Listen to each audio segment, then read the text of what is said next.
as a team, and so whenever we have events, we are all there. We all help to make this event a reality. So, good morning. I didn't hear the answer. Good morning. Yes. Welcome to this special induction session. It is very important to us as a profession that the other members of the profession welcome you into the profession. Ladies and gentlemen, this January I've been 50 years in the profession. I don't look too bad. So when you hear people badmouth the profession out there, and I have just the things you need, a house and a car, and I started my salary $50 a month. All right? It's how you set your targets and move yourself through the profession, and we are going to talk about that later. This moment is to introduce our Honorable Minister, whom you does not need any introduction. You all know her. You have seen her work. You see what she's doing, and you see how hard she's trying to make sense of the teaching profession. The teaching profession is the pivot of any nation. It is long-lasting opportunity, visual excellence. It's the only profession that can do that. Long-lasting opportunity with visual evidence. And when I speak to you this afternoon, I'm going to ask you to give me a word that we could use to signify all of that. So this morning, our minister, we are very proud of all the work she has been doing, the changes she has brought to the education sector. In this digital space is quite a different sector from the one she actually inherited. It called for a lot of gymnastics. COVID, the digital age, fifth and fourth industrial revolution, AIs, robots, all of that happened in the last, culminated in the last 2 to 3 years.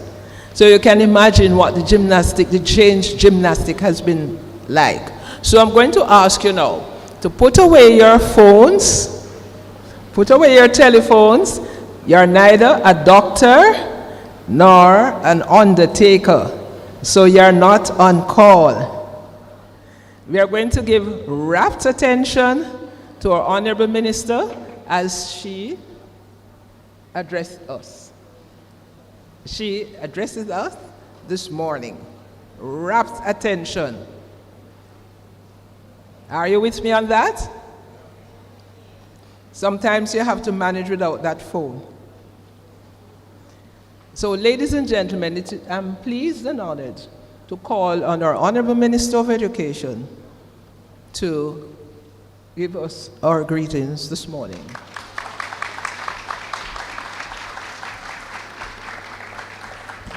Thank you so much, Dr. Gordon. Good morning, everyone.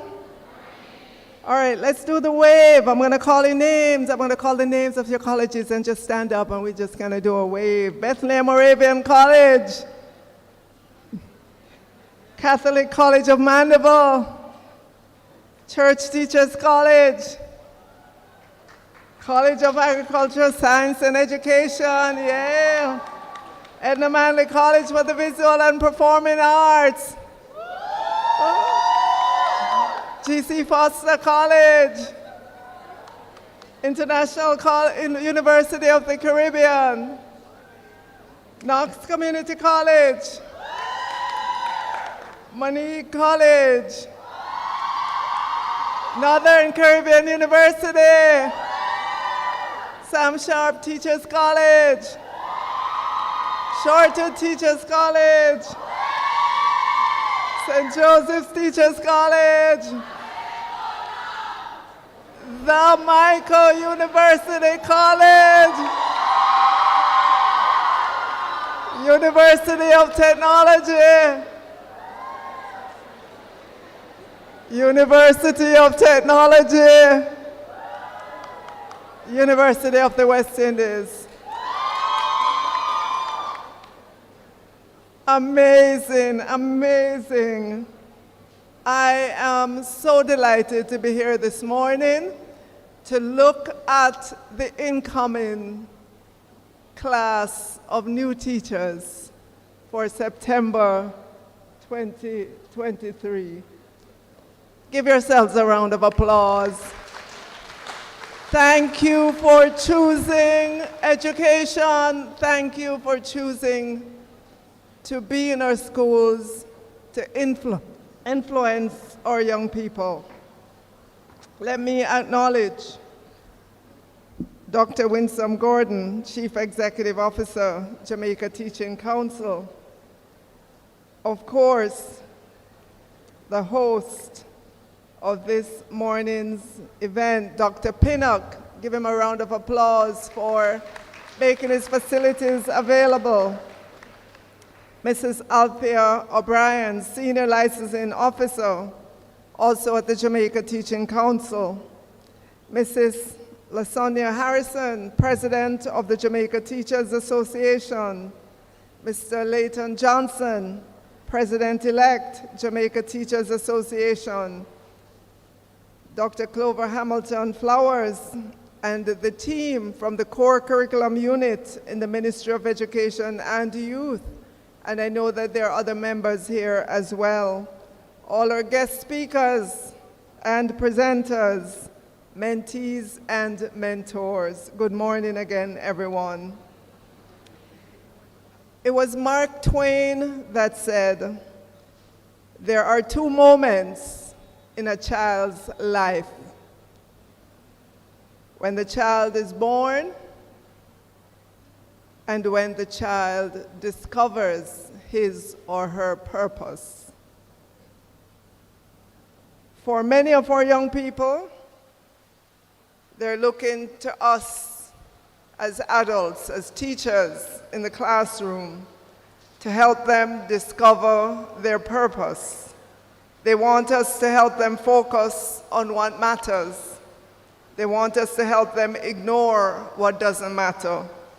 They want their teachers, they want us as adults to identify with them the outcomes they want to create and find work with meaning and joy. So it is my pleasure to share with you at another Beginning Teachers Conference here at the Michael University College. The Ministry of Education and Youth welcomes this induction exercise coordinated by the Jamaica Teaching Council, working in collaboration with the Jamaica Teachers Association and the MICO as an important marker of the preparations ahead as you assume your roles as classroom teachers. Congratulations on completing your teacher education training. I know it takes a lot of time and dedication. Congratulations. Applaud yourselves for staying the course. After a rigorous program of study and in-service practice, as new teachers, you're coming into a culture of high expectation and excellence. As with any process of transition, the prospect of changing from one norm to the next can be daunting. It is a testament to the level of professionalism and expert preparation that Jamaican teachers have, that such a program exists to aid new teachers. Today's proceedings mark another milestone in your journey to the classroom.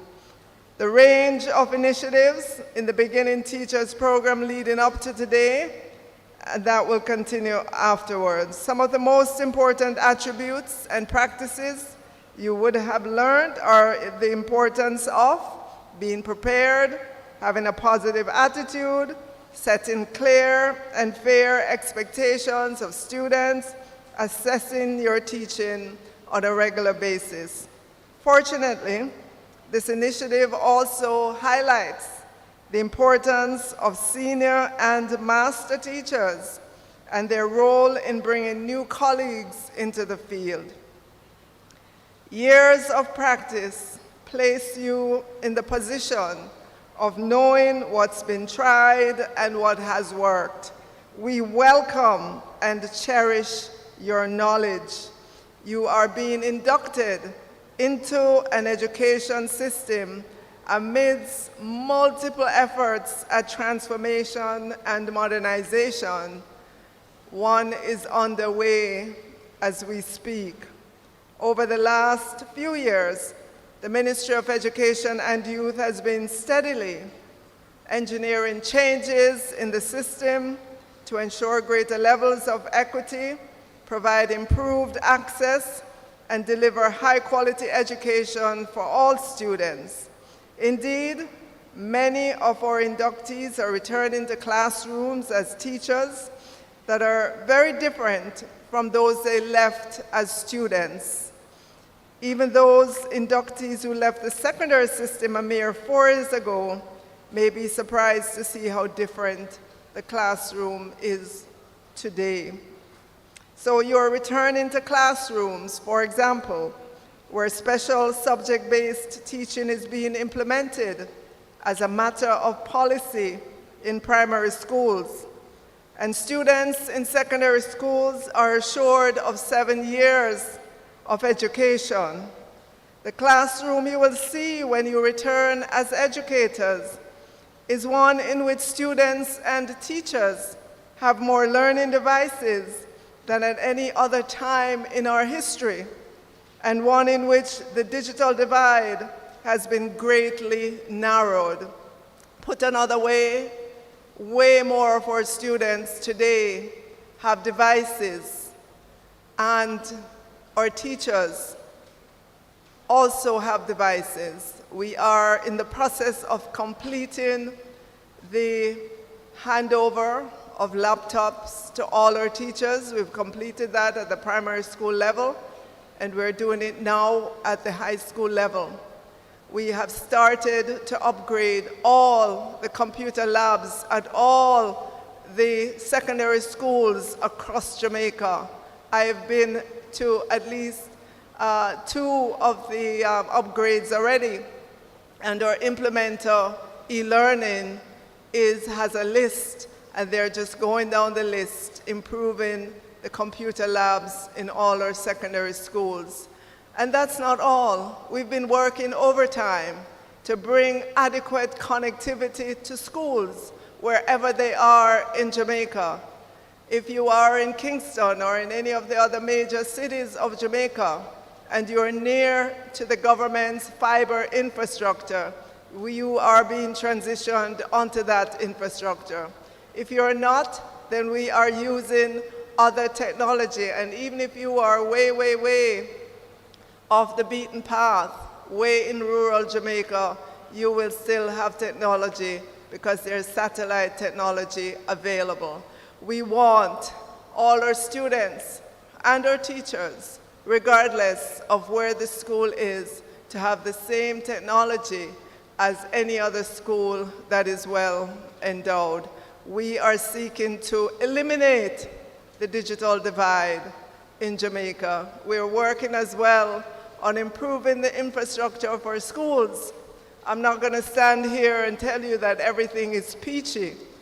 But what I can say to you is we are working faster to improve and to respond to the calls from schools about issues. So as you take your place in classrooms, yes, you may look around and it may not be all that to you, but I want you to know that the Ministry of Education and Youth is dedicated to working to improving the physical infrastructure of our schools, the classrooms in which you operate, as well as the staff rooms and the other facilities at our schools. But it will take time, but we are committed, and I say I know for sure we're committed because we have the budget on an annual basis. So the changes that you will see when you return to classroom reflect the maturing of our education system and will redound to the benefit of our students. I assure you that the education system in Jamaica is responding to the changing times and has been strengthened to absorb shocks and has been provided with resources to become more agile, targeted, and responsive to individual learning needs. Another change that you will see as you come into the system, in the, well, not so long ago days, you had to spend, teachers in the system had to spend their weekends laboring over lesson plans. Well, we have, through Michael and other teaching colleges, we have well over 1,500 lesson plans in our lesson plan bank that's available to you, our teachers. Yes, and our aim is to have a lesson plan for every grade, for every subject, and we'll continue to work on that. From day one, coming into the education sector and recognizing the requirements that we place on our teachers, I have said many, many times, we have to de-stress our teachers. We have to take away the administrative task from them and have administrators do it.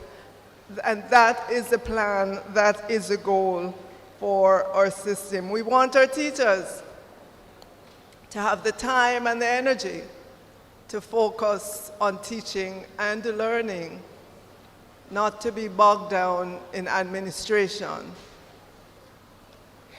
We at the Ministry of Education and Youth are excited to welcome you to the profession.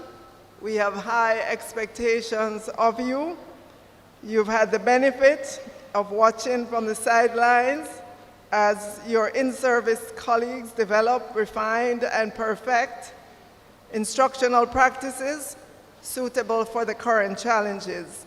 You are beneficiaries of the lessons other educators have worked hard to learn over the last few months, and your training has exposed you to the use of your time as part of the profession. Develop medium and long-term plans so you can take advantage of the benefits available to further progress your personal professional development. So today, if you look at the agenda, you will see a number of speakers, a number of presenters, and it won't all be focused on teaching.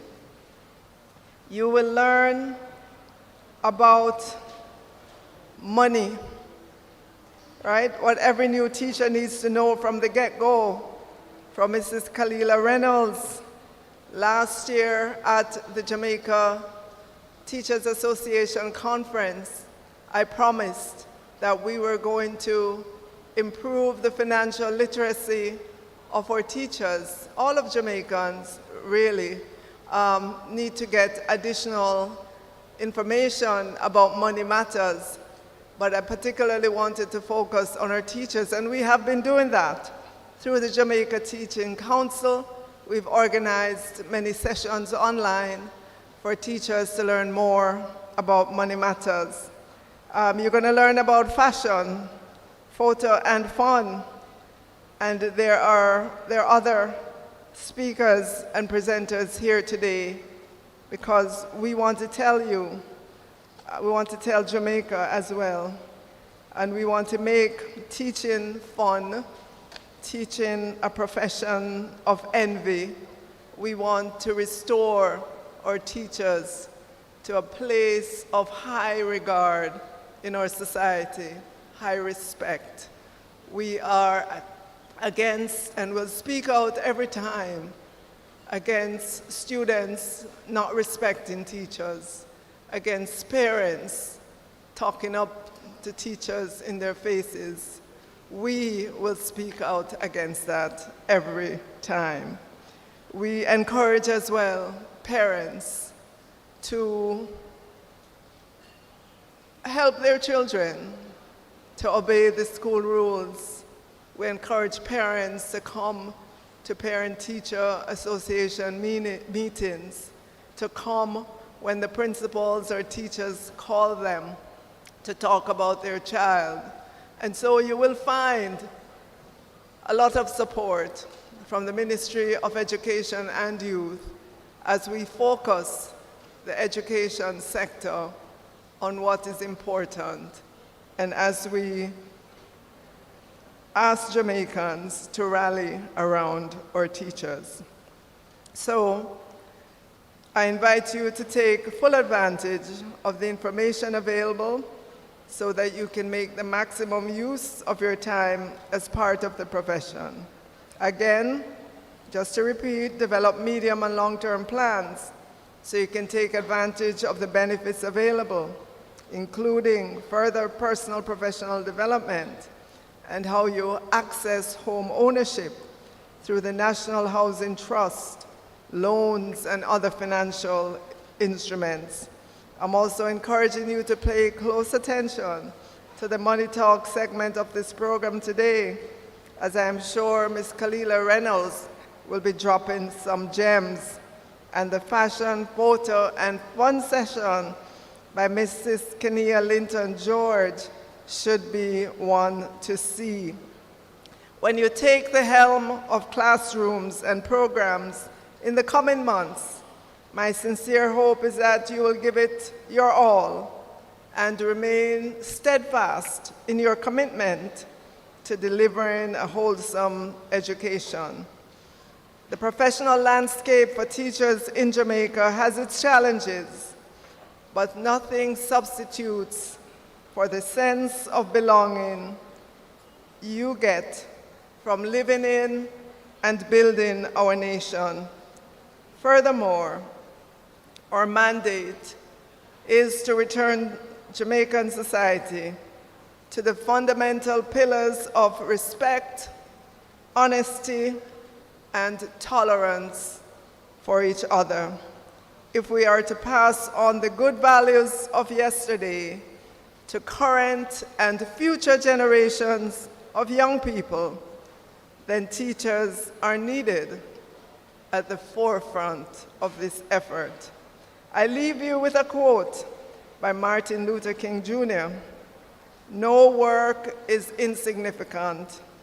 All labor uplifts humanity, has dignity and importance, and should be undertaken with painstaking excellence."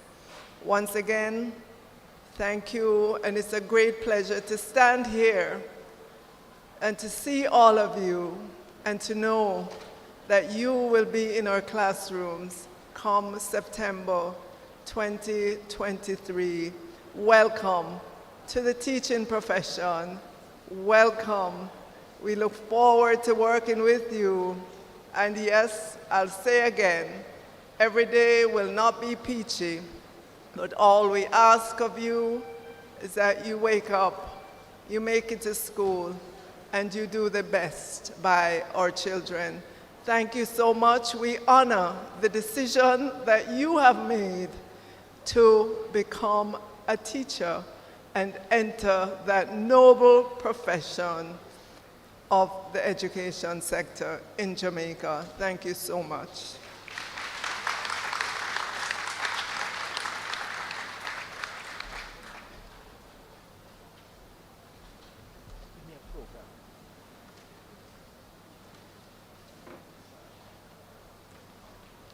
Thank you, Honorable Minister, for your inspiring and encouraging words. Ladies and gentlemen, give the minister another round of applause, a teacher round of applause.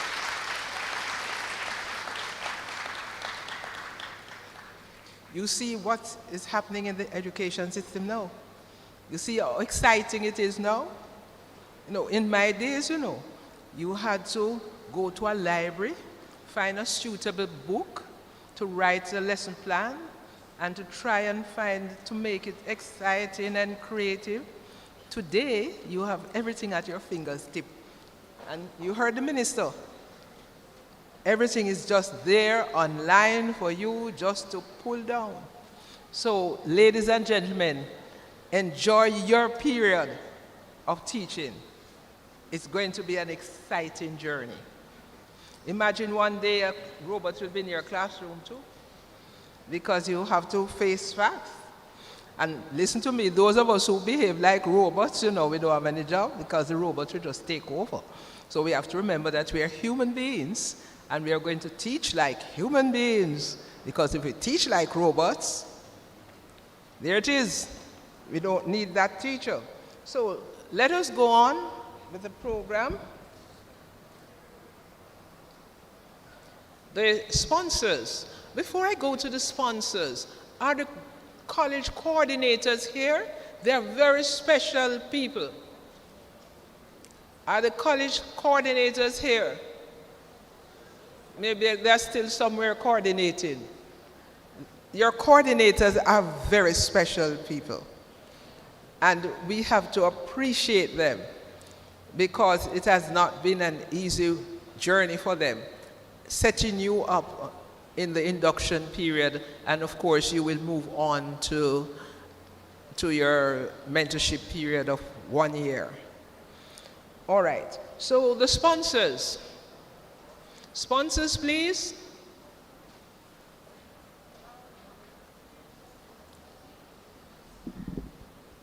Thank you for a free ride. We'll move on. Now we're going to move on from here. Mrs. Wilmot? Oh, sorry. Please come along.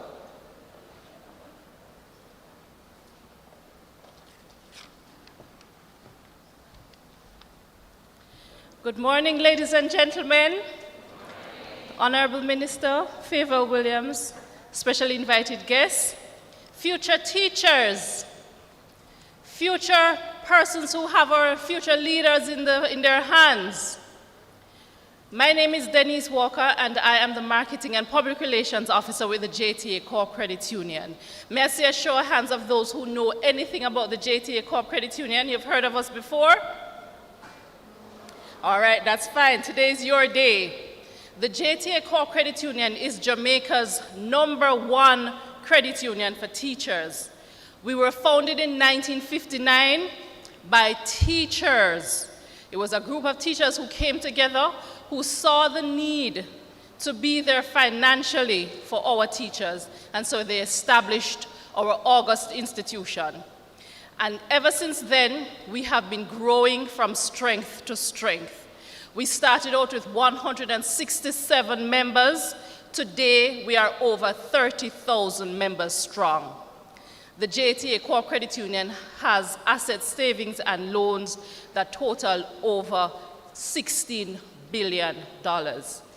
So I'm telling you all of this because I want you to come on outside when you get your break, find out some more about the JTA Credit Union, and sign up to become teachers who are members of the credit union that you own. As a member of the credit union, as I said before, you're an owner of the organization. That means math teachers in here, whenever we make a profit, who gets the money? If you own a business, who makes the money when the business makes a profit? It's the owner, right? That's what you are with the JTA Credit Union, a proud business owner and somebody who will win with every dollar that you save with us. So I'm encouraging you to come on outside, learn some more about us. My colleagues and I are right on the outside you can't miss our tent. It's a bright blue one. So come on outside and learn some more about us. We have savings products that can help you to reach your financial goals because the interest rates that we pay on savings are among the best. We have loan products also, but I'm not going to tell you about the loans today because I want all of you to come on outside, sign up with us, and start your savings journey. When you get into the classroom in September, I know it might be challenging for some of you, but I know that you will have a lot of joyous experiences. And I want your experience to start with the JTA Core Credit Union today, and I know it's going to be one of those experiences that you're going to completely enjoy. Thank you for your time, and thank you so much for allowing the credit union to speak with this wonderful group of persons who have chosen the best profession ever, which is teaching.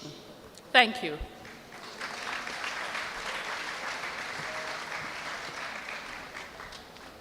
Thank you very much. I have remained a member of the corporate credit union, and I have remained a member of the Jamaica Teachers Association. It's our professional association. Any of our other sponsors? Then thank you very much. Thank you, Dr. Gordon. And I want at this time to just remind you, you see we're in the age of technology. You have the QR codes. So at the end of each session, the forms will be opened for you to register, and it closes 10 minutes after.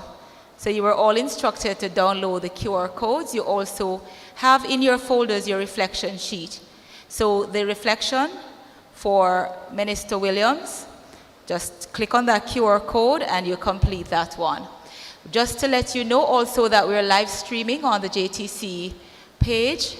So for those who need to pass that information on, you do so.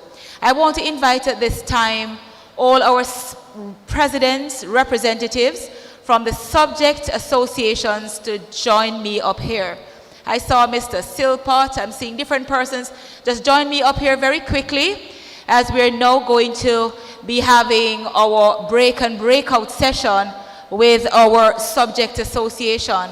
Let's put our hands together and welcome the team leaders for these different subject associations who would have taken the time out to just come and talk with you today to tell you about your professional associations and what's offered. So I'm inviting all the subject association team leads to just join me here, please.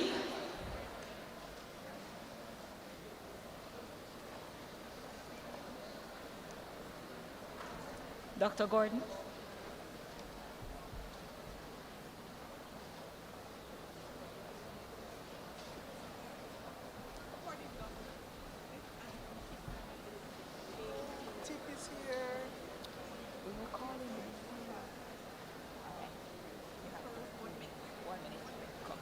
All right, so these are, please come on up, come right up, come right up, come right up. Come right up, right across, right up, right across. Right after which we're going to have tip as they were making their way. So just introduce yourselves and come right down. Good morning. My name is Dion Somers Campbell, and I represent JTA, which is Jamaica Association of Drama and Dance Educators.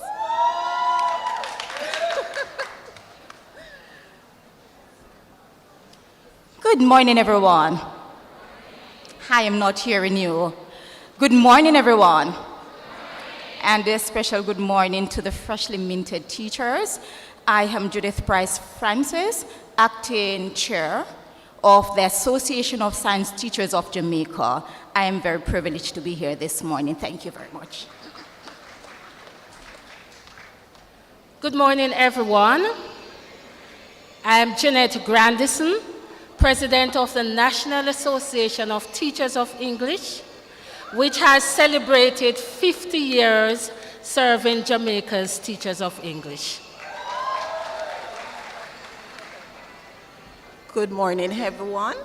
My name is Tanisha Redley. I am a lecturer here at the Michael, and just let me say welcome to the Michael. I am the rep for Visual Arts and the president for Region 6 Visual Arts Association.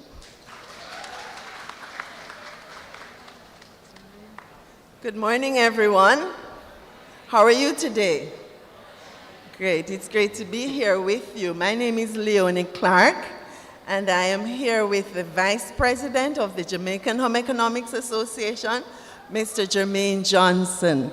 I'm the President, he's the Vice President, I'm about to leave it to him, the young one. We're happy to have you here, and we look forward to meeting with those who will be joining us for the Jamaican Home Economics Association. Thank you. Let me say, hey! Good morning, everybody. My name is Matthew Silpot, and I represent all the music teachers across this island and potential. Pleasant morning, everyone.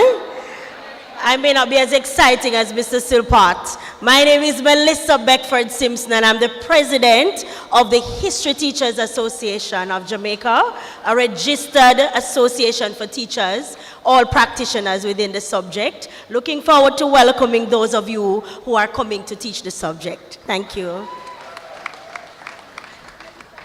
Melissa, is this yours? Melissa? Good morning, everyone. I'm Jasmine Waite. I represent the geography educators, and I'm here representing the president today. Her name is Kanisha Brown Russell. I'm looking forward to having new geography teachers in the system. And for those of you who want to come over on this side where it's fun, entertaining, and interacting with the environment, we welcome you all.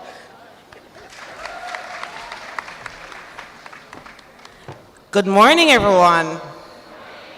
I am Tess Monica Beckford, the president-elect of the Jamaica Literacy Association.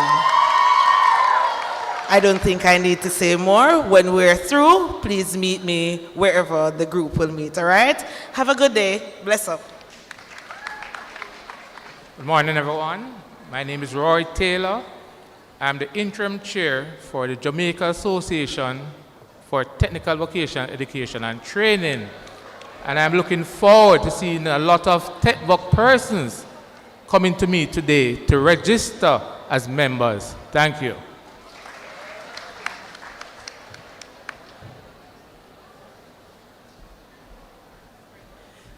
Good morning, teachers.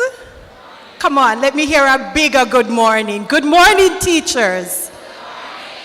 Good morning. My name is Donnery Bailey Marshall, and I'm the president for JTA Jamaica Association of Social Studies Educators. And I'm looking forward to see you. God bless.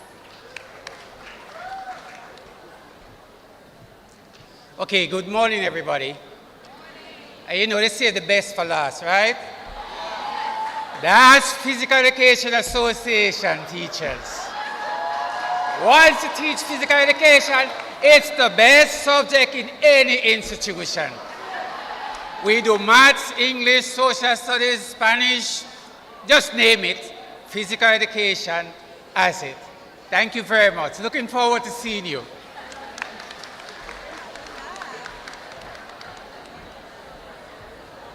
Good morning, everyone. And he was right. The best was saved for last.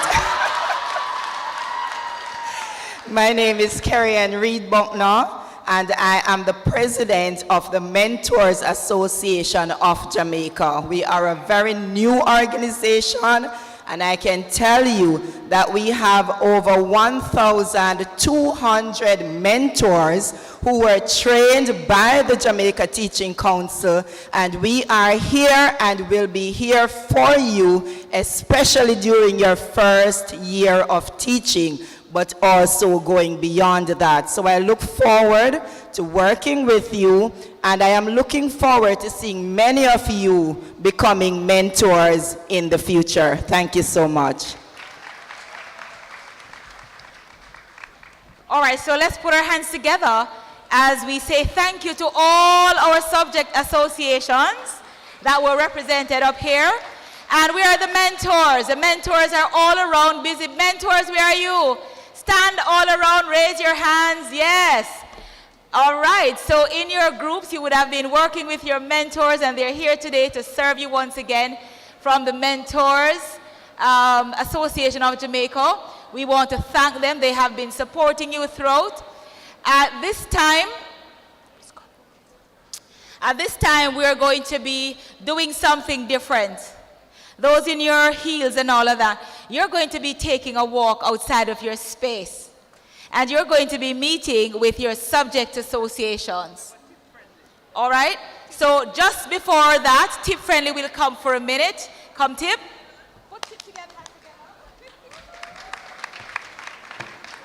Good morning, teachers. I'm not liking what I'm hearing. Good morning, teachers. That sounds better. I am Kadian Jackson from Tip Friendly Society. And for persons who don't know about us, TIP is a cooperative, a financial institution for persons who are in education. So TIP is an acronym, and it means Teachers Income Protector. So today, I'm inviting you, all you teachers, to come on outside and learn about us. We have a great product for all you persons, so we're inviting you to come to our booth. We are on the outside, as I just said, so you can learn more about our products and services that we have to offer you. We're looking forward to serving you, and we have been serving all our members for over 25 years. So you are newest members. We're looking forward to serving you for 25 years and beyond. Thank you very much.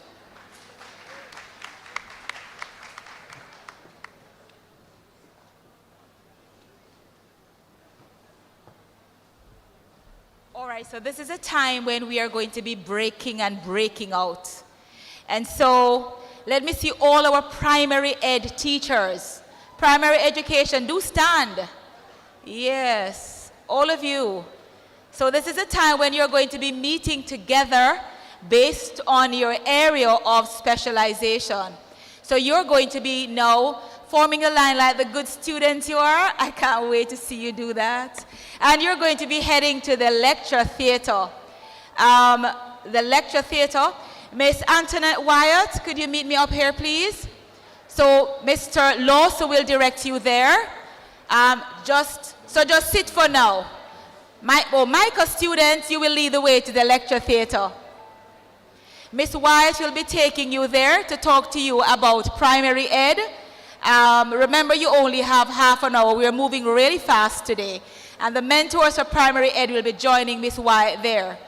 All right, so let us now go to math. Where our math teachers? Please stand. 1, 2, 500. All our math teachers. IF2, Michael, you're going to take math to IF2. Literature and language. Literature and language. Literature and language. Let's stand for lit and language. Cafeteria? Yes, they can go to the cafeteria. You're going to go to the cafeteria. So the language, Nate will meet you there in the cafeteria.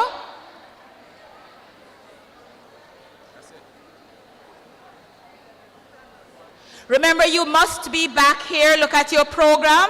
Pay attention to the time. Your break, you will be getting your break in your areas. Just quickly move. You can quickly move to your areas.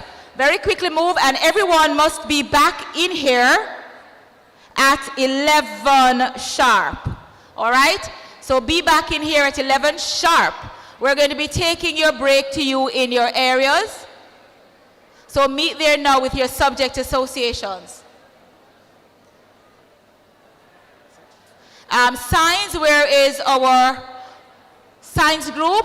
Science teachers, all science, whatever science you're doing, biochemistry, physics, all our science teachers, please stand. You're going to be staying science, you're going to be staying here on that side. Right there, that's science. Our music, performing visual arts. Thank you, sir. Thanks, Mr. Lawson, really appreciate that. Mr. Lawson has been super supportive. He's the acting VP right here at the Michael University College. And of course, we'll be talking some more about that later. All our music, theater arts, etc., you meet right here. Right over here, where Edna Manley is. All right? Music, just bring a chair and come right over here.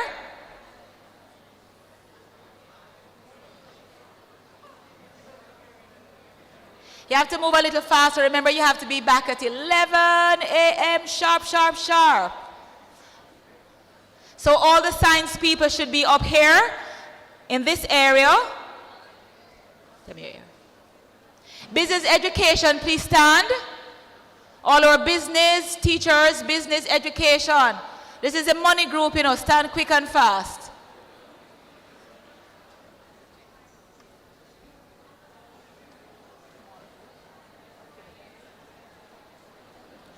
Business, these are all our business teachers. Go with Mrs. Maholland for business. Just sit in your group there. A business mentor will join you there. Business, I'm not seeing the president for business. All right, business, just go with Mrs. Maholland. Mrs. Maholland, raise your hand so they can see you over there in the red. Go to the tent on the outside.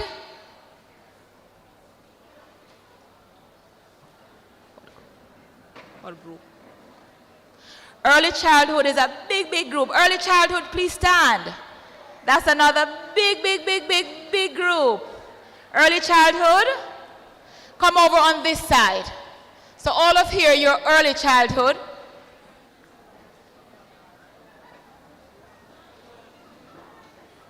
Early childhood, where are we? Right on this side, that's early childhood. Special education. Special education. You're going to be right up here in the middle. So this is early childhood. Special education.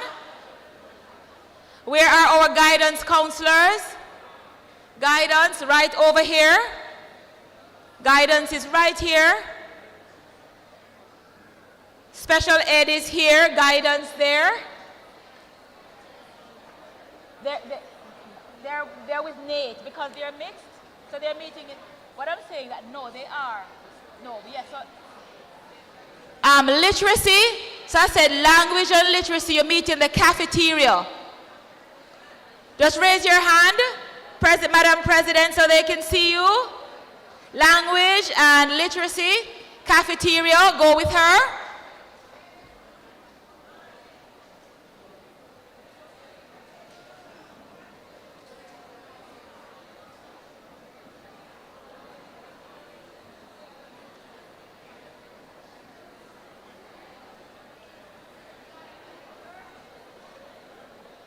Guidance is where? Here?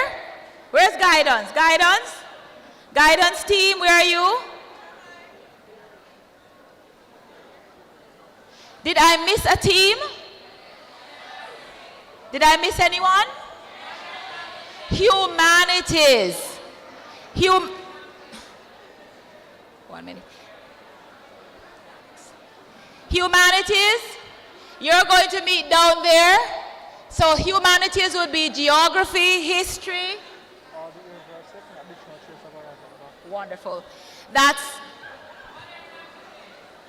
1 minute. So humanities, you're meeting right down there. That's humanities. You're meeting to the back down there. Home economics, you're meeting over to the corner there near to the photo booth. Home economics, meet down there.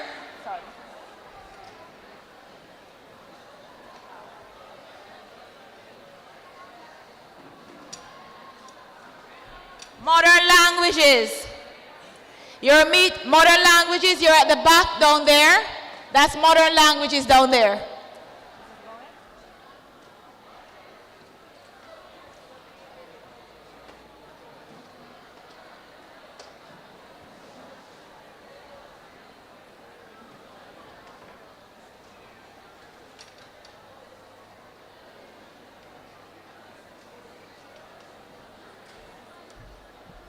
Computer science and business go in the same area. Where are you for computer science and business? Business, business, business? Right, stay together.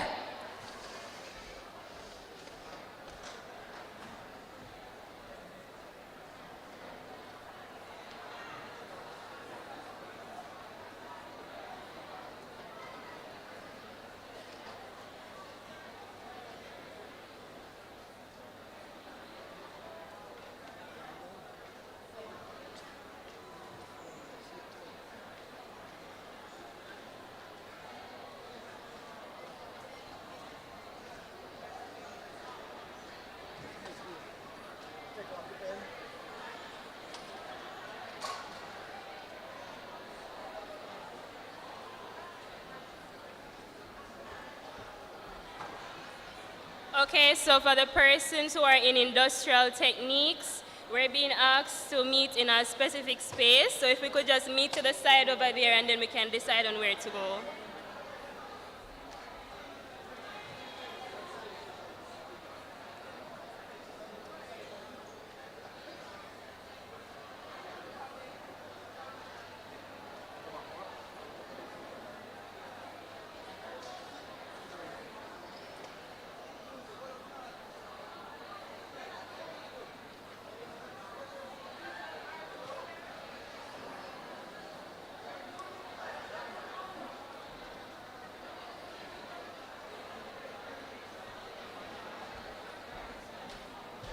Good morning, everyone.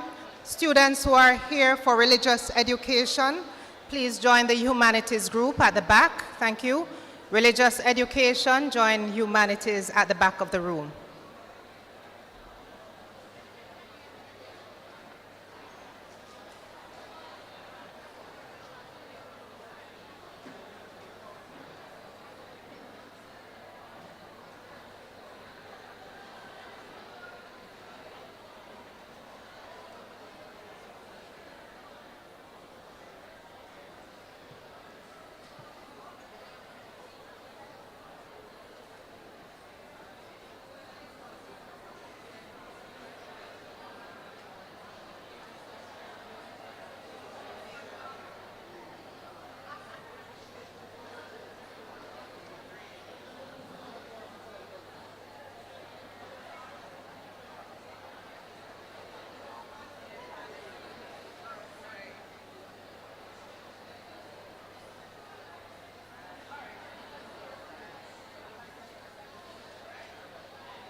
Good morning, everyone. Please be advised that the guidance counseling group, we're currently without a mentor. We're meeting to this side over here in the middle at the top. So we would really appreciate if we could meet with our mentor. Thank you.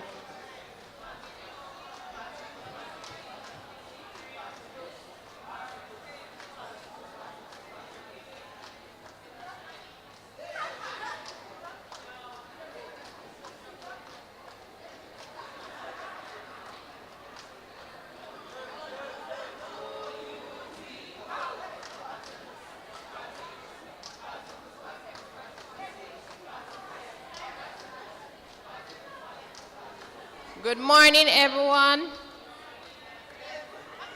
We are the EC, Early Childhood Group, and we do not have a mentor. We're over there.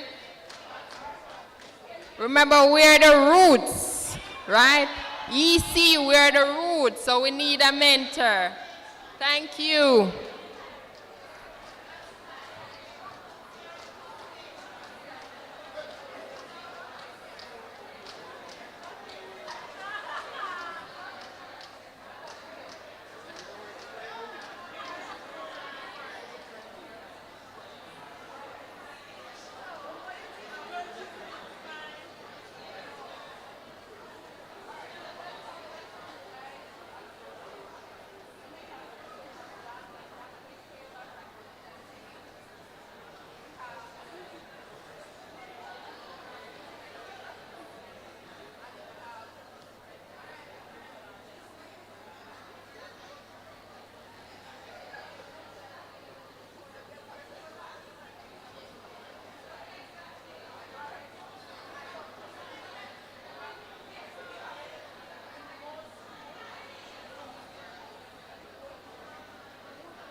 Check.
2, 2, 2, 2, 2.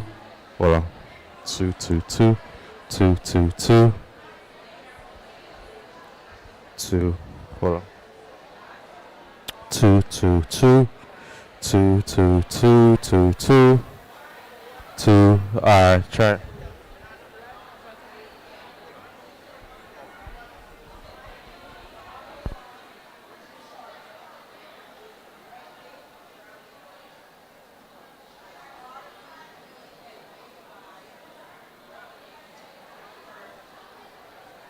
Two, two, two, two, two, two, two, two, two, two, two, two, two, two, two. Nah, where I'm supposed to hear it down here. Two, two, two, two, two, two, two, two, two.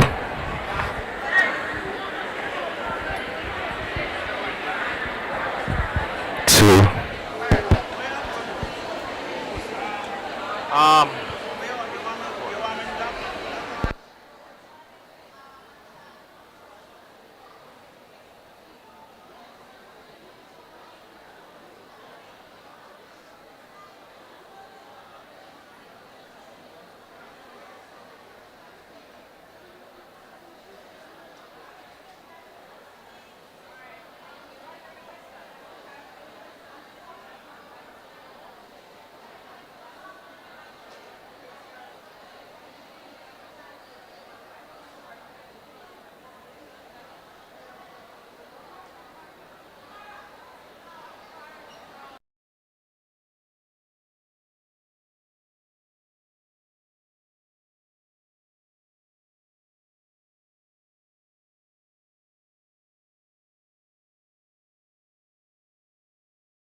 institution. So sit back with your institutions.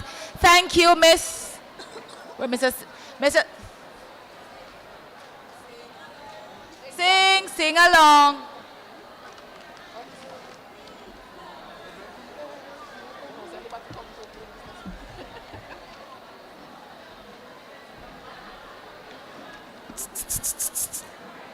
Ready? Yes.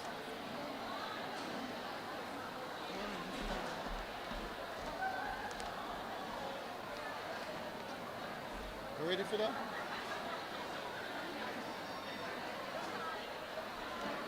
Now sing it through one time. I'll look at you.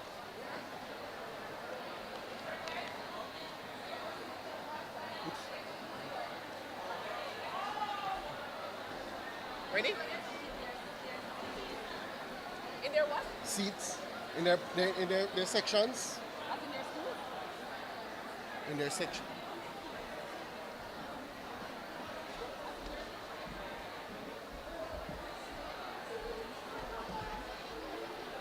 I will ask them. Hello, I'm going to ask. Hello, are we listening?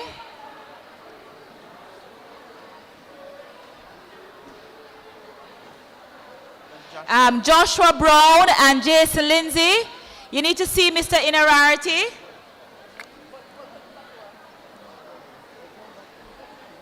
That's them? Beginning teachers, Joshua Brown and Jason Lindsay. Okay. The form is now open for registration. All right. That's high enough, man.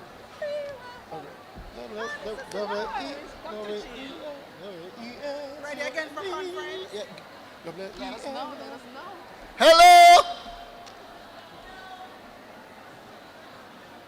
Ready? You sound ready, man. You think I sound ready? I don't think so. One more. All right, let's try this. 1, 2, 3. W-E-L-C-O-M-E, welcome back to you from me. W-E-L-C-O-M-E, welcome back to you from me. We welcome you. We welcome you. We welcome you. Welcome back to you from me. Ready, my choir? W-E-L-C-O-M-E, welcome back to you from me. W-E-L-C-O-M-E, welcome back to you from me. We welcome you. We welcome you. We welcome you. Welcome back to you from me.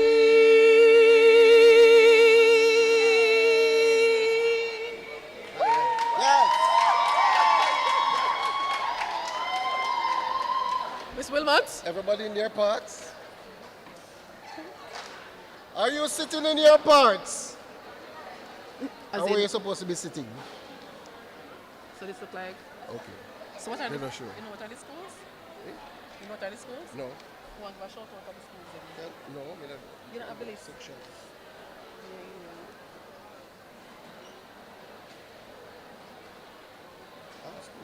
No man, some of the schools. Like the colleges.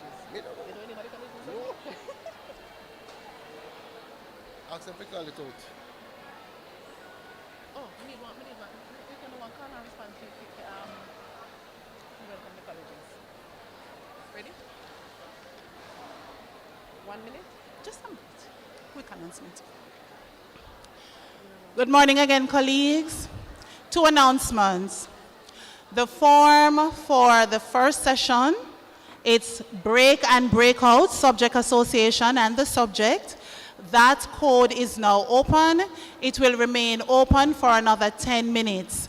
Please be reminded that you have to have attended all your sessions today to get your final certificate. So today counts as 8 hours. The final activity today, 8 hours. So ensure that after each session, you click, scan, and you sign up. All right, so it's open for another 10 minutes. It is now 3 minutes after 11, so at 11:10, it's going to close. All right?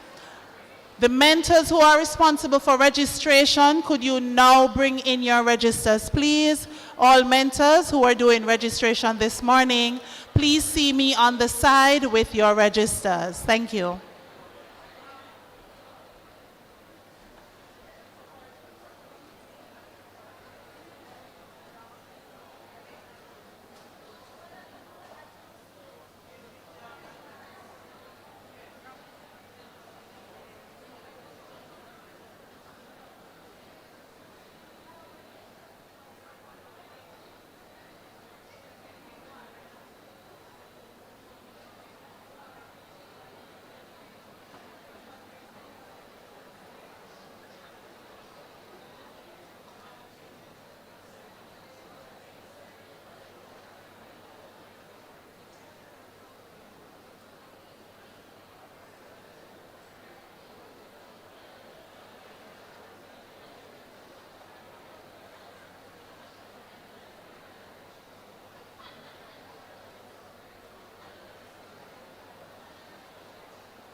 All right, thank you so very much, everyone, for just being superb. Put your hands together for yourselves. I've been watching you, and I'm so proud to be associated with you. Come, put your hands together. You have been superb. So your break will be coming to you. I'm going to invite all the student leaders from the colleges to just join me on the outside there. All the student leaders from the teacher training institutions, join me out there, please. On the step right there. Just meet right there, all student leaders from each of the teacher training institution. All right? They are going to be working along with the mentors to take your break to you where you're seated. All right? And you're okay, sir? Good to have you. All right, now, I know that you are registering, etc., and I realize it's a little warm, so water is on its way for you. Just to let you know that at this time, we have to know we're 6 minutes behind. We can't afford to be behind for any session. We're going to be making welcome from the Jamaica Teaching Council. Somebody's talking on the outside. Could you just ask them to be quiet, please? Someone on the outside is talking. I see some persons walking on the outside. I'm going to ask you all to make your way back on the inside. No one should be on the outside now. Remember that you're representing your institution. There are some persons on the outside. We're asking everyone to make their way back to the auditorium now, very quickly. I'm going to ask our ushers, our mentors, all the persons who are walking around just to guide persons back to the auditorium very quickly. Dr. Gordon.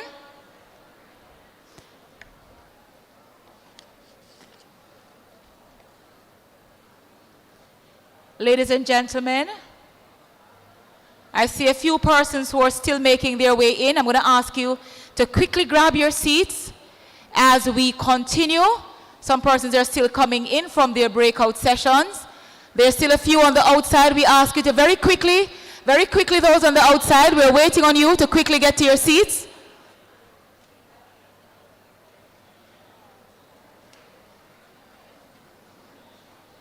Unfortunately, we have persons who did not register, and we normally have that, who have turned up today, and we have to be making extra arrangement for seating because there was no accountability for you. All right, and so we're doing the very best we can to ensure that everyone is accommodated. Thank you, mentors. I see you going around as we're now getting ready to make welcome to the podium Those on the outside who are coming in, make your way very quickly. We'll be inviting at this time Miss Althea O'Brien and Dr. Winsome Gordon from the Jamaica Teaching Council to address you. Dr. Winsome Gordon is our Chief Executive Officer at the Jamaica Teaching Council. She'll be addressing you, followed by Miss Althea O'Brien, who is our Senior Licensing Officer. You would have noticed at the back of the room that we have our registration officers there who will be guiding you as it relates to registration and giving you more information. Right after that, at 11:30, we have to be very tight with time today because we have so much. I've noticed that some of you have been going to the 360 photo booth. We want you to capitalize that as we go through today. We also have our sponsors on the outside. And so, ladies and gentlemen, we have now to join us, Miss Althea O'Brien, please join us here on stage. And she will be coming right after Dr. Winsome Gordon. Immediately after that, at 11:30, we have Dr. Margaret Chin, the Assistant Secretary General at the Jamaica Teachers Association. So we are working with that very tight day. I still see some persons moving around. Remember, no chair should be on any bag should be on the chairs. If there's a seat beside you, just raise your hand very quickly so that someone who is at the back without a seat can join you. Dr. Winsome Gordon, let's put our hands together and make her welcome at this time, ladies and gentlemen.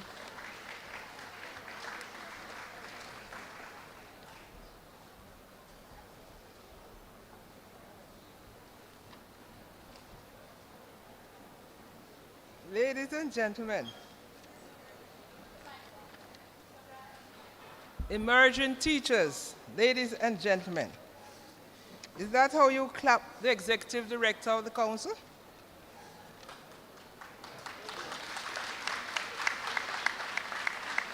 Yes, I am sure you're excited to join the profession and to become a member of the council, because now we can say we are a trained, registered, and soon to be licensed profession.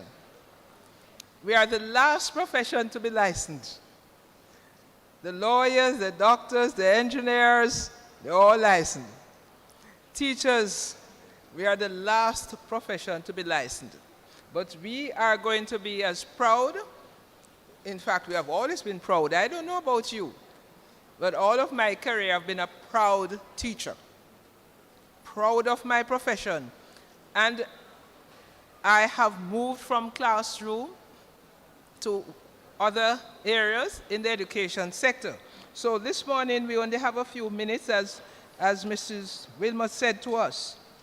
I said something to you this morning. I gave you 4 words. Are you able to give me the one word that could be an acronym for the 4 words? I've actually given it away. But anyway, let me see what you remember.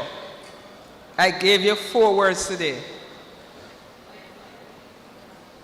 Starting with long-lasting. Long-lasting opportunity. Visual excellence. Long-lasting opportunity, visual excellence. That's our profession. What is it? What is it? Love. That's what it is. Long-lasting opportunity. Visual excellence. You agree with me? That's our profession. It is love. It is about love, and we teach love. Our profession is love, and we are all about love. And it's important that you internalize that. You know why? When you internalize that your profession is about love, you're not stressed, you don't have diabetes, and you don't have high blood pressure. Because you're putting yourself in an atmosphere of love and care. And that is what your profession is. Abraham Lincoln said, the philosophy of the classroom today, remember it, the philosophy of the classroom today is going to be the philosophy of government tomorrow. The philosophy of the classroom today is going to be the philosophy of government tomorrow. You know what that means? You can't say politician bad after you produce a politician in your classroom.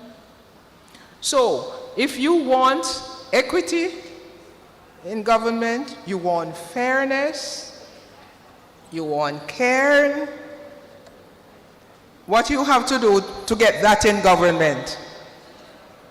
Create that philosophy where? Where create that philosophy? In your own classroom. This morning I bragged on you, 50 years in the profession. So as young teachers, I was a young teacher too, you know. In 1967, I was sitting down just like you, young teacher. In fact, 1969. And then we had to do internship. I did not leave college with a degree. I left college with a certificate. That meant that I had a longer road to travel in the academic world. Now listen, young people, you have opportunities out there. Today, by the end of today, set your roadmap. You hear me? By the end of today, set your roadmap. Your first 5 years, you're in the classroom. First 5 years, you're in the classroom. You're teaching all your heart. Now, after that, even before that, if you are an excellent teacher, you have the opportunity to become a master teacher. That's a category that exists in the profession. So all of you, there's no limit. You can have a school of master teachers. I'm going to tell you something more. And don't tell anybody I tell you so. But when I started teaching and got my $50 a month, I planned how I'm going to move myself up in the profession. Because increasing salaries, you know, teacher, we are delighted that, oh, we get salary increase. The teaching profession is the largest tax-paying profession in the public sector. What you need to do is move yourselves out of your grade. So you're a beginning teacher, you become a master teacher, you set your sights now. Remember, education has a lot of branches. Planner, educational planner, education economists, welfare econ, as part of education. You have the teachers' colleges, specialization in the different areas, the education officer corps, the inspectorate, the Jamaica Teaching Council, National College for Education and Leadership. So you have to say to yourself, when I do my master's degree, this is where I'm going to focus. There's psychometrics, and that's all testing and what have you, and you have curriculum. So you know that's what you're going to do in your master's degree. But there's another degree. After the master's, you have the PhD. And your PhD, the PhD opens your mind to opportunities. Now, I got my PhD early. I got my PhD early after college, coming from a certificate, you know, certificate, degree, and in between that I got married and had 3 children. So I didn't put anything aside to wait. All right? When you have a PhD in education, it's good. So you work towards it. And remember now, the whole world is open to you. Jamaica, Caribbean, the world, opportunities. But you have to build them. It's not just about getting a visa and you go to America and teach. American teachers are living in the classroom. Where are they living in the classroom? Where teachers abroad live in the classroom? Because they're not happy with what is happening in the classroom. The children challenge them. All sorts of bad things happen. You see in the news. So when you leave your Jamaican classroom where children only may tell you one or two things, and you go to America, my colleagues now, they get sending information back to say the grass is not greener here. Because the money you get, you have to spend it on the grocery and you have to spend it on the rent. So if you're going to live the same standard of living as you have in Jamaica, it's going to cost you. So you're going to break even. So when they show you a pretty car, in America, you need $0 to get a car. No down payment. But the day you miss one payment, the car is no longer yours. You don't even see it. It moves. So all of those things happen. So teachers, listen to me now. Move yourself out of your salary scale by growing. And that's real money in space and time. When you become a master teacher, you get the salary of the vice principal of the institution. That's good money. And you have seen the new scales, right? You have seen the new scales. And that money is valuable when you get it. So ladies and gentlemen, think career. Think career path. Move yourselves. Are you listening to me? Move yourselves into new salary scales. Lift yourself out of one salary scale to the next salary scale. You'll be very happy. But if you find you can't make it, you know, nothing is wrong with leaving the profession. If you find you can't make it as a teacher, that is, you're teaching, your children not performing, you're unhappy. When you make your lesson plans, you're not laughing. Because if you're not happy making the lesson plans, you know, if you are bored making your lesson plans, the children are finished. You agree with me? So you have to be excited making the lesson plans. If you find yourself complaining, I don't like teaching, leave the profession. Leave it. And do something else. And I like to show off my tailor is a trained teacher. And she went into her own manufacturing company and she makes clothes. She's my tailor. My cosmetologist went to college with me. And he has one of the finest spas in Jamaica. He's a trained teacher. But he found that, no, I have another calling. It's not my calling. And I agree with him. So, you see, when you leave college, when you emerge from college, it's the beginning. When you dedicate yourself to the profession, we are happy. But if you don't like it, what you have to do? Leave it. Don't stay in there and stress yourself. But you're going to find that you like it. You're going to find that you like your profession and you like it very much. Now, so far, you're teaching people, ladies and gentlemen, you're teaching people. All right? Remember, without you, without a teaching profession, parents will be teaching the young to become adults. But in our formal society, we have formalized that. And we teach the young to become adults. That's why a teaching profession was put in place. So remember, you're teaching people. I said to the primary school teachers this morning, they're fabulous. You know, they are the foundation after the early childhood program. They are the foundation for learning. Early childhood, the foundation for behavior. And then primary school has to enforce behavior. Teachers, set standards in your classroom. Set brands.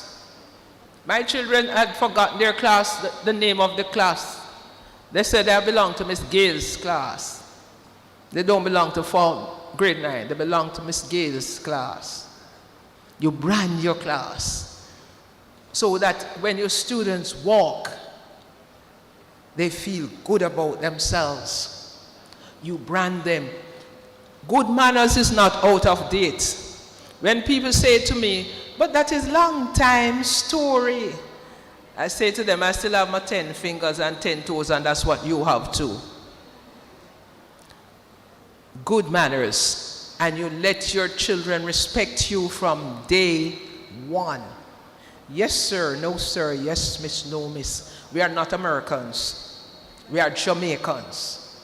And that's how Jamaican children address the adults. And don't settle for anything less. You organize your class, you teach your children to respect each other, respect themselves, and respect you. And of course, you treat them respectfully. You don't shout at them. And sometimes, you know, teachers, you're just so upset you just throw something. You know that? Don't be overcome by the challenges that children give you. They're not new. Look at me. I wish you could see my teachers today and hear them. I wish you could. I spent a lot of my time at the principal's doorway. So you'll have me in your classes. And when you have my type, what you're going to do? Allow them to upset you. Maintain your calm at all times. And maintain your dignity. Don't grab a chair.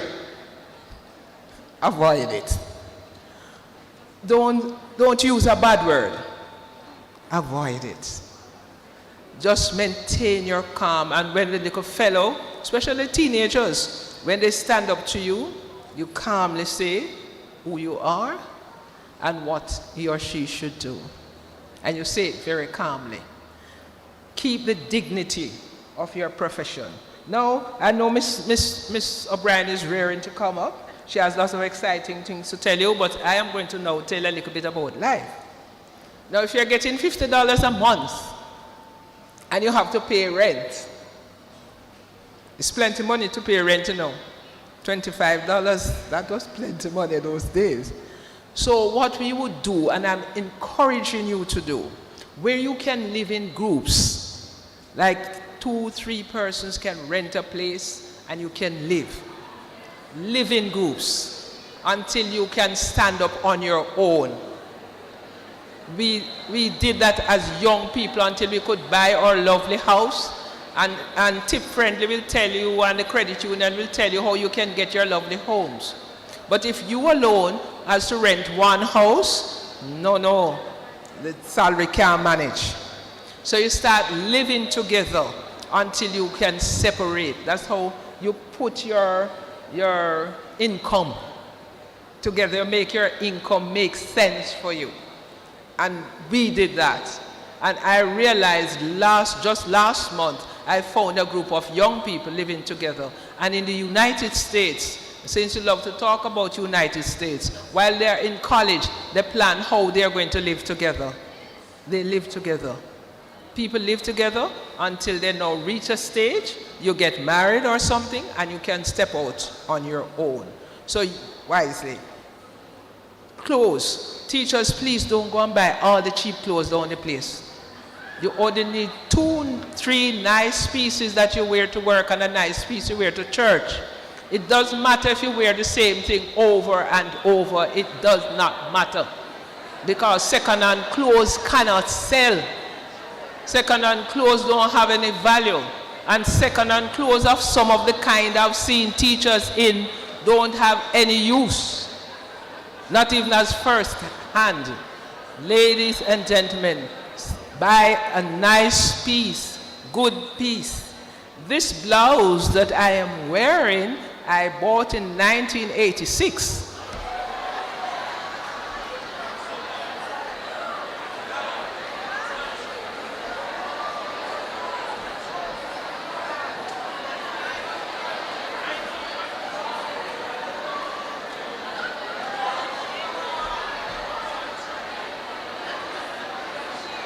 You see anything wrong with it?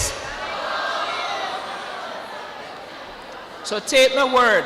Do not spend your money on a whole line of red, yellow, and green shoes, plastic shoes. When you walk inside the room, you smell the plastic. All right? You have 2 feet. Spiders have 8. You have 2. And you can only wear 2 at a time. 1 for school, 1 for church, and 1 to go down the market, and that's it. And you keep your money and invest. Let me tell you, invest in property is the safest investment. The safest investment is to buy land, property. And when you invest in property, your property is there. Some investments very rocky. I lose some money on some of them. But you see property? I bought a piece of property for $8,000 when I was a young teacher like you. Today the property is worth $6 million with only grass growing on it. All right? So I am just sharing my experience with you. Buy property. When you save up your little money, don't waste it. Buy property. Last thing, ladies and gentlemen, family. The family is the foundation of the nation. And I know we don't have a lot of qualified men. And we are working on it, ladies and gentlemen. We are working on getting the husbands. That's why we have a boys' education program to make sure that we have enough husbands out there. So, ladies and gentlemen, I know you're not going to find a husband as educated as you are, most of you. Will not find a husband as educated as you are. But ladies, look for potential. Look for potential and what you can help. Look for good quality potential and how you can help to turn that potential into kinetic energy. You with me? Don't have a baby for this one and a baby for that one and a baby for that one. Don't bother that. Have a family, because you need 2 people to bring up the baby, and take my word for it. When you have a baby and it's you one, your salary now has to serve for 3 people. And it's not what you plan, because you have to serve the father part, you are the mother and the baby, and then the salary can't make.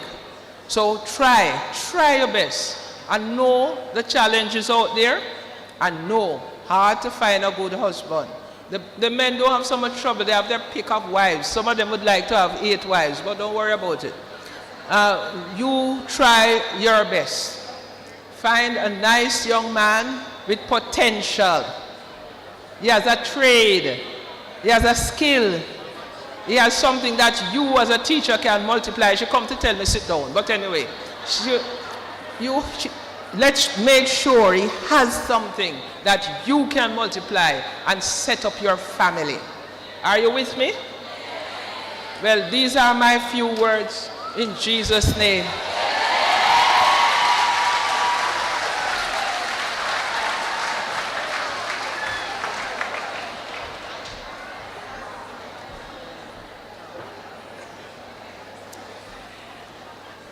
How do I continue from that presentation, right?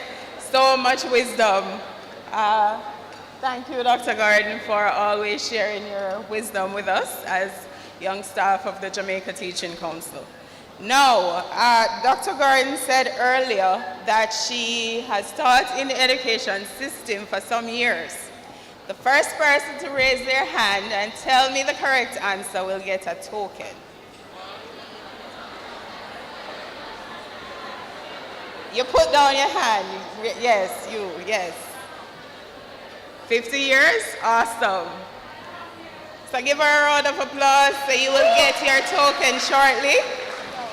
Now, my name is Althea O'Brien, Senior Licensing Officer at the Jamaica Teaching Council. And when I came to this session this morning, I started to reflect on how I sat in a similar session as this a few years ago. And the information that was imparted to me really helped me in my transition from student teacher to a trained teacher in the system. Please do not take these sessions for granted. as you transition into the teaching profession, it is critical. These sessions are critical, and the information that is shared with you, they are critical to you. So one of the areas that you will need to focus on is the registration of teachers in Jamaica. Can I see the show of hands of the persons who have heard about the registration of teachers? Have you ever attempted to complete a registration application with the Jamaica Teaching Council? All right, great. Now, what we will be focusing on is the context of teacher registration. We will be going through the registration process for you. We will also be introducing you to the registration platform. Teacher registration is primarily online. You can access it at anywhere, at any time, at your convenience. And I will also be guiding you to some resources that can help you to navigate the registration platform as well. Now, I know you're all thinking, why did I go to school to study for 4 years and now I am required to apply for registration? The registration of teachers in Jamaica is a law. All teachers are required to complete their registration application prior to entering the classroom. Now, it is your responsibility to apply for registration. We have various services in the Ministry of Education that you will need to access, such as when you're being employed by a school, you must provide evidence of registration in the form of a registration number. Now, there are 3 steps in the registration process.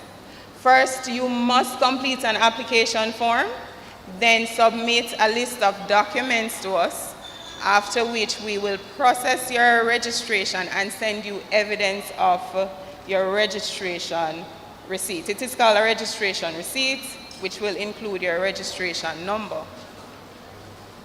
Now, if you pay close attention to the screen, you will see the URL that you will need to access the platform. And we do have a registration booth at the back that you can access our registration brochure from. It will provide you with additional information. Now, the system is the Teacher Management Information System. Now, we know how hard you have to work, and we created this platform for you. So you don't have to go to a ministry office to collect a form. You can access the online registration at anywhere, as I said before. Now, once you navigate to the Teacher Management Information System, you will go directly to the new teacher registration. And I will share the next slide to show you what that page looks like. Now, you see the arrow. Everyone can see that? We will share the slides with you. Right, so once you click on the new teacher registration application form, you are required to complete a teacher registration setup page. This requires your personal data. What will happen after you completed your personal data is it will transfer the information to the next page. Now you will be required to enter your continue entering your personal information. If you can see where it says, please click here to submit the new information. Once you click that link, it takes you to the next page.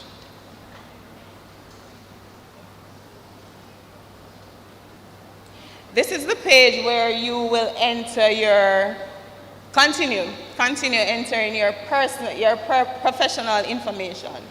Now, we know that you're still student teachers. If you wish to apply for registration now, you will select unemployed.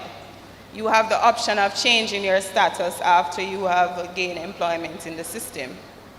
Once you select, just go back to the slide for me, please. Once you select unemployed, it will gray out the areas that you will not have information to enter, such as a school, date of employment, and so on and so forth.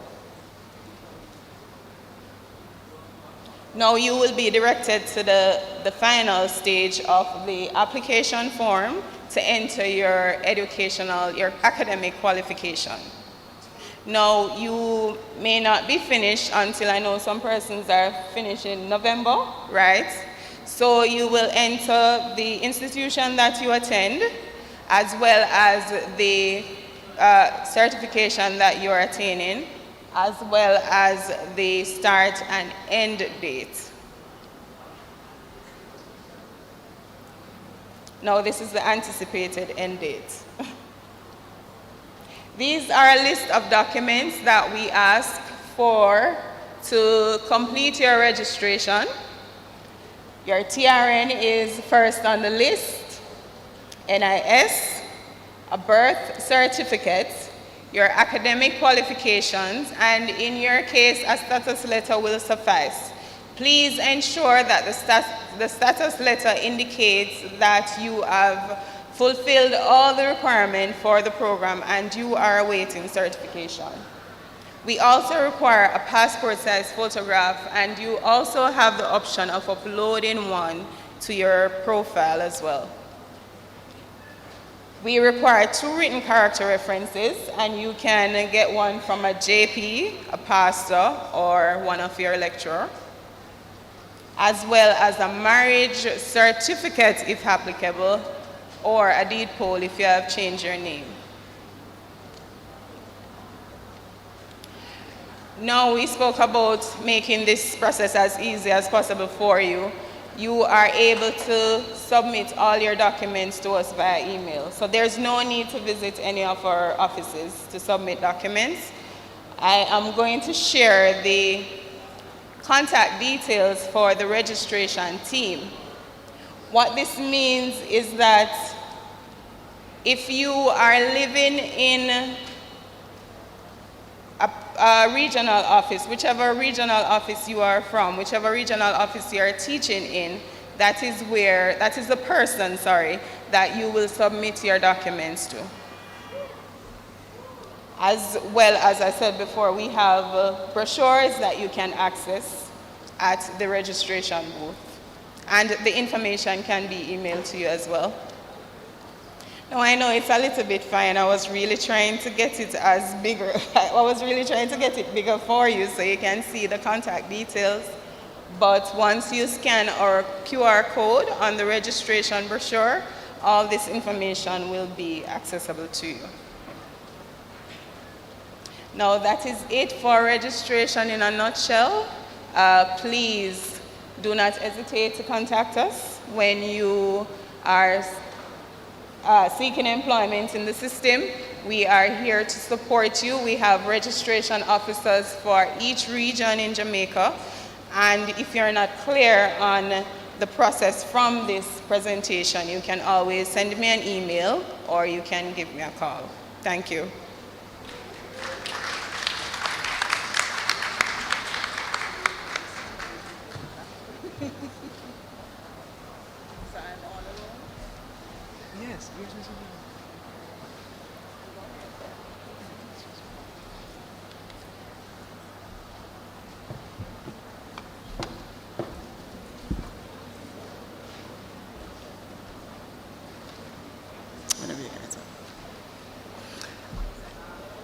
Mrs. Winsome Gordon, CEO of the Jamaica Teaching Council, and other members of staff of the Jamaica Teaching Council, faculty, staff from the various teachers' colleges across Jamaica, final year students, beginning teachers, good morning. Good morning. It's a wonderful morning, isn't it? And a wonderful time to be alive. I personally, and on behalf of the Jamaica Teachers Association, would like to offer our congratulations to you. Welcome to the best profession in the world.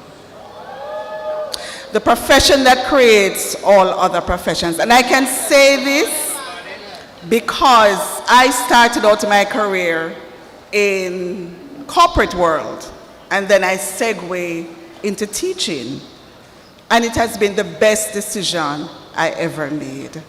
My name is Margaret Chin, and I'm the Assistant Secretary General at the Jamaica Teachers Association. I'm going to be talking to you just a little bit about who we are and the role that you play when you get into the classroom come September. Now, I'm not going to do an extensive presentation because in September, we also conduct new teachers seminar right across the regions. And in that seminar, we tell you all there is to know. We talk to you about what to expect, how to calculate your take-home pay, all those things. So I'm not going to go through all of that today. Ready? Yeah.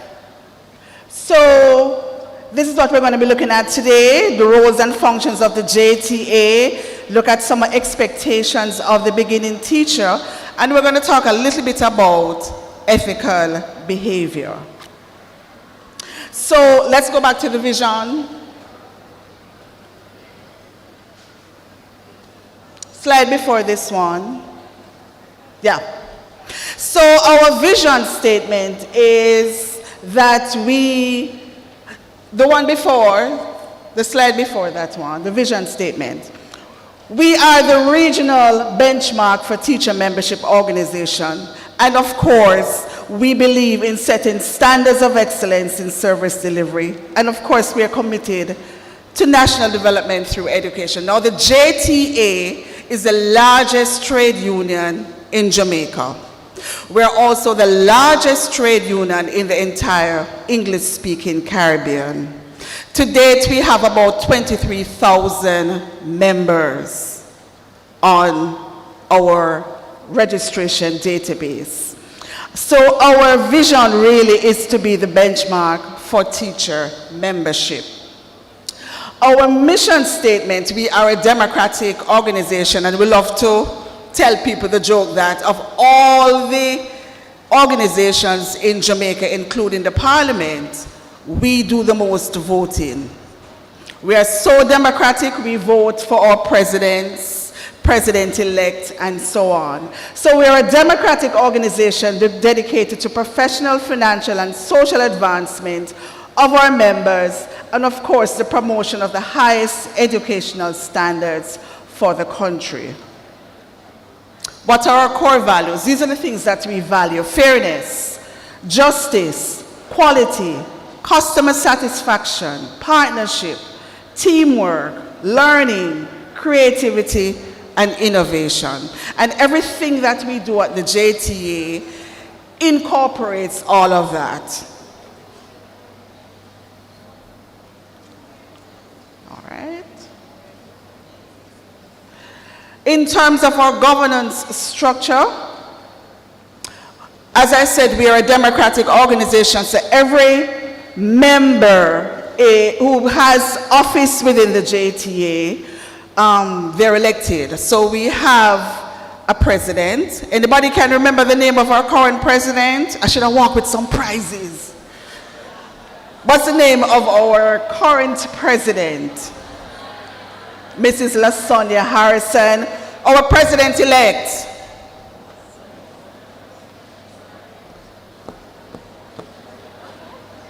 Mr. Leighton Johnson, and our immediate past president, Mr. Winston Smith. So our presidents literally have a term of office of 3 years. So they serve as president-elect, then president, and then immediate past president. And of course, within our parish association and district associations, we also have persons who are elected. Now we have 78 district associations, and the hierarchy that we have in our head office is the same hierarchy we have in the district associations. And we also have 14 parish presidents. We have what is called our annual conference, and this is like our AGM, our annual general meeting. We have this in August, and this is where we have the handing over ceremony. So the current president will be handing over to Mr. Leighton Johnson come August at our annual conference. We have what is called the General Council. And remember, I spoke to you a while ago about parish associations and district associations. These are the people who make up General Council, and they act on behalf of the conference. We also have the Central Executive. Now, when the president comes in office, Mrs. Harrison has what is called her cabinet. So we have about 21 committees, and she appoints chairmen to each committee. And these people make up the Central Executive, including our trustees and parish presidents. All right? Our regional offices, we have 4 across the region that serve all our members. We have one in Mandeville, one in Port Maria, one in Montego Bay, and one at our head office at 97B Church Street, not far away from here. Now, this group is very important. Our credit union, remember I told you that our vision is to look about the welfare, both financial and professional. The JTA Cooperative Credit Union, they offer the financial assistance to our members, and they're next door to us at 97A Church Street. How many persons here would like to become writers? We own a publishing house, and I must tell you, the royalties are fabulous. She's my former co-worker. One of the social studies textbooks that we now have in primary school, she's the author. And her last royalty check was $1.8 million. That's what she gets every year for just having the books there. So we have a publishing house, and they do everything for you. We have someone who will assist you with writing, with marketing, with publishing, everything that you need. So if there are writers here, and once you get your books on the Ministry of Education's book list, you're good, you're set for the rest of your life. So if you're interested, this is another route for you as well. We also have international affiliations, Caribbean Union of Teachers, Education International. Many of you have heard of Miss Nadine Malloy, one of our past presidents. She's an executive on Education International, Canadian Federation of Teachers. And so we have that record of working with governments across the world. All right. I don't know. There you go. So I want us to look briefly now at the role of the JTA. Now, the JTA sits on 2 pillars. Our primary function is that of a trade union, but we are also a professional organization. And you may have heard Dr. Gordon speaking to every profession having a group to which people are registered. Not true? Where the nurses go, what's their organization called? The Nurses Association of Jamaica. What about the doctors? The medical doctors. What about lawyers? The Bar Association. So as teachers, it's important as professionals to be a part of a professional body. So let's look at the union side of things. We negotiate improved salaries and fringe benefits for our members. So you'll be hearing about the compensation review. We have been able to negotiate a decent salary. We're still working on it, a lot of work to be done. But teachers, when you go into the system in September, you will see a significant jump in your salary. So we have been, and we're going to continue to work on that. We also look at conditions of service, your working environment, your job security, insurance, vacation leave, that kind of stuff. We also guarantee freedom from victimization. And by the way, if you need legal support, JTA provides it for free. So if you need a lawyer to assist you, once you're a member, you don't pay for any legal fees. We cover all of that for you. Provide support on professional, personal, and other matters to teachers, membership education, and of course we have links to international organizations. As a professional body now, We, of course, promote the educational interest of the country. We promote and maintain unity in the teaching profession. We help to maintain high ethical and professional standards. And I gave Mrs. Pierre Wilmot our code of ethics document. It may not be enough for everyone, but you can go on our website. We're going to talk about it a little bit more. We make representation on matters of common interest. Oh, by the way, we are, I'm going to say this on record, I think we are the only trade union that meets with the minister every single month. Every single month, I think it's the second Wednesday or the third Wednesday, we meet with Minister Williams, and all the issues are ventilated there. Who hasn't been paid, who was denied leave, that kind of stuff. So we do representation at that level as well. Some services that we offer, of course, we spoke about salaries and fringe benefits. We keep under scrutiny the operations of the education law. We seek to improve conditions under which teachers work, represent concerns of the teachers to the ministry, and of course we provide advice to teachers on all kinds of matters. I spoke to you about the economic aspect of it. We also offer discount. Once you become a member, you get a discount card that you can go to some merchants and get decent discounts. We have overseas and local tours, so we have Disney tours in April, and in the summer we have summer tours. This year we are going to Newfoundland in Canada. So we go to Europe sometimes, we go to Morocco, and so on. So you can, once you become a member, you can also, by the way, we help you to get the visa as well. Yeah. Yeah. We're good like that. When the U.S. Embassy sees our letterhead, 10 years, okay? So we give you that letter to take to the embassy. I'm dead serious. A teacher came just on Friday to say she got 10 years. She said, Miss, them turned me down 4 times. And I took the JTA letter. She said she had stopped thinking about going to the US because she just thought that she wouldn't qualify to get a visa. And she got her 10 years. So she good up now, go buy her clothes and things to go to foreign.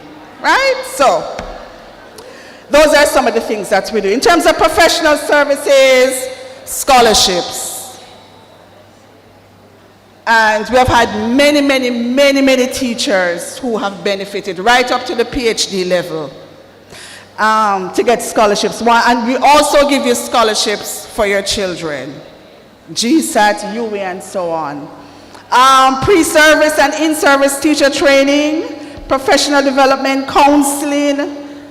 We have various awards that you can get. Roll of Honor, which is our highest award, right down to Golden Torch. So if you know of teachers in the system for 35 years and over, they get the Golden Torch Award for their service. Pre-service teacher forum. How many people in this room have been to our pre-service teacher forum that we had at our head office? I met a couple of persons when I came in. I see some hands in the back. So we have that for our teachers who are in in tertiary education settings. We have investment seminars. Those persons who are going off on retirement, we have pre-retirement seminars for them, help them to calculate their pension, how they can access their NIS, that kind of stuff. Helen Still's Professional Development Day, based on one of our past presidents who's now deceased. We're having this, write it down, on May 11 at the Royalton Negril Hotel. And this is where we not only do professional development sessions, we also offer free facials. You get your eye shell, your foot shell, the barbering services, massages. Yeah, it's a day when it's always a day after Teachers Day. So we treat our teachers, and it's only $10,000. And you have access to the entire hotel. Good? So we have that as well. Mark it down, May 11. We also have Family Fun Day. We had it at Puerto Rico Beach this year. Over 2,000 teachers came free of cost. We buy out the entire Puerto Rico Beach. And we're going back there. It's our new home. So next year, when you're in the system, we always have it the day after Ash Wednesday. So mark your calendars. And you can bring your own food, you can bring your children. We have health checks and so on. We have sporting competition. The Jamaica Diaspora, come June, will be in Fort Lauderdale. We partner with them, and JTA gives you $40,000 towards your airfare. So this year we are catering to 100 teachers to go. Again, we give you the letters to take to the U.S. Embassy for you to get your visa. Special conference, how many of you have heard of Teachers' Time? Every Sunday at 4:30, we have Teachers' Time. Exceed, we have a partnership with Loma Linda University, and they offer workshops as well. Hard Trust has partnered with us. We do contact teacher training and principals consultation. And these are some of our highlights of our achievements. You heard Dr. Gordon speaking about Master Teacher Program, thanks to the JTA, okay? Teachers Day, we partner with the Chamber of Commerce, and we acknowledge the Wednesday, and it's the first full week in May. So this year, it starts May 7th. So we start with a church service on the Sunday, and the Wednesday is Teachers Day. So these are some of the things that we have done. Prime Minister's Medal of Appreciation Award, anti-trafficking workshops, as I said, the Forum for Young Professionals, and now we have tertiary grant for teachers in basic schools. So basic school teachers who don't have a degree can access tertiary grants to complete their degrees. As I said, we have a counseling program that helps our members island-wide, and of course, we do so many other things. Our expectations, as I spoke to you, we have on our website our code of ethics, and of course, it speaks to how we should operate and maintain the highest standards in the profession. And these are just some of the things when we talk about work ethics. When you go out, and some of you are doing it in your practice right now, show responsibility and commitment. Show up for your class on time. I'm going to say this part slowly. Write your lesson plans. It is in the code of regulations, you hear? So your lesson plan literally is a legal document. You can be fired for not writing lesson plans consistently. Yes, you can be fired. Yeah, it's that serious. It's in the code. So write your lesson plans and carry out your duties. Accept the consequences of your actions. Nothing is wrong with saying I'm sorry. And the kids actually appreciate when you own up to something, right? Support your colleagues, be enthusiastic, learn new skills, and of course, always be committed to quality and excellence. So in looking forward, we continue to be vigilant and uncompromising when it comes to defending the rights of our teachers, and we make no apologies about that. Of course, education must continue to be positive as an agent of change, and so we continue to put forward the best leadership at all levels, and so we always ensure that we create people of integrity and capabilities. All right? So that's basically it for me. Thank you so much for listening. As I said, come September, we'll be seeing most of you again because we'll be hosting our new teachers seminar that you'll get far more information. And of course, I expect you to sign up to be a member of the Jamaica Teaching Association. And Mrs. Pierre-Wilmot, thank you so much for inviting me. Thank you, thank you, thank you, thank you, thank you. Thank you, colleagues, and I look forward to seeing you.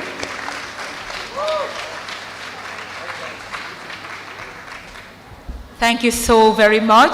Panelists for the afternoon session with Faye Ellington, I'm going to ask you to just meet Mrs. Harriet. Where are you, Mrs. Harriet?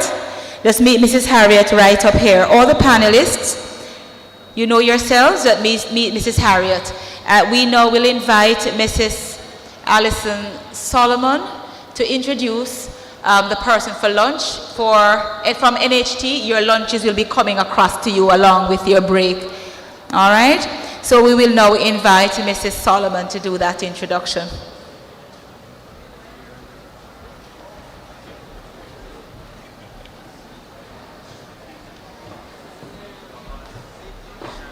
Good afternoon, everyone.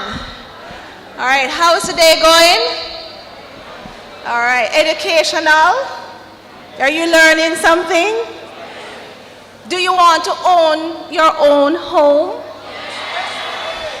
I want to own your home ownership is something we are pleased to bring to you today to talk about. And now is the time to invest while you're young.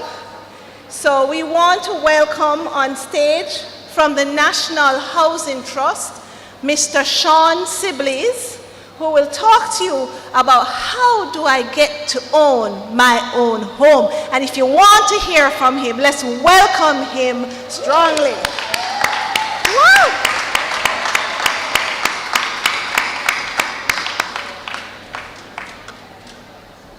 Thank you so much. Afternoon, everyone. Afternoon. Okay, just checking. All right, thank you so much for that, Ms. Sutherland. My name is Sean Sibley's, Marketing Sales Officer at National Housing Trust for Kingston St. Andrew and for St. Thomas. All right, so I was actually invited here to talk to you about how persons can access their home, what is the process towards home ownership.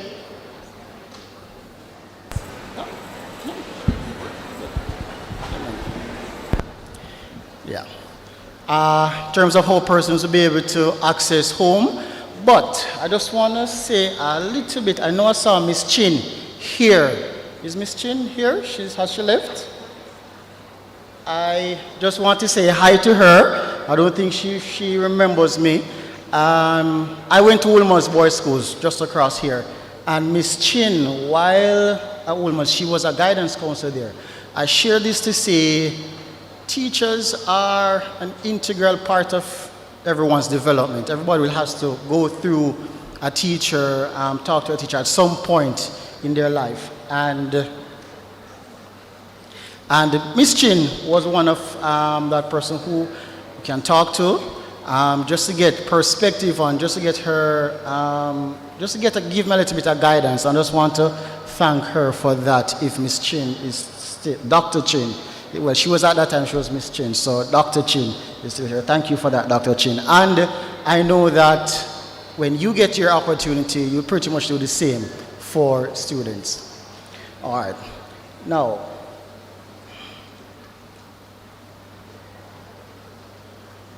all right. Now, here are the NHT. What is that the NHT does? NHT tries to increase and enhance the housing stock in Jamaica. What does that mean? We try to provide housing solutions that is so that it can be available for all eligible contributors. And now I'll jump in and I'll move into a little bit in terms of who are the eligible contributors and how persons can be eligible, but I'll get into that shortly.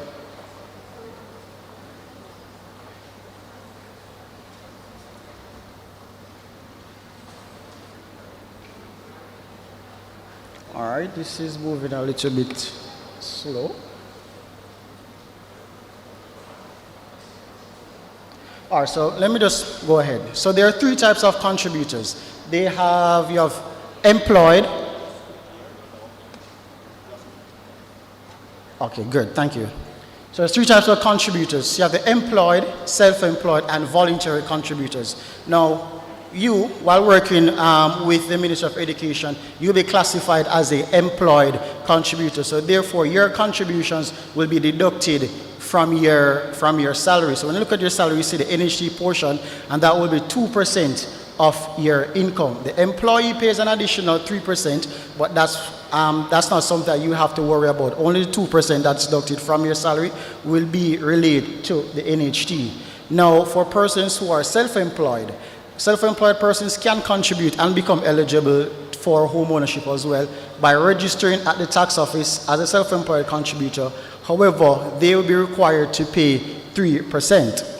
Now, for the voluntary contributors are persons who live overseas or they are now residents or permanent residents or citizens who are overseas. And when I say overseas now, I just want to be clear on it. I don't mean the persons who run off. Good? These persons have to be legally able to stay in the country. And by virtue of that, those persons can register directly with the NHT and they will be paying 3% of their declared income.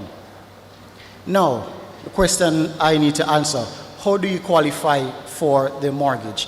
Now, first thing, persons have to be within the age 18 and 70 years in order to be eligible for a benefit from the NHT. Now, the main criteria is that I spoke about persons must be contributing. So you must be contributing to the NHT for at least 1 year before you'll be able to access a benefit. Now, I want to be clear on the contributing for 1 year. It doesn't mean that person needs to be contributing for one consistent year. So let's say, for example, if you're contributing for about 6 months in 2019, and then 2021, you're now contributing a different place of employment for 6 months. Once you meet the initial criteria of 52 weeks, not 1 calendar year, just 52 weeks, then that is initial criteria in order to be eligible. And then at the time of applying for the benefit, the person must be contributing at least 3 months to the NHT. So that's why most persons will ask you for at least 3 pay advice. So 52 weeks and then 3 months. So I understand that most persons here will be jumping in the work world starting September. So pace yourself from 1 year from that, 1 year, come next year August, then you'll be able to access a homeowner's benefit or a non-homeowner's benefit, depending on what suits you. All right?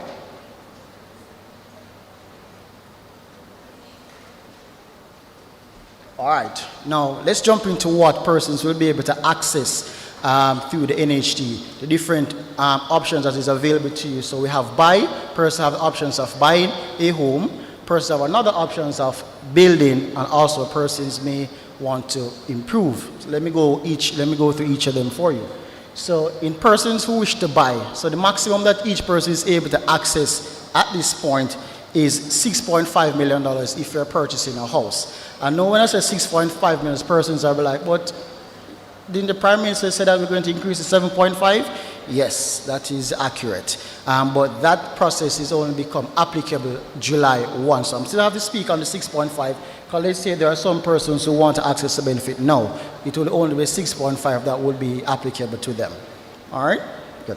So as of this day, it's $6.5 million per individual, and up to 3 persons can co-apply. So 2 persons can co-apply and 3 persons. So if it's 2 persons will be able to access up to $13 million as of today's date.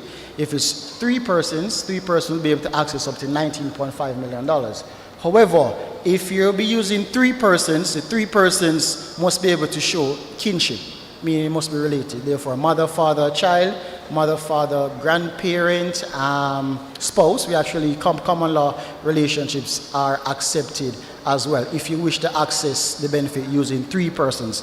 But if you're using only 2 persons, then it can be any 2 persons once they are contributing to the NHT and they're eligible to access the benefit. So in this though, with the house, with up to $13 million, persons can look for the property that they're interested in. And I want to share that a part of the process involves you.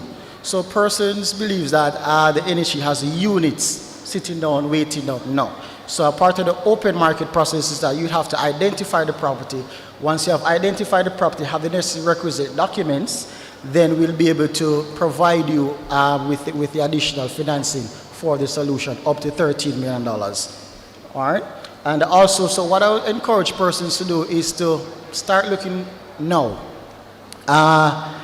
My perspective on house ownership is that I believe that most Jamaicans can can access a NHT mortgage.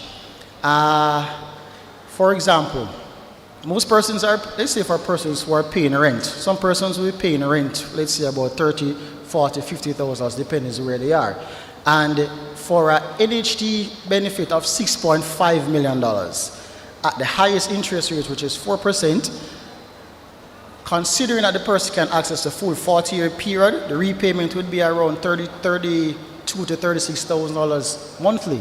So let's think about home ownership rather than, I know that at times rent is what you have to do in the meantime, but in the meantime, let us try to save towards that deposit, because that's the biggest hindrance for most Jamaicans, having that deposit, that initial deposit of either $500,000, $1 million, 1.5, depending on the vendor.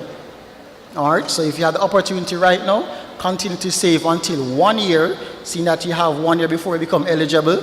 Continue to save for that period, so now you'll have the down payment, so when you're ready, you can make your deposit and then you can come to the NHE to access the necessary funding. All right, now there are numerous ways in which persons can become a homeowner. So persons, you don't have to buy a house to become a homeowner. Let me give you a few options. So let's say now you want to build. Let me just say a show of hands, anybody here? Anybody here who have access to land can build on? There, see? Good. So, now this is for you now, it's how you can become a homeowner.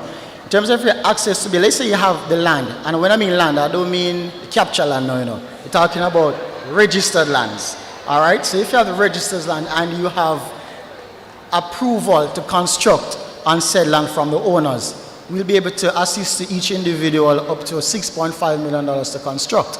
So the same things would apply. If it's 2 persons, it's 13, and if it's 3 persons, which is family, we can go up to the $19.5 million. And I'm pretty sure no one can sit here and tell me that 13 million or 19.5 cannot construct a suitable unit. Good? And by virtue of also constructing on said unit, you won't need to worry about having a deposit on the unit, because you already have the land. The only thing that you need to have is the requisite approvals from the parish council to build on said land. Once you have the necessary approvals, then we're more than happy to assist you with the construction. All right, so if you have the land, let's make use of it. So another example, what you can, let's say it's a large parcel of land.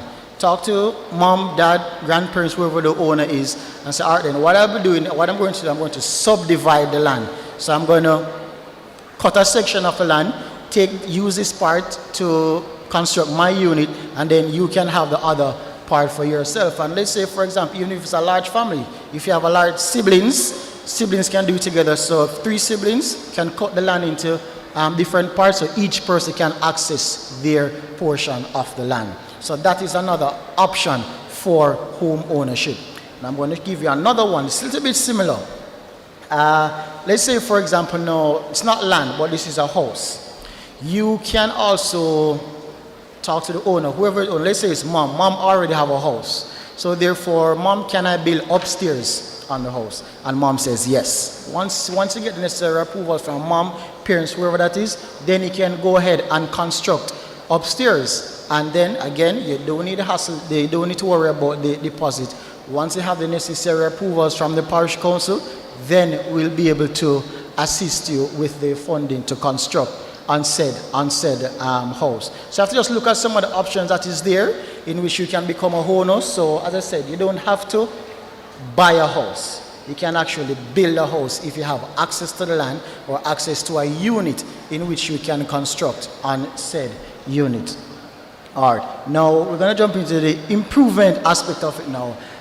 For this, probably for persons who are already homeowners. If you're a homeowner and you want to renovate or add on said unit, the NHE will be able to assist you with up to $2.5 million to renovate or improve on said property. So once you're able to show that you're the owner of the property, then we're able to assist you with the necessary funding. And just want to, in order to access any benefit, one of the main things that persons will require will be a survey report. So once you have a survey report, the survey report indicates that everything is okay with the property, relates to the boundaries, everything is where it should be. Once that is in place, then we wouldn't have any objection in providing the necessary funding for whatever project you want to undertake. Oh, sorry. And for the home improvement benefit. Now, let's say there are some persons here who are already NHT mortgages. As a public sector employee, you will be able to access a home improvement benefit of $2.5 million after 10 years of contributing. So it's a second mortgage. All right. However, if you're a private sector, let's say you no longer want to be a part of the teaching profession and probably want to go in the private sector world, then you'd have to wait until 15 years before you can access that new benefit. All right, so now we're going to talk about a little bit more of financing options in which we can kind of cushion some of the things that you more foresee when trying to access a benefit. So let's say, I spoke about persons unable to access the deposit. So let's say what we at NHT do, we try to offer some kind of assistance. We call it contribution refunds towards deposit. Right now, this may not be applicable to you, seeing that you are now just going into the working world. But let me tell you what it is. So it's anybody here familiar with the word refunds? Everybody collect refunds at the start of the year, January 1? Yeah? Yes, refunds? All right, good. So with the refunds now, what we do is that we provide that funding to the contributors so therefore, how the refund process works is that you get the funding 8 years after which was originally due. So what we do is that we give you the funding before it becomes payable. So it's pretty much we're loaning back your money ahead of the requisite time. So when you come to apply for your refund, you won't get it because we basically pretty much gave you that money in advance towards deposit for the unit that you're looking to purchase, or for lawyer fees. You can use it to assist with legal fees as well, surveying fees, land valuation fees if necessary. So these are some of the things that you can use the contribution refunds towards deposit to assist with. Now with our home grant policy now, our home grant policy it's really for low-income contributors. If you are contributing, right now it is as $15,000. So there will be some adjustments to our policy, but I'll explain it a little bit later. With the home grant now, the home grant of our persons who are earning $15,000 or less each week, and they must be contributing to the NHA for at least 7 years. Once persons are able to validate this information, then we'll be able to assist them with funding up to $7 million. So what that means is, when I mean $7 million, it's $7 million along with their regular NHT benefit. So the maximum the person can really get is $2.5 million. So let's say, for example, the person is able to access $4 million based on their income.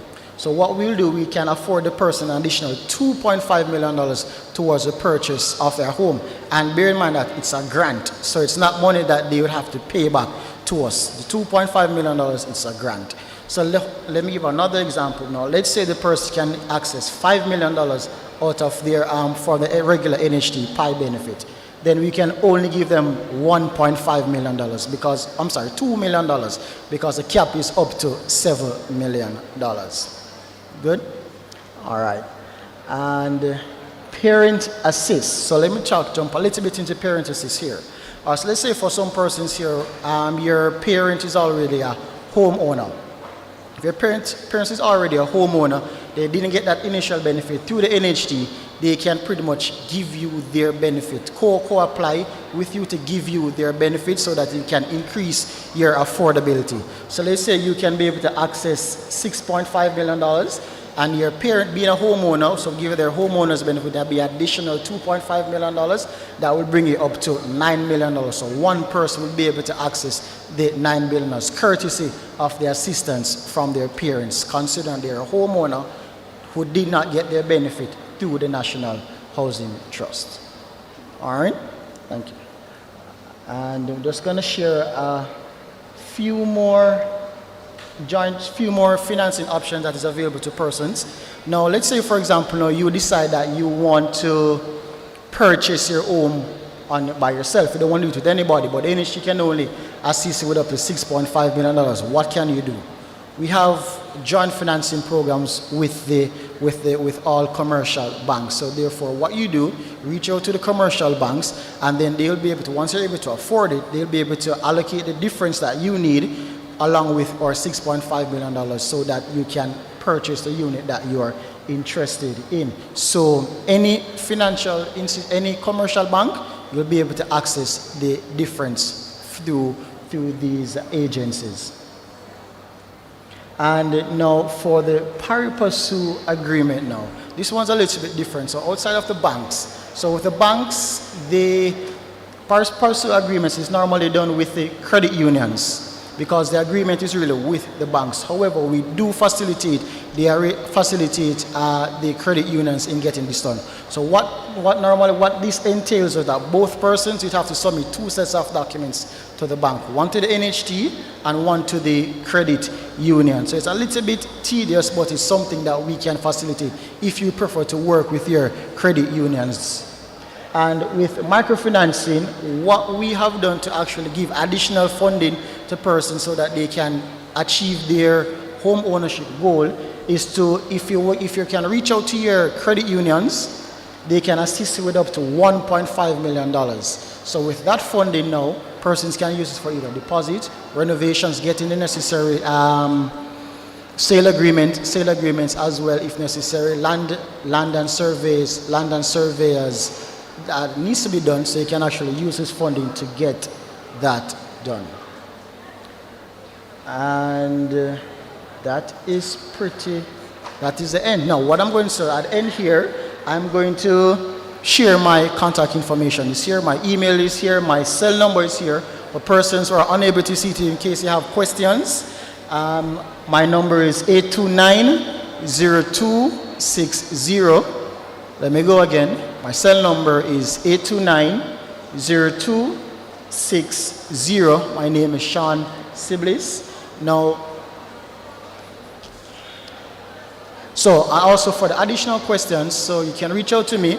My colleagues are here with me. We are under the NHT tent. We're on the field, so when you get a chance, when you get a break, come and sit with us. Come and hear some of the options that is available to you and what you can do towards your journey towards home ownership. I don't know if there's an opportunity to take maybe about 3 questions if persons might want to. If there is, I'll take 3 questions if I'm allowed that time. Any questions?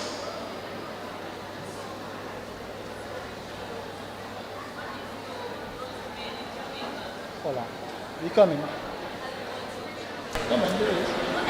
All right, so taking a question right here.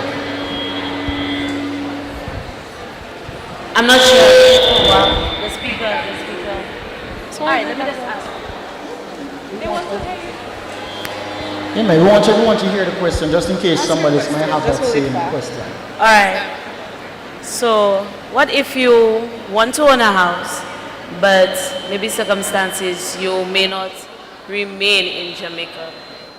Would you still have plans that accommodate persons that, let's say it's like your second home? Yeah. It's second home?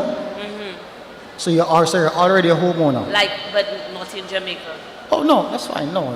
And then you'll not remain in Jamaica, like you'll come and live, Okay, all right. So the home ownership is really required for if you're in Jamaica. However, if you decide that you want to migrate, work in another country, then you'll be able to contribute as a voluntary contributor. So by contributing as a voluntary contributor now, that's 3% of your declared income. So that process now, you can actually make the payments online on an NHT online platform. Just go on Google Play Store or the iPhone App Store and download NHT online, register, and then you can make your payments as a voluntary contributor. All right, and also just want to invite persons to follow the NHT on our online platform, on our social media spaces, National Housing Trust, Facebook, Instagram, and Twitter, and also on our YouTube pages. So therefore, whenever we have new developments and anything, persons can get the information same time. All right? Thank you so much. All right, hold on. I have a few questions because I have a few things I want to give away. Let me just show questions real quick. How long do you have to be contributing in order to be eligible?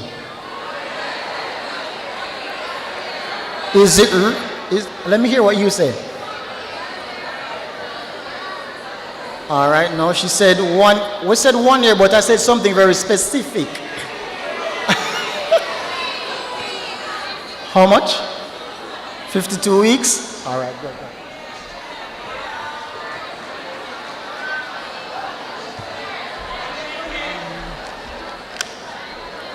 All right.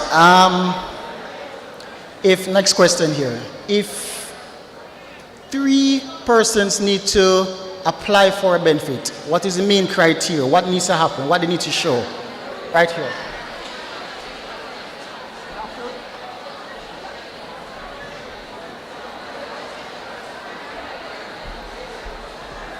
All right, I think I need to get one from the back now. I'll probably here on this side. Okay, all right.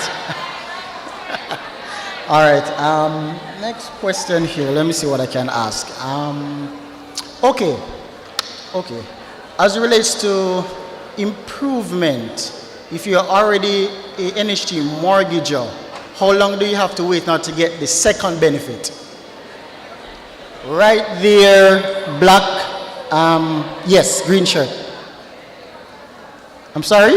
If you're a public sector, how long? What's that? 10 years? That's good. All right, I have this one for you. I'm going to take one from...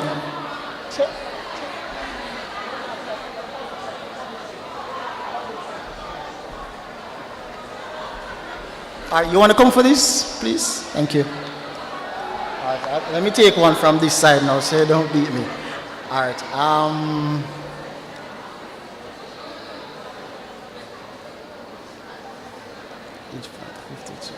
Oh, good. What is the age range as persons need to be contributing to the NHT? Age range. Blue. Lady in the blue, right here. Yes. How long? 18 to 70? All right, good. Thank you.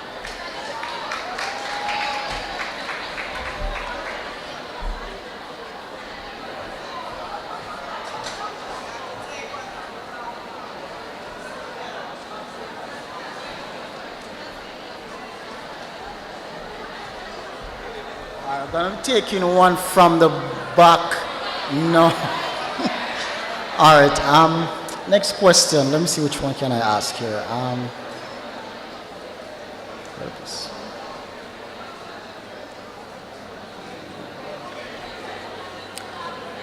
Okay, good. Very easy question. What would be the new loan ceiling as at July 1 for household? At the back. Anyone at the back? Way at the back. All right, right here, lady. Right, way at the back, right there. Yes, you. How much? 6.5? 6? All right, let's right here. Yes, yes, you. How much? 8.5? 7.5? Good. Thank you. All right, thank you so much, everyone. I appreciate it.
Ladies and gentlemen, good afternoon.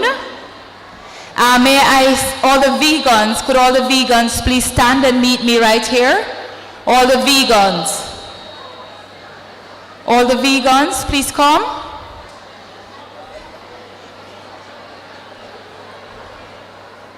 Vegans, where are you? Please meet me here.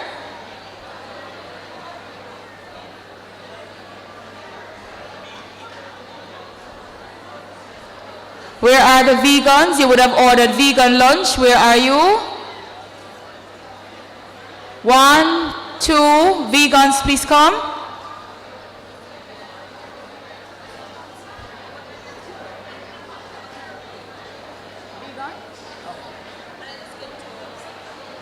All right, yes. All right, vegans. Sorry. Vegans, 1, 2, 3, 4, 5. All the vegans, could you quickly come, please? All the vegans, quickly come.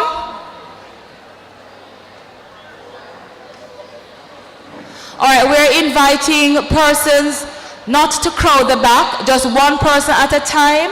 As we go through lunch, you can go to the 360 to get your photographs done. They will be emailed to you. All right, but we're doing it. The 360 booth is at the back for your photograph, but you go one at a time. So as soon as one is finished, you just look and you utilize that during your lunch. Vegans, anybody else? This is our list for vegans. These are all our vegans.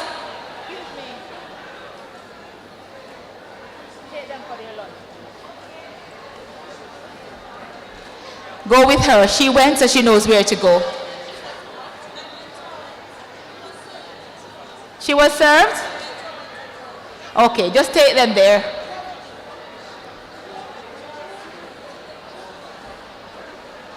All right, I see some lunch. Are those vegans? No. All right, so all the vegans just go to the lunch area. Go right to the lunch area, the booth, right, just go straight across. Remember, for this 360, that you can only go like 2 at a time if you want to go with your friend, but don't crowd that area, please. Your mentors and student leaders are taking your lunches to you. We're going to be doing the fish next, and then we do the chicken, all right? So you should be getting a snack. You're getting your snack. Have you all got juice and water? All right, this side did not get juice or water. Mentors, one mentor. Hello. The persons who did not get, the side that didn't get juice or water, raise your hand. All right, thank you.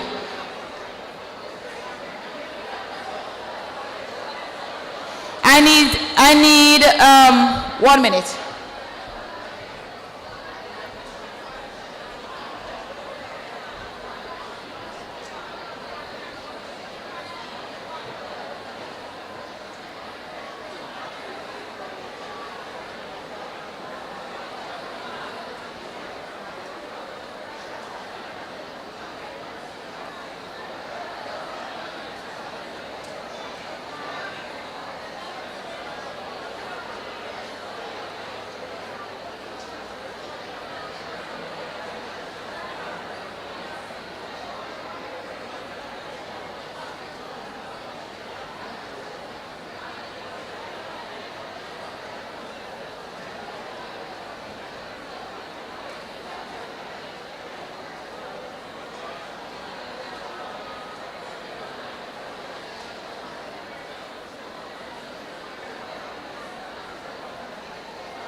Your student leaders and your mentors are taking lunches to you. All right, it's important that you are now seated.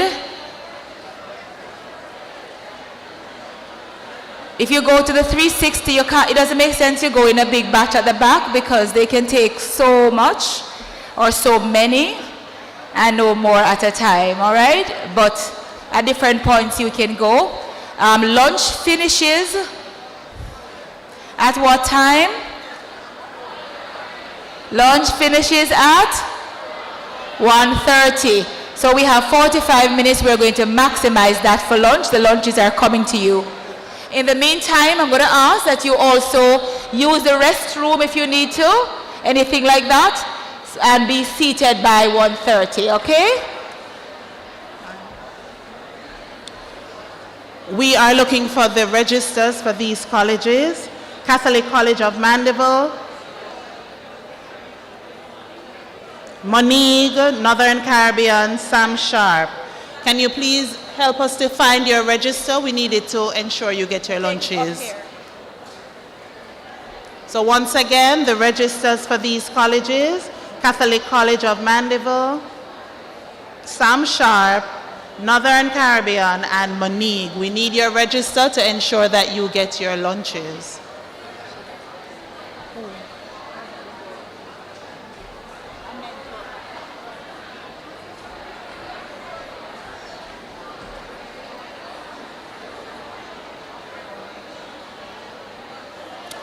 Our facilitators, ensure that you're here. We're serving for facilitators. We have 961 lunches ordered, and so we've made provision for the persons who have ordered. If you did not sign up for lunch, just join me up here so that we can work that out. Your name is not on the lunch list that we have. Please join me up here. The persons who did not sign up for lunch, please come to me up here. You did not register for lunch, it means we need to make special provision for you. Join me up here.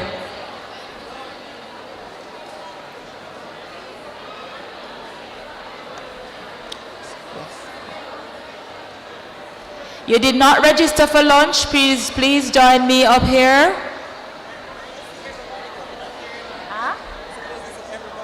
No man, the register has been out. If you did not register for lunch, please join me up here. We're trying to see how far we can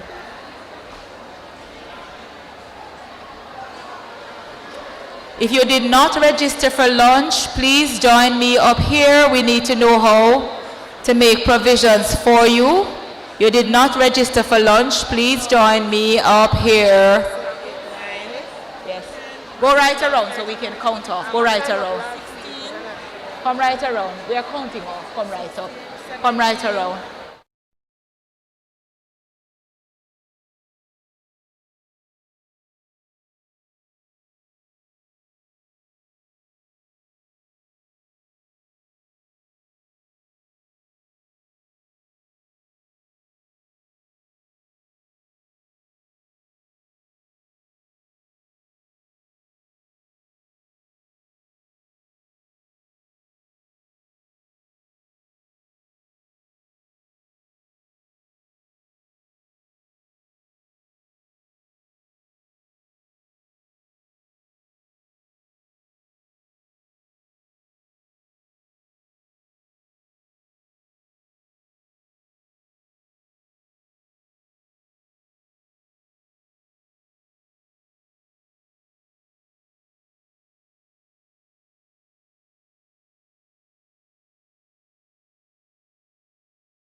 nice as you were today to you.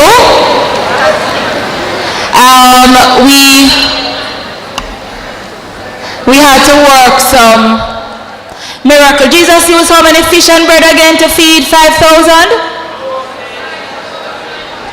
I don't know what we used today to feed all of the unruly teachers who did not sign up for lunch.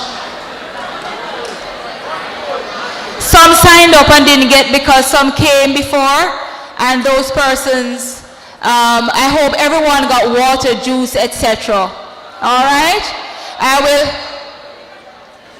I will be coming around to you quietly. All right, so ladies and gentlemen, I want you at this time to get ready for our next presenter. And on your program, who do we have now? Who do we have now? Mr. Ricardo Allen.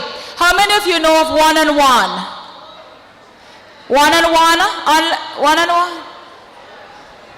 We have to do a lot of marketing. One-on-one. So he's going to talk about the influence of a teacher.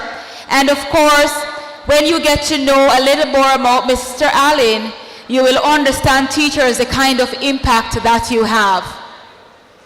I want you at this time, as we get ready, those who are walking around, just quickly get to your seats.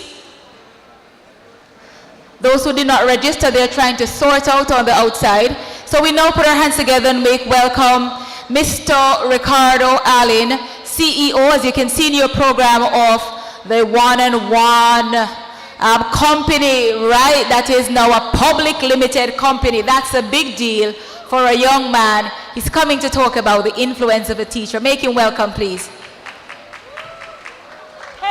Hello? Thank you so much, Ingrid. Ingrid, do you have one I can walk around with? Oh, they are? So I have to stay at the podium. That's fine. Oh, he's coming with one? All right, perfect. Thank you, my brother. All right, good afternoon, everyone. Is it because it's after lunch? It is? All right, that's fine. I promise I won't take too long. So, first of all, very happy to be here, very happy to have been invited to share with you. My name is Ricardo, and I'm not a teacher, but I would say that I've taught before. I don't know if that qualifies me. Does it? No? That's okay. All right, so yeah, I'm not a teacher, but, and I own a company that's involved and that has perhaps employed over 10% of every teacher in Jamaica at some point in the last 10 years, right? And I've been asked today to share with you, in my mind, what I believe is the influence of a teacher. I'm told that everyone in the audience today are teachers who are entering the industry. Is that a fair assessment? Yes, no, maybe so, yeah? All right, so we're all newbies, eh? No? All right, that's fine. All right, so I'm going to talk to you a little about, in my mind, the influence of a teacher and kind of, shaping the world as I see it today and your influence that is to be. Now, I'll start out by saying that I genuinely don't believe that the influence of a teacher as it is now is going to be the same tomorrow. And the reason I say that is because the world is changing so rapidly. Anybody hear about ChatGPT? You've heard about it? Are you scared? Who's scared? Show of hands. No, be honest with me, man. No? So you've all embraced it? You've been using it? No? Yeah? All right. Okay, so now, as I know it, I left high school in 2008. Yeah, I'm a youngster. I left high school in 2008, and when I left high school, the influence of a teacher at that time was a little different. Personally, for me, I think the number one influence a teacher had on me was to inspire me. I had a Miss Williams who in high school, she was my IT teacher, and she inspired me to be interested in IT. Now keep in mind my background is in math and actuarial science, and I don't write code, but she inspired me to love IT. Now how did she do that, right? She did that through her simple passion and so on. But guess what? The first day I met with Miss Williams, I never forget, I was at JC.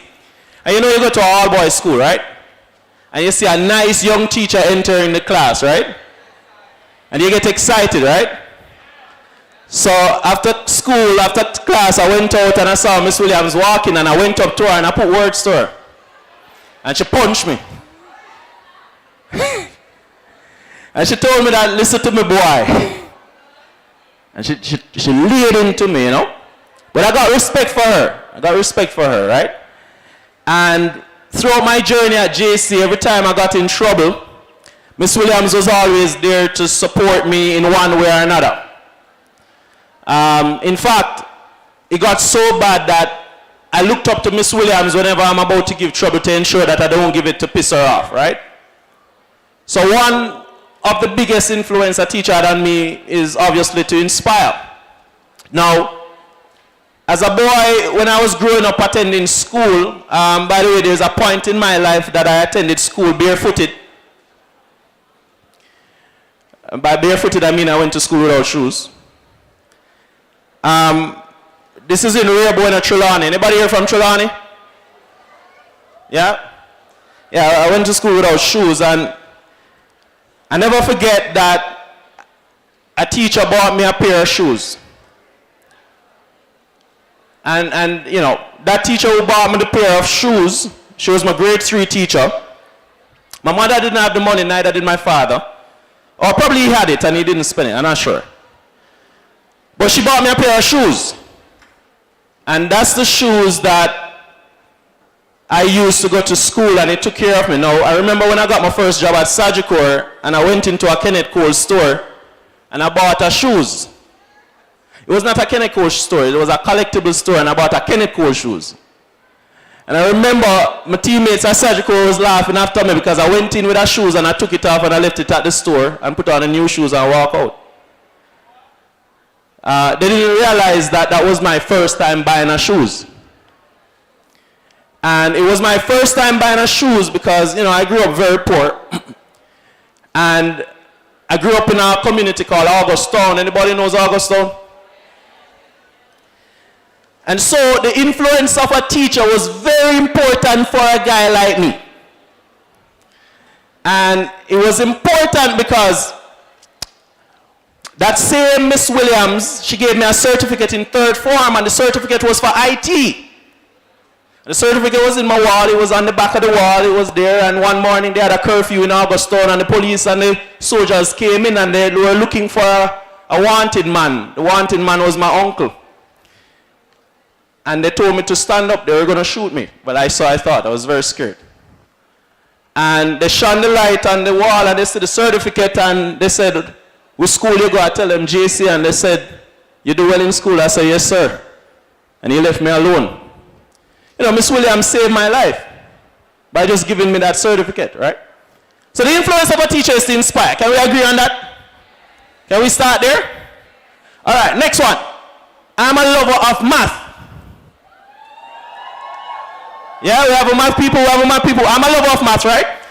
And when I was attending high school, I got in a lot of trouble, so much so they were not going to accept me into 6th form, right? And I remember being one of a few students who got grade 1 in that year in math, right? Now I could fail every other subject, but I would never fail math. And the reason was because math made sense to me. Like, something ever made sense to you yet? It was logical, it made sense, right? 1 + 1 = 2, it made sense, right? So, I never forget, from JC to university, I was awarded I was in actuarial science, so I got the award for the top actuarial students in the Caribbean, you know, and actuarial science is a big deal, right? Never forget. And how I got into actuarial sciences was my teacher in high school, Miss Francis, who inspired me to love math, because every day she come into class, she all bubbly and coming and she excited, and when she explained the concepts, we're not looking at the board and she drawing things. She'll come with bread and CD player to teach the concept of volumes. You know, like you stack the CDs together. And it was just so fascinating to me. Like, it was just wow. You know what I mean? Like, wow. And so when I went to university, right, and I grouped up with all the champions and the immaculate, the bright kids, the really bright ones, right, I came out on top. And I came out on top, and people were saying, boy, Ricardo, you're smart, you this, you that. No, I genuinely don't think that, but I think that I have a passion for math. But that passion started from Miss Francis. Because when Miss Francis hold you with a math concept in the classroom, and you feel it, make you want to go home and try it too. Like, you ever go home and try maths? I not talk, do the questions, you know. I not talk, try maths. Start with volume and get a little bucket and fill it up and then throw it in a one different shape and this and that. Those were the things that I did. And what it caused me to do, I've realized, is that it made me understand math so much that I felt like I could bend the universe using math. You hear what I just said? Bend the universe using math. So guess what happened? In university, I graduated top of that. I was a Rhodes Scholarship finalist in 2010. I was 19 years old, right? And I remember at the end of university, I did my actuarial exam. Do you know what an actuarial exam is? These exams that you do to become an actuary. And these guys earn a lot of money, right? So I'm studying for my actuarial exam, and I'm in the exam, and the studying, I'm studying. You have a book? I want a book. Yeah, anybody have a book? No? You have a book? You have a book? I was studying using a book. It was about this thick. Follow me now. You following me? And when I was studying for the exam, I encountered a problem that I couldn't solve. So I just read the thing, and I did the question, and the question, I did it another way, and I realized I got a different answer. And I asked my brethren, asked him how him do on the question. Him said, boy, leave it alone, Ricardo, you're too miserable. Stop, follow up the question. Move on. I asked my supervisor at work, same thing, move on. I never asked Miss Francis because actual kind of above her head. So I never really asked Miss Francis. But what she taught me to do was to be so curious and challenge that which is so. So guess what Ricardo did? I wrote to the book publisher. And when I wrote to the book publisher, I said to the book publisher, listen, you taught me the thing one way in the thing. I did it this way, and I don't get the answer. What happened? The book publisher wrote back to say, I'm afraid you're correct, sir. I'm going to update the book and acknowledge you.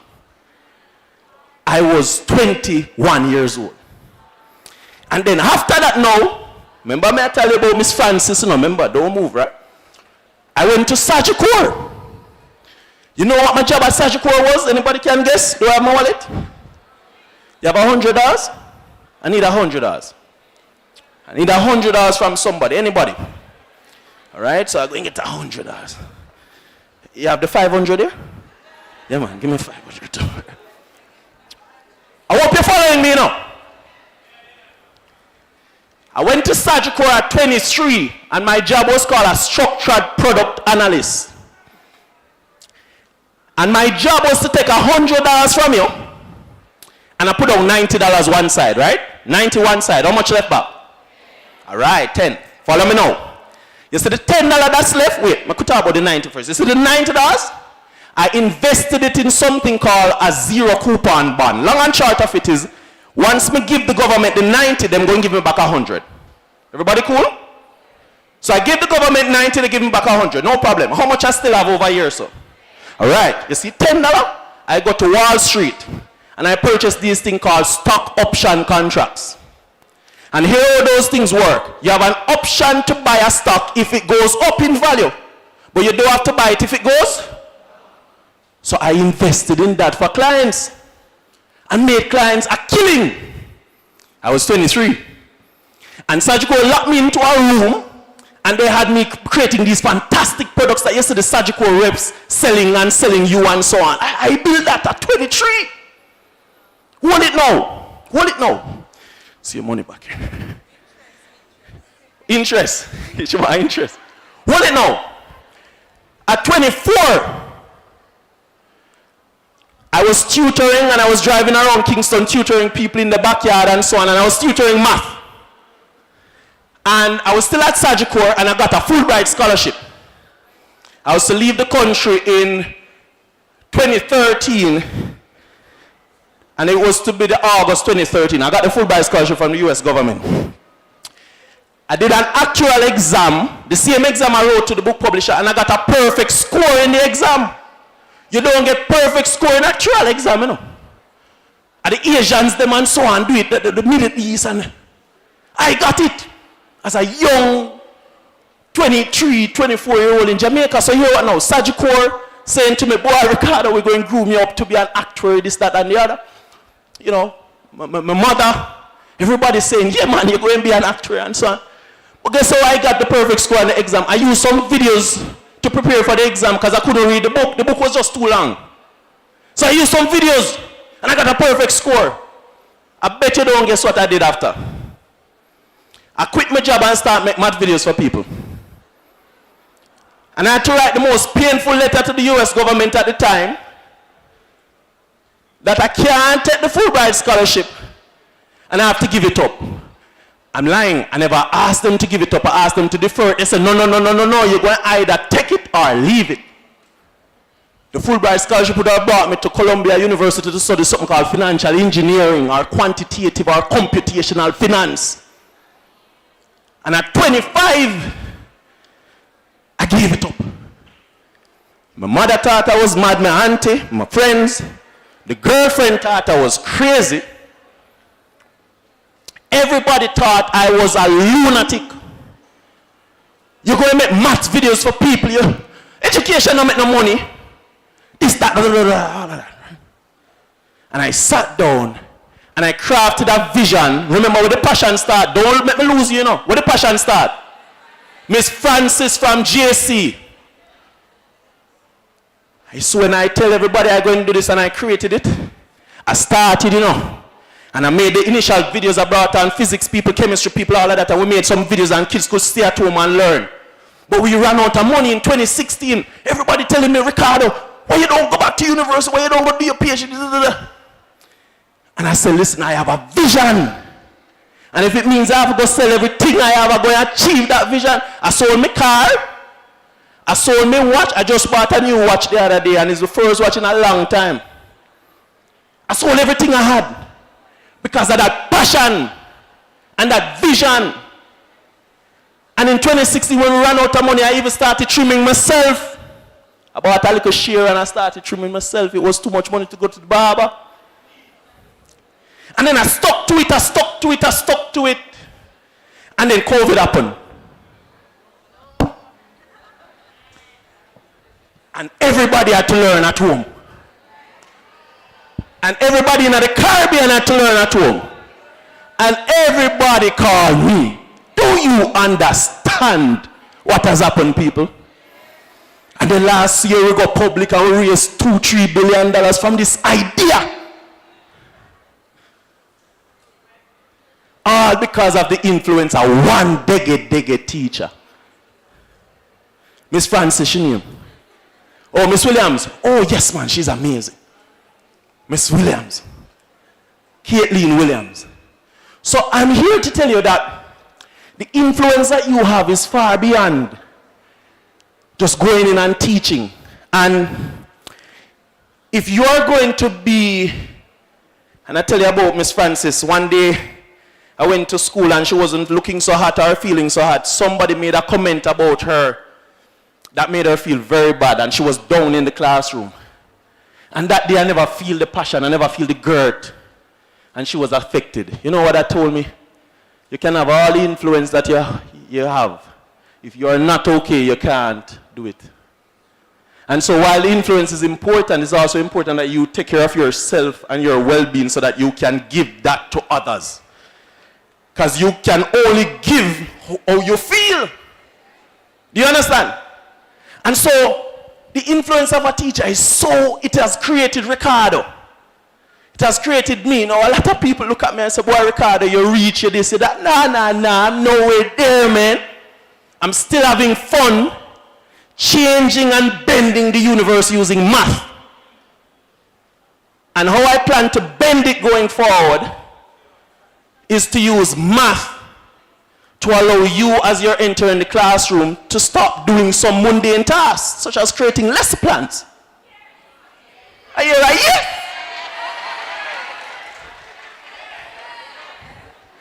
Or doing all of those worksheets. Imagine if you could just press a button and tell it what you want and it just happens.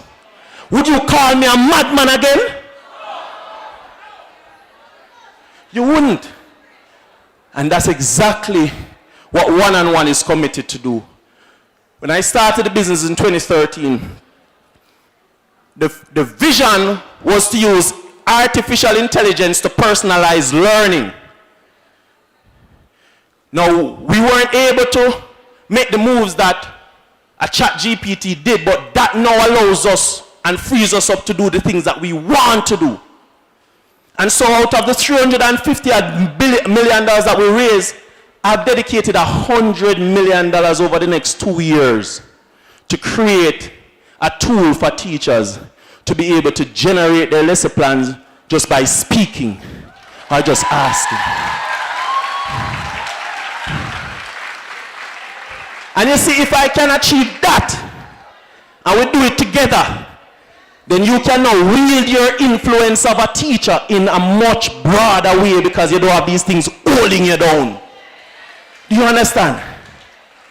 And so, my friend, I stand here today as a older man now, 33. Boy, I'm getting old, you see me getting tired. I used to kind of run up and down like this, you know.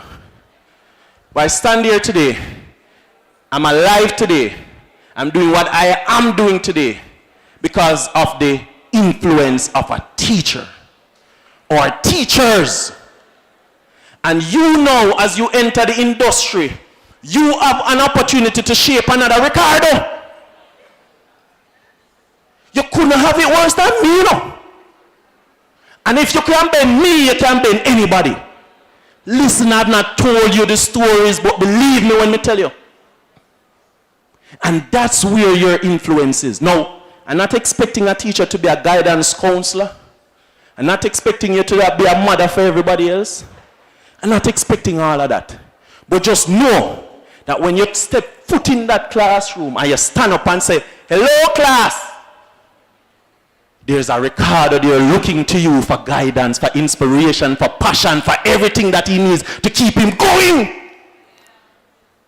And if you can impact that one boy, that one girl, and him can come and change the world and bend the universe, you would have done a fantastic job. Do you understand what I'm saying?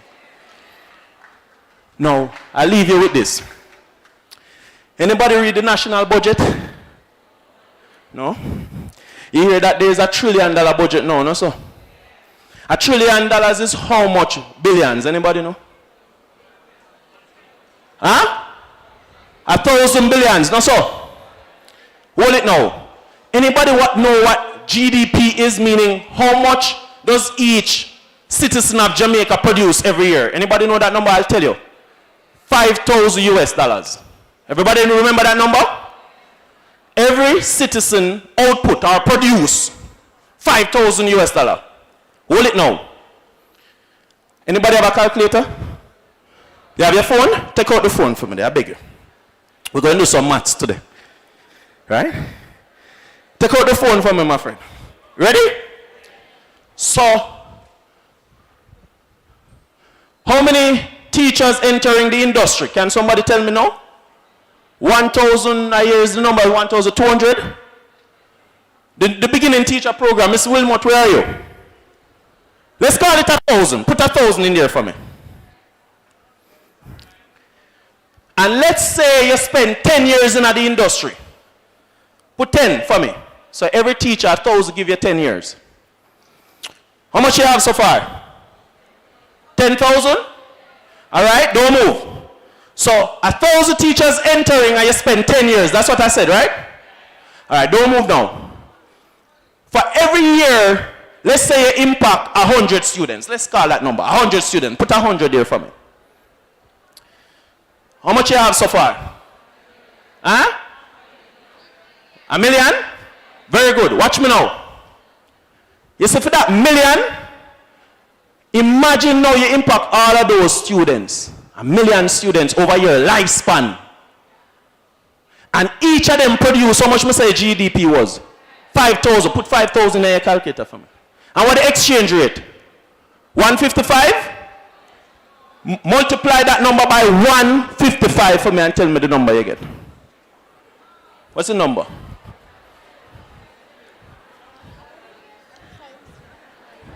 How much that?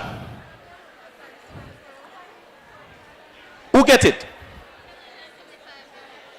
775 billion, you say? You see, over the next 10 years, by the way, that number is the GDP of Jamaica in terms of what the budget is for Jamaica. The government spends $1,000 billion. That's 775. The point I'm making is over the next 10 years, each and every one of you will end up impacting or producing that which will carry us forward. You are ultimately responsible for that. That's a great responsibility. And it's not pressure, it's an opportunity. Because if you can shape the minds of those who are coming along and for tomorrow, you have the power to bend the universe in your own way. So ladies and gentlemen, I leave you with this. You have the opportunity to create the Jamaica of tomorrow. And every single day you step in our class, the influence that you have will do exactly that. I want to thank you for hearing me today. My name is Ricardo Allen. Have a fantastic day. Big up.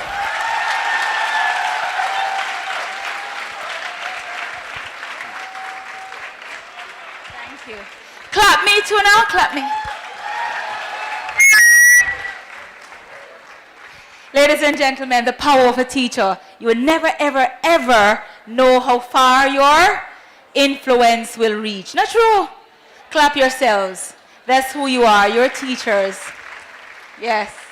We are teachers. Couldn't be prouder. Look how they don't know it. We are teachers. If you want to hear us, after all. Ladies and gentlemen, I think it's a beautiful segue into our next presenter. You might have been watching, please come. You might have been watching, following Miss Kalila Reynolds on Instagram. Let me see those who follow Miss Reynolds. All right, so you can follow her. Now, when you would have heard from Mr. Hey, look at them saying, hey, please come. I think it's such a beautiful segue from Mr. Allen into having Miss Reynolds, Mrs. Reynolds sharing with us at this time. Put your hands together, ladies and gentlemen. Right after which we have Miss Faye Ellington coming up right after for our panel discussion. So, Mrs. Reynolds, thank you so much.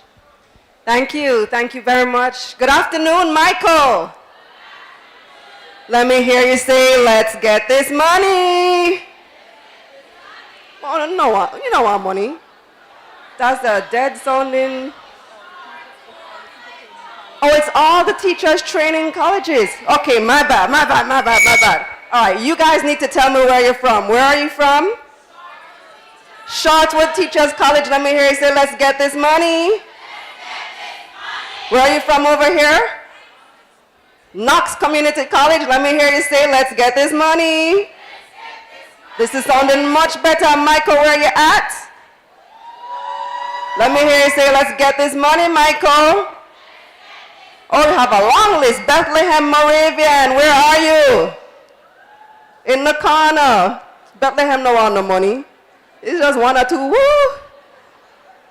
You want to say it? You want money, Bethlehem? Say yes. Say money.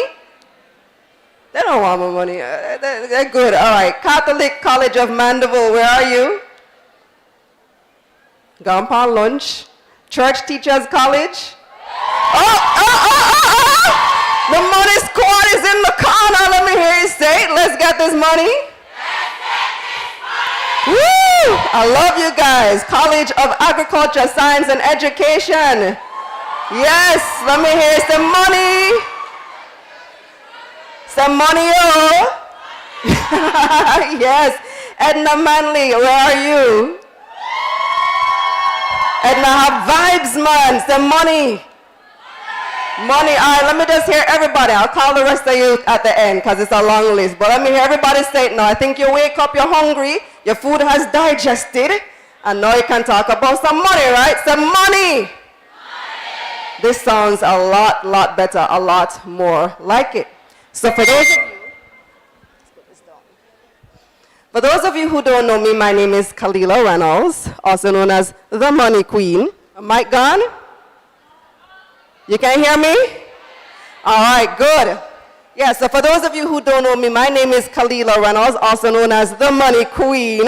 And I'm going to give you a bit of my story, a bit of my backstory. Some of you do know me. Some of you already follow me on social media. But all you know is I should talk about money all the time. But why is this so important? Well, one, everything takes money. But I'm going to tell you some of my journey. And you heard Ricardo's journey coming from Augustown.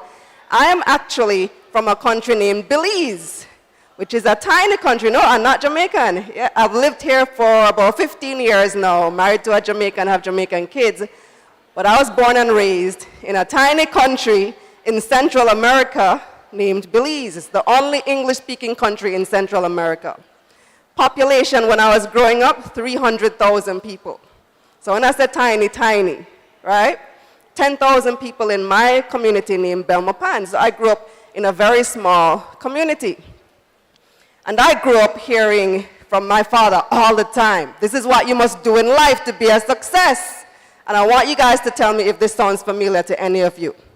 You must study hard, study a book. Everything from my dad, study a book. Why are you listening to that music? You know your book like you know the music? Study a book. Study hard, you get good grades, and then you get a job, and then you work hard, and you're going to earn some money. Hopefully you get promoted over time, and then you buy a house, and then you've made it in life. Sound familiar? Sound very familiar, right? These are the steps to success according to my parents. Well, I studied very, very hard. I was a very bright girl in school, just like Ricardo, you know. I was one of the top students at my small school. Then again, I guess it's not so hard to stand out when you're in a very small school, right? But I was one of the top students. And I got a scholarship to go to Fordham University in New York to study journalism, which was my dream. And then, right at the age of 19 years old, right as I was finishing up sixth form, boom, guess what happened? Pregnant. I heard a few of you say it. I got pregnant. Yes, the smart girl, you know, the one who was the top of the class, the one who nobody would suspect out of all of we. She, Kalila, get pregnant? Like, wow, okay. And my father said to me, my same study book father, said that he would not support me unless I had an abortion. Yes, he did. He said that to me. And so now I was in this place where I had to make a moral decision at a very young age. Do I pursue my dream of studying journalism and becoming a journalist, or do I have my child? And I have this moral sensibility that, in my mind, abortion is wrong. But fortunately, my mother stepped in, and my mother said, "Don't worry about him. I will work on him, and we will support you." And so I was able to pursue my dream and raise my child at the same time. But there's an important reason that I bring up this story. See, you can be on all the path to success in life, and then life happens to all of us. Boom, things just happen unexpectedly. The person who was caring for you, who was supporting you, has a heart attack and dies. What do? You suddenly find yourself a single parent like I was. Things didn't work out with the father of my child. I had to raise her on my own for several years until I met the person who's now my husband. And that's a whole nother story that I could go into as well. But things happen in life. You may think that you have your life all planned out. I had this grand vision for my future, and then my daughter come and say, hold on there, mommy. I'm in here. You have to plan for me too. And so planning is exactly what I did. That was the first skill that I had to learn in my adult life. So had her at 19 years old, and so I started my adult life with the responsibility of another person. I've never had the freedom as an adult of just being able to go party and just doing what I want and making reckless decisions with money. I had to be responsible from day one because it was always me and her. And it was just me and her. And even though I had a supportive family, I wasn't the type of person who wanted to burden my family with any additional expense. And I wanted my child to have the best. I wanted her to go to prep school, to private school. So how would I pay for this on the small salary that I was making as a journalist? Because you might not know this, but journalists don't make no money. In Belize nor in Jamaica, it is not a high-paying career. And people told me this before I went into it, but I said, I don't care. I just want to do something that I love. Anybody sound like any of you? You just want to pursue, you want to be a teacher because you love it and you want to make an impact on the world and on the students. And that was my thinking too, and it still is. I'm still a journalist to this day. But when you realize that you have yourself and your bills and your picnic for support, you also have to start thinking, well, what else can I do? How else can I make ends meet? So the first skill I learned was budgeting. So I had to figure out, how do I do more with the little money that I am making? And I started putting together a spreadsheet and calculating this, and I had apps, and I was figuring it out along the way. But I quickly realized that that wouldn't be enough. And let me not say quickly, that's a lie. It took me years to realize that there were other ways as well that can help this along the way. Now, as a journalist making a low income, Belize and Jamaica, it took me about 10 years before I was able to buy my first car. So I was time walking, taking public transportation on CVM TV, Big CVM. Anybody remember Tivoli incursion? Yeah, that was me dodging bullets. Yeah, that was me. Donna Tivoli, that was me. Anybody remember a dopey story in Spanish Town? That was my story. I reported on that. But the boy on the chair, on the dopey pulled the chair, that was me. Oh, now you know who I am. Yeah, so I was on big CVM TV reading the primetime news at 8 o'clock, and then on the bus in full makeup at 9 o'clock with my child, having her out all hours of the night, because in media we work weird hours. Most of us work either early morning or late at night. And so when I worked early morning, I was there braiding her hair during commercial break.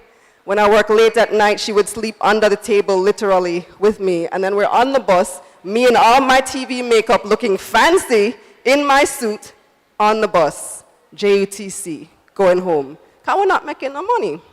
You get me? So it took me 10 years before I was finally able to buy my first car, a car that I still have today. The company now owns that car. I just never wanted to let it go because it's, emotional to me to have that car.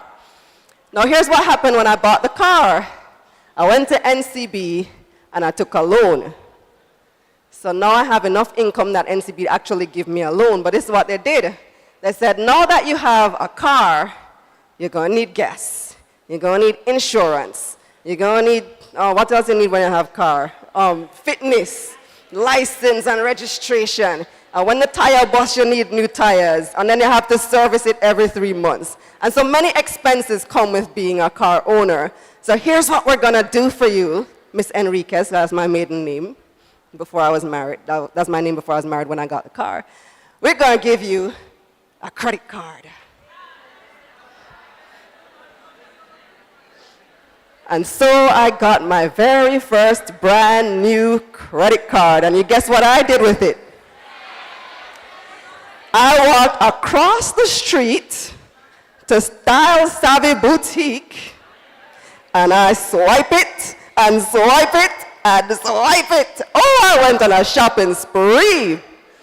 And of course, when school fee time come, normally I would save up the money for the school fee. But this time I have my credit card, so I'll just swipe it. And of course, when I want to go out, I'll just swipe it. And so I ran up a very large credit card bill very, very quickly. And of course, the bank statement comes, and they said, oh, you owe $100,000, but you only have to pay $5,000. Just make the minimum payment, and you're good. But then I realized I'm making this minimum payment, and I'm paying them the $5,000 or the $10,000 every month. And after several months, even though I'm paying the bank, I now owe them more than what I borrow.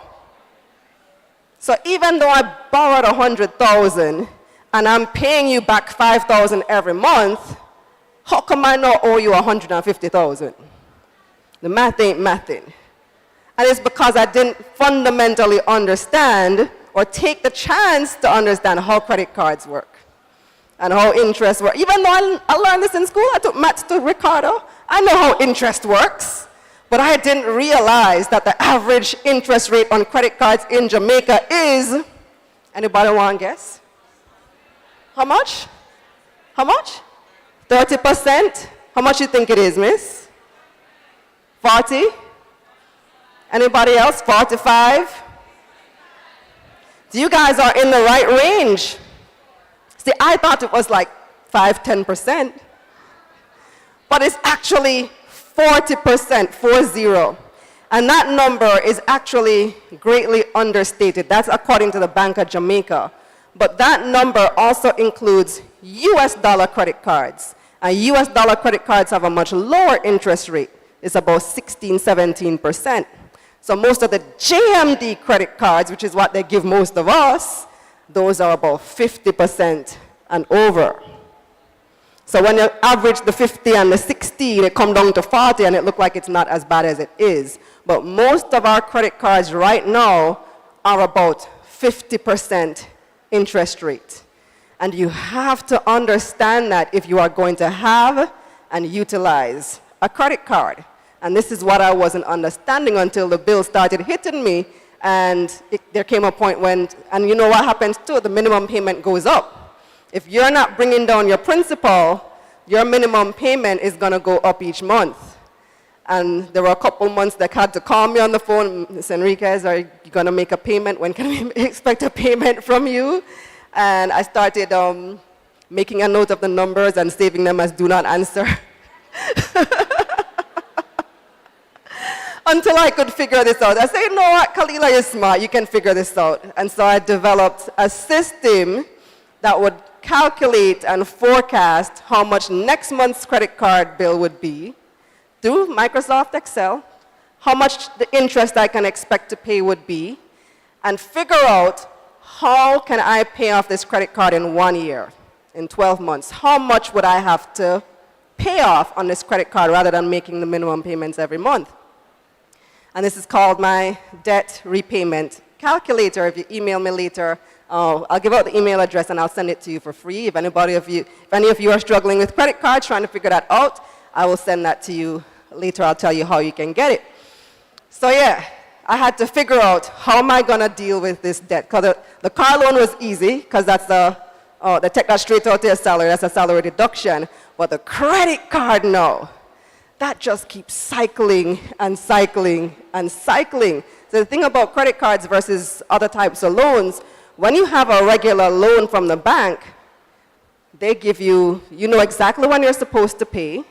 You know exactly how long the loan is for. They're going to tell you it's for 5 years. At the end of the 5 years, the loan is paid off and you're good. There is no end date for credit card debt. It just keeps growing and growing and growing and growing forever until you decide to do something about it, until you make a plan to to pay off that credit card debt. And so that document that I created was extremely important in helping me to figure out how to pay off this credit card. Now I'm at a place where I love credit cards. Because at that time I was like, I hate credit cards, this is evil, this is how they get you. But now I realize, okay, there's a way to use this tool to your benefit. They have points and they have rewards and you can get miles and all these things. And it makes you better able to access credit, such as loans if you're responsible with your credit card. But you have to know how to use it correctly. So I'm at this point in my journey now where the first major thing I learned in my early 20s was budgeting. And then my early 30s was how to use a credit card. And then it wasn't until a few years later that I found out that, you know, there's actually more to this thing because I am here trying to save for a house. Because my father told me that you must what? Go to school, get good grades, get a job, work, buy a house. And I'm now in my 30s and I can't buy this house because I'm trying to save towards this deposit for the house and it's just not happening because every time I save some money, the house price go up. So let's say the house that I wanted cost 20 million Jamaican dollars. And you want to put down a 10% deposit, I say, okay, you need to save 2 million. By the time you save the 2 million, the house costs 30 million.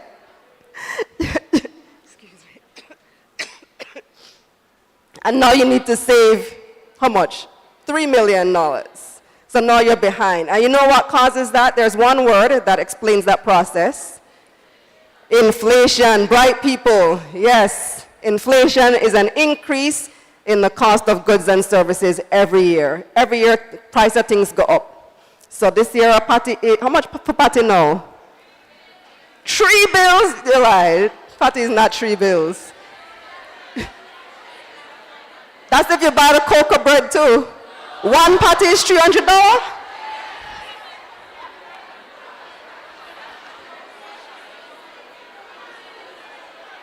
$260? Wow. See, I don't even look on the price no more. 1 patty is $300. That's insane. Wow. But yeah, that's the point. So every year the price of things goes up. What's the lowest you can remember a patty ever cost? $99. So you guys are telling on your age right now, depending on how much a patty cost when you were growing up. $50, $100. When I came to Jamaica, it was about $80 for a patty. And now it's nearly $300. That is insane. So that's how much? How much?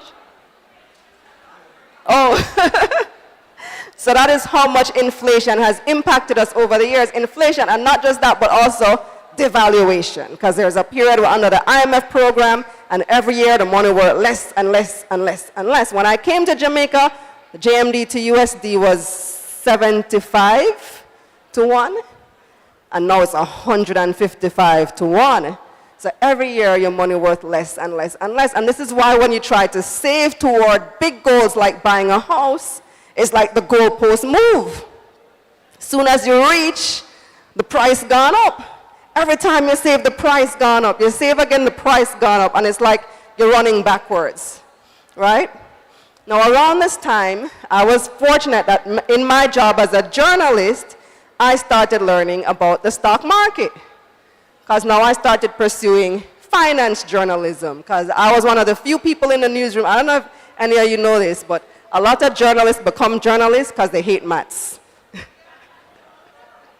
Most people in the newsroom, they're like, oh, I'm an English star. I did great in English. I did great in literature. I hate maths. And so in almost every newsroom I've worked, anything with numbers, Gikalila. Nobody else wants to do it. So I started reporting on the economy, and I started reporting on businesses and companies like One-on-One that now list on the stock exchange. And through that process, I started learning about the stock market. And at some point, it dawned on me that, whoa, a lot of people are making a lot of money on the stock market.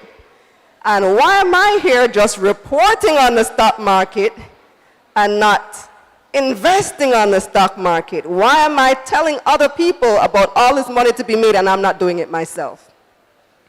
And so at some point, I became an investor. Now here what happened with my first investment. Anybody ever hear about IPOs? You know what an IPO is? It's the first time that a company lists on the stock exchange. So IPO stands for initial public offer, initial being the first time. Public means it's going to the public, because before that the company is privately owned. If I have a company, you can't buy shares in my company. Me own it. But if I take it public now, I open it up to all of you to become shareholders. And then offer is when I offer it to the public.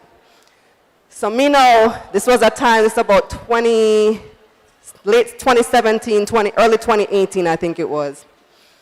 And me here, IPO coming out. Exciting. IPO hot. Yes, I'm going to invest in this IPO. I put some money in it. And the IPO was a complete flop. Because I did not even read nothing about the company. I just hear IPO and I'm going to invest because all IPOs are good in my mind. This is what I heard, right? So I just put money, I never read nothing. I don't know what this company does. I just decided I'm going to invest and I'm in. And then the IPO flop. Fortunately, it wasn't a terrible flop. I didn't lose money, but I didn't make any money either. So it was just as bad as just keeping the money in the bank. But that taught me an important lesson. I need to now figure out what do I need to look for in a company that I want to invest in. What are the important things? What makes a company potentially profitable? What makes a company a potentially good investment? And so I started doing the research. And I started reading everything I could get my hands on. And I remember I would download books on Kindle because I couldn't bother wait the 2 weeks for the book to reach Jamaica. And I started using Audible app and I started listening to every bit of information when I was driving my same car, when I was driving, when I was on the treadmill, when I was just getting ready in the morning. I started binging to learn everything that I could in the fastest time that I could learn it. And I learned a very, very, very valuable lesson from that. And that became the course of what I would eventually become doing, which is doing this full time now, helping other people to learn, the keys to wealth creation and the things that you need to know in life. So the good thing about it is that you don't need to take 15 years like I did to get from stage 1 to stage 3. You can find all of this information right now, and if you email me, I'll tell you how. You can find all of this information easily. So there are 3 things that you need to know. Number 1, anybody remembers number 1? Budgeting. You need to know how to manage your money. No matter what amount of money you make, it is important for you to understand where your money is going and assign it a place to go. Anybody know that song from Sasko? Hand to mouth, as you get the money. Yes, as you get the money done. You have no idea where your money is going. And the reason for that is that you're not assigning a place for your money to go. You're not telling your money where to go. So your money decides it's just going to hop up out of your pocket and just go where it wants to go. Unless you take control of it and you prepare your budget. So that's number 1. Number 2 is what? How to manage debt, especially credit cards. So number 2, how to manage debt. That's the second important thing that you need to know. How to use it to your advantage and how to not fall into that debt cycle. And then number 3 is investing. Right, learning how to make your money work for you. Excuse me. So I have a slight cold. Got it from my kids. You guys teach. Are all the kids always sick right now? Because I'm picking them every week. One or the other or both of them. Every time they get sick, me get sick. Anyway, yeah, where was I? Stock market investing. Yes, so there are 2 ways that you make money through the stock market. This is one of the basic questions people ask me all the time. Kalila, how you make money from the stock market? Anybody know the 2 ways? Anybody know the two ways? I can't hear you. Stand up, let me hear. Buying stocks and trading stocks. You're warm. But that is the basic concept. You want to buy and sell. Yes, please. Anybody else want to take a guess?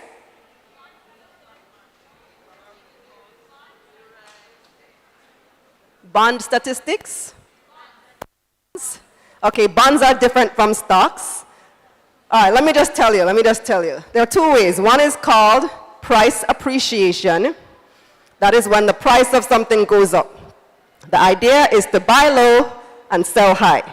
So if you buy shoes, all right, let's give Kanye's Yeezy, what is the shoe's name? Yeezys? The Yeezy shoes, right? Remember when Yeezy just bust? I see the picture like on the news in America, the line around the corner for the Yeezys? Yeezy, the Yeezy shoes, yeah. Line around the corner, you wonder why would people line up for so long to buy the shoes? Unless the shoes cost $500, right? But they know that soon as the shoes sell out, the price is gonna go up because now they can resell the shoes for $1,000. So the idea was to buy low and sell high, and you do the exact same thing with stocks. So you want to buy a stock at a low price and eventually sell it at a higher price, and then you make a profit. So when one-on-one listed on the stock exchange, it was $1 each. The shares for one-on-one were $1. How much is your share price now? $1.20. It even went as high as $2.50. So if you bought a block of shares at $1 each, and you were able to sell them at $2.50 each, you made a big profit. You get it? That's the simple concept, just like anything else. Even at the market, you buy and sell, you buy low, you sell high. That's called price appreciation. We also call it gains. Very easy word to remember. What did you gain on the stock? Now, the second way that you earn money from the stock market is through dividends. What are dividends? Dividends are your share of a company's profits. So every time one-on-one makes profit, I don't know what your dividend policy is, but let's use this as an example. How much? 25%. So every time one-on-one makes a profit, they pay out 25% of their profits to their shareholders. So if you own shares in one-on-one, you get a piece of Ricardo's profit. So these are the two ways you make money through stock market investing. And this can help you to beat inflation, which is like running backwards with your money. And this can help you to get much further along to where you want to go. And I'm going to wrap this up by telling you a happy ending, not really an ending, but the story is coming full circle. So it took me 10 years to buy my first car. 5 years later, struggling, still couldn't buy the first house. This past weekend, my husband and I made an offer on a house.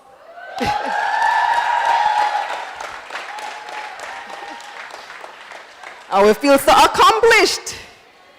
We feel like it's happening.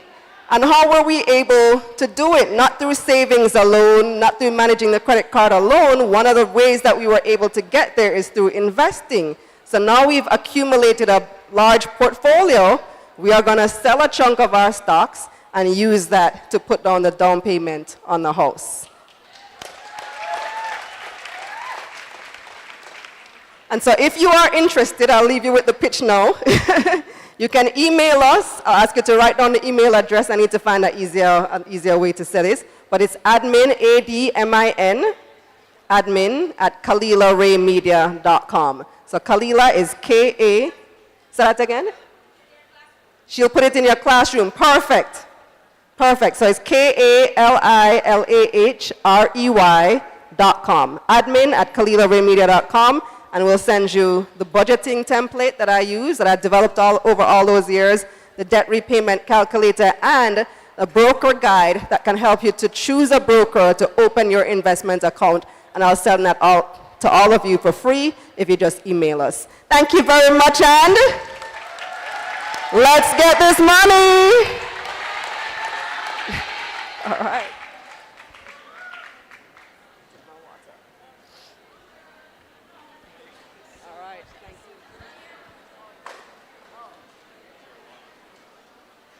All right, I think that was just, give me one word, that was just, you've learned it, money, that was just money. Is that an adjective? I don't know. That was just, I don't know, but we can make it whatever we want it to be. Thank you so very much, Mrs. Reynolds. That's totally good. Remember, we're streaming live on the JTC YouTube channel. And you would have noticed that the videographers are going around. At this time, we're going to be having up here joining us. How many of us know the name Miss Faye Ellington? Yes, Auntie Faye. We call her different names. And so at this time, we're going to welcome our panelists. All of you join me up here from across the teacher training institutions.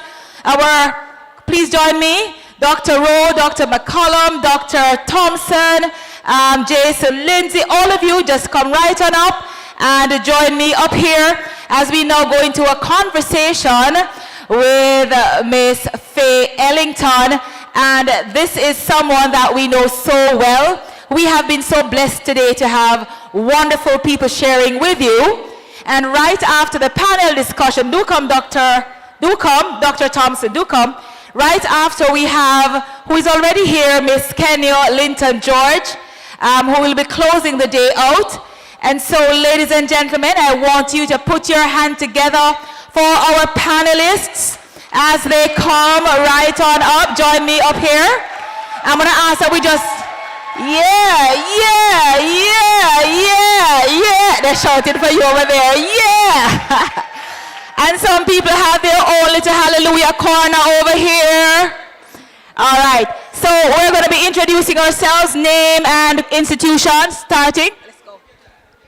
Sophia McCain, Edna Manley College of the Visual and Performing Arts.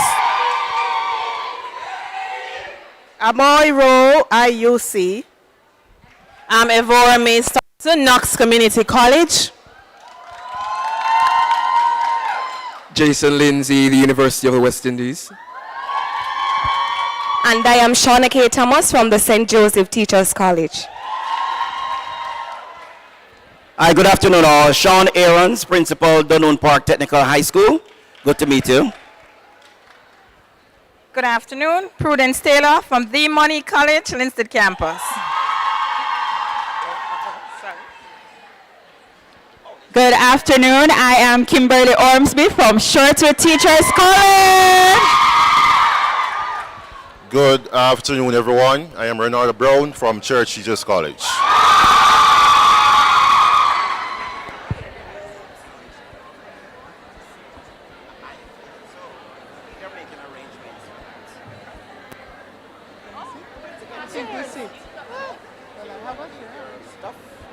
And I'll be the steward over your stuff. I'm at the lecture, so let me check. Oh, sorry. You need a good chair. Thank you, sister. You can leave it right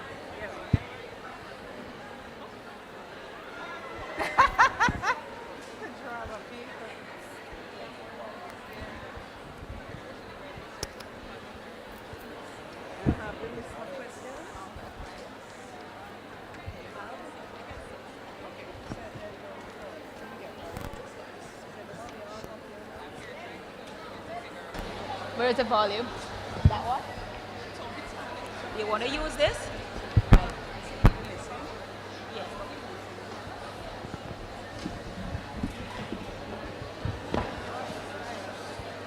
Good afternoon, everyone. No man, wanna drop asleep?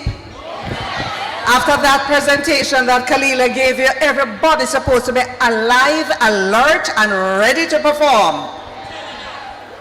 for yourselves and for the students you'll be interfacing with. I'm Faye Ellington, and it is indeed a pleasure to be here with you.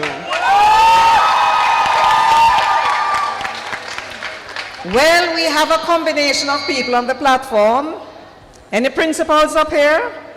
Just raise your hand. See, we have principal. Okay. We have representatives from various teachers' colleges, training colleges, and we know that is, let me just congratulate you for deciding to take on this profession.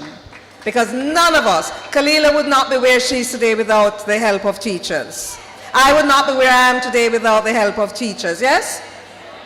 The Prime Minister, the leader of the opposition, lawyers, doctors, we would not be where we are without the guidance and nurturing of teachers. So, we're going to get going.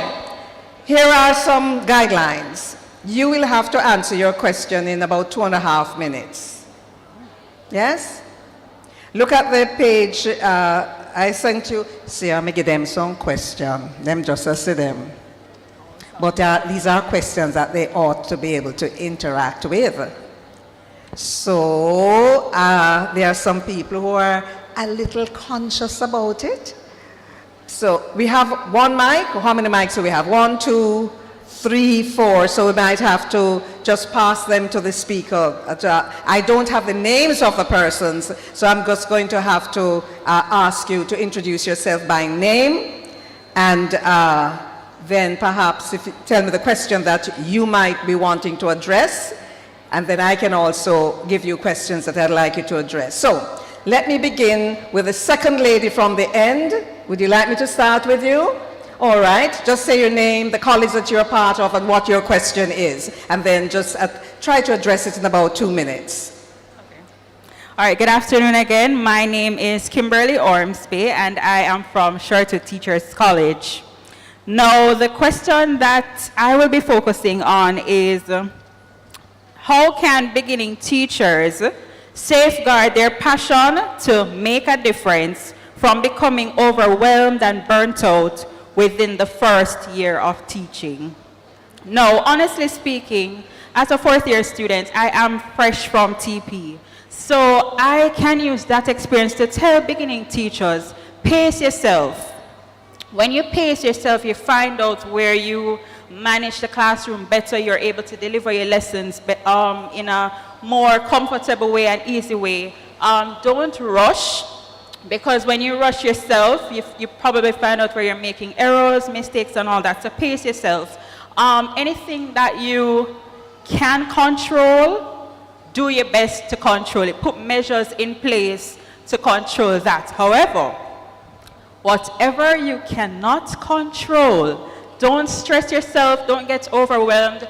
What you can do is to, what we would say, wheel and come again. So we make preparations for areas of weakness, and then we see how best we can deal with that so we don't feel burnt out or overwhelmed. Thank you very much, and I'd like to add something to that. Yes, give her a round of applause. Just making sure that I'm with you with the time here.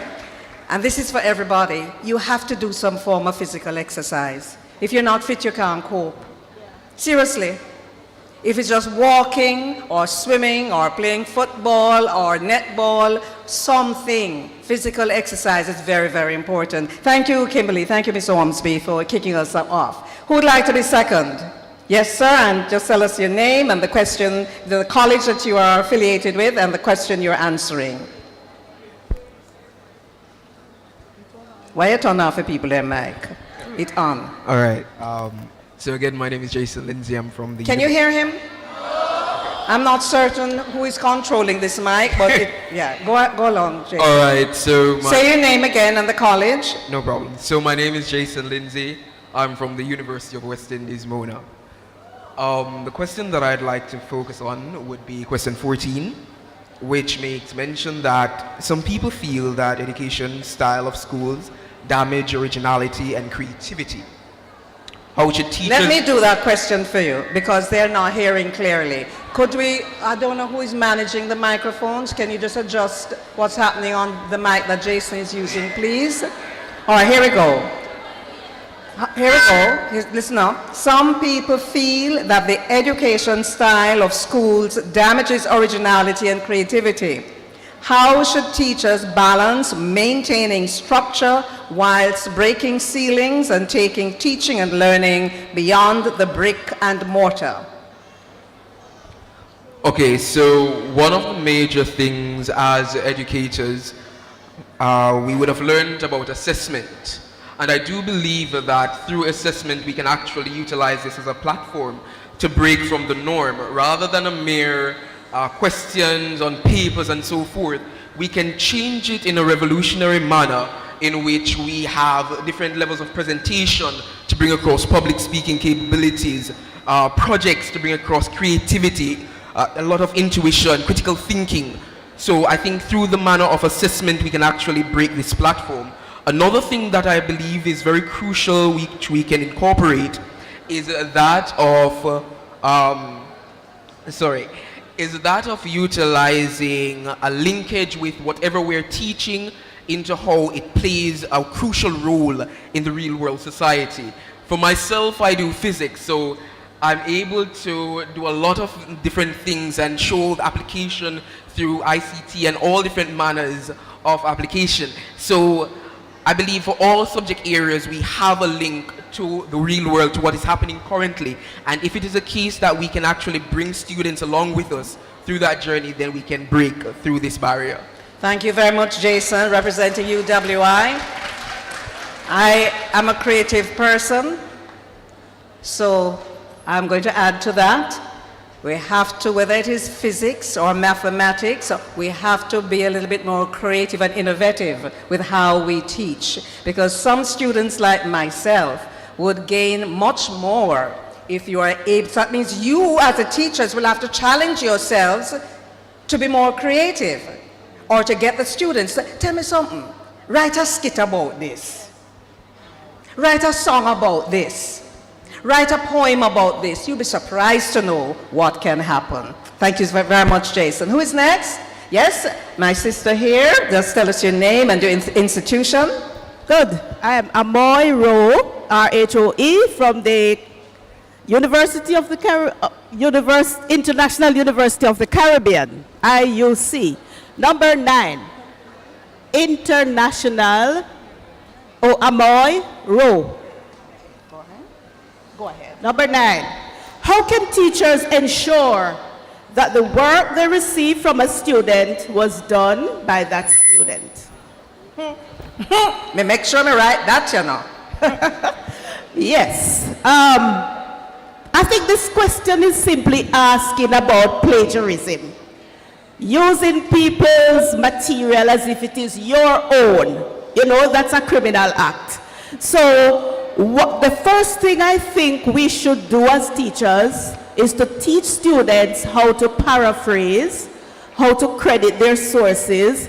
And I know that in some universities they have some software that you have to turn in your work so that the percentage of plagiarism will be acceptable. And I think in some cases, you'll be allowed 10% or 15%, but when it reaches the 65% of plagiarism, you're in big trouble. So I think teachers should teach students how to paraphrase, how to interpret, how to understand the essence of the material, because a lot of stuff is online, but you need to know how to treat with that material. So software, yes, we can use that. So what I'm hearing is we have to help students understand the danger of plagiarism, yes? And also, I'd like to add, not everything you find online is authentic. Not everything you find online is factual. So you have to know how to go to the right, credible sources. May I just ask a question? Has anyone chosen question number 10? Because it expands on question number 9. Did anyone choose question number 10? Because we kind of move from about social plagiarism now, you know. We've gone into some other things. May I challenge one of you to just think about question number 10? And you have to stay informed. Because there are these things under that. Let me tell you what question number 10 is. I'm coming to you, Principal. You're going to talk to it? Yes. All right.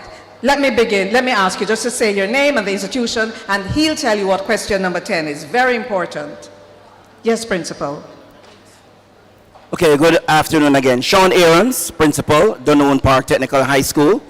And question 10, why should teachers know about artificial intelligence? And about... Say it again for me because your mic wasn't up and proper when you were speaking there. Good. Why should teachers know about artificial intelligence and about ChatGPT in One the classroom? moment, sir. Hold on, Principal. Just give me your name again, the last name. Aarons, that's A-A-R-O-N-S. With an S. Principal Aarons of Dunoon Park. Am I correct? You are correct. How many of you in here know about artificial intelligence? You need to know more about it. Here we go. Principal Aarons? So the question is, why should we know about it? This is not the question I selected, so I'm just going to give a comment on it. I think now every single teacher should know about this. Because from grade 4, 5, and 6, every single student is going to find the easy way out. And every student will want to have someone writing an essay for them. And it was yesterday, I was looking at a research where ChatGPT, now you can use that to modify the music. So you choose a song and you ask that you tweak it a bit. You let the person sound like Bob Marley, etc. And within some time, it reproduces exactly what you want. So the question was, how do you know that this work is the student's work? It's going to be very difficult. And that is why they're now writing software to do the same check to find the authenticity of the work that is done by students. So I'm going to say this as an encouragement to every single freshman teacher, novice teacher, new teacher, or even experienced teacher. You have to get with the technology or you're going to be left behind wondering what is it. So if you learn nothing today, make sure you have your account with ChatGPT. Fool around with it a bit. Ask some questions. See what it can be done. If you are good at Excel, you can use it for Excel. Write your codes, etc. what you want, your formula. You like to do essay, whether you're in physics, social studies, math, any subject area, the answers are there. But the question is, the student who gives you this piece of work, how much he or she knows about it? And that is why the authentic assessment, you must never forget that when you go out in the classroom. Principal Aarons, thank you so very much for that. I laid hands on you, but you rose to the occasion. To give him a big round of applause. And I'm coming back to him for his real question in a while. However, ChatGPT, make a note of it. Go and investigate it. And in addition to changing a piece of music and making it sound like somebody else or whatever, many people are writing papers. You just write a paper on so-and-so and it delivers it. How will you know that this is the student's work or not the student's work? So as Principal Aarons says, getting conversant with technology is not just about Instagram and TikTok and Facebook and Twitter. It's about things like these, under the broad heading of artificial intelligence, which is not something far away, it is right here. And ChatGPT is just one of the platforms that you can use. All right, I see somebody else with a... Did you want to say something on this matter? Yes. Or Yes, just go on the matter? You have 30 seconds on the matter. 30 seconds. Testing 1, 2. Make sure this mic is up for me. Okay. Hi, everyone. I'm Sophia from Edna Manley College. I think... All right. When we talk about ChatGPT, though, and AI, sometimes it comes across as a negative interaction. So I want us to also think about what ChatGPT and AI can do for us. Where is learning going? Where is education going?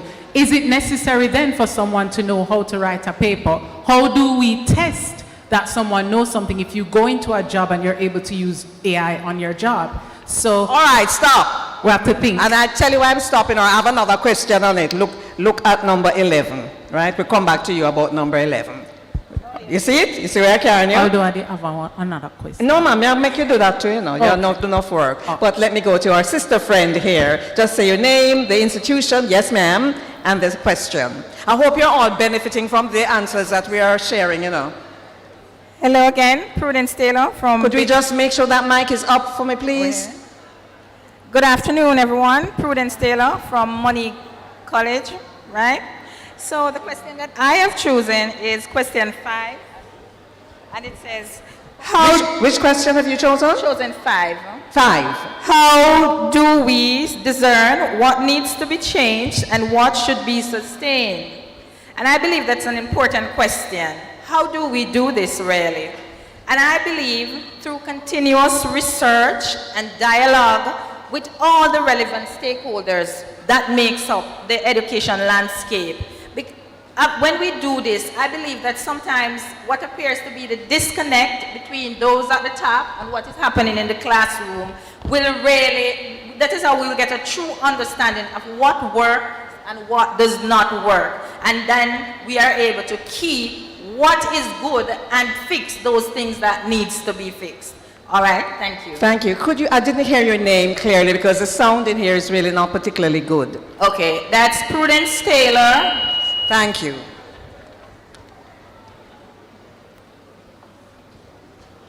You have to understand, a gymnasium is made in a particular way, but very often there are money issues and schools have to use them for auditoriums as well, but the sound bounces, so we can't always hear clearly. All right, I'd like to add to that. You notice me, I add everything to everybody say. Because I think about them things, I sit down, I prepare them, right? How do we discern what needs to be changed and what should be sustained? And what Mrs. Taylor said is involve all the stakeholders. Might I add that your most important stakeholder would be the students. It's them. So sometimes, you know, we go and we plan and we do things and we don't get from the students an input. And the man may look on, you know, because we're in the creative world, so they understand the importance of that. And so should everyone else. The students need, because it shouldn't be a triangle where you have the teachers, the most important set of people are the students. Yes, who's next? Oh, sorry, I did see your hand first.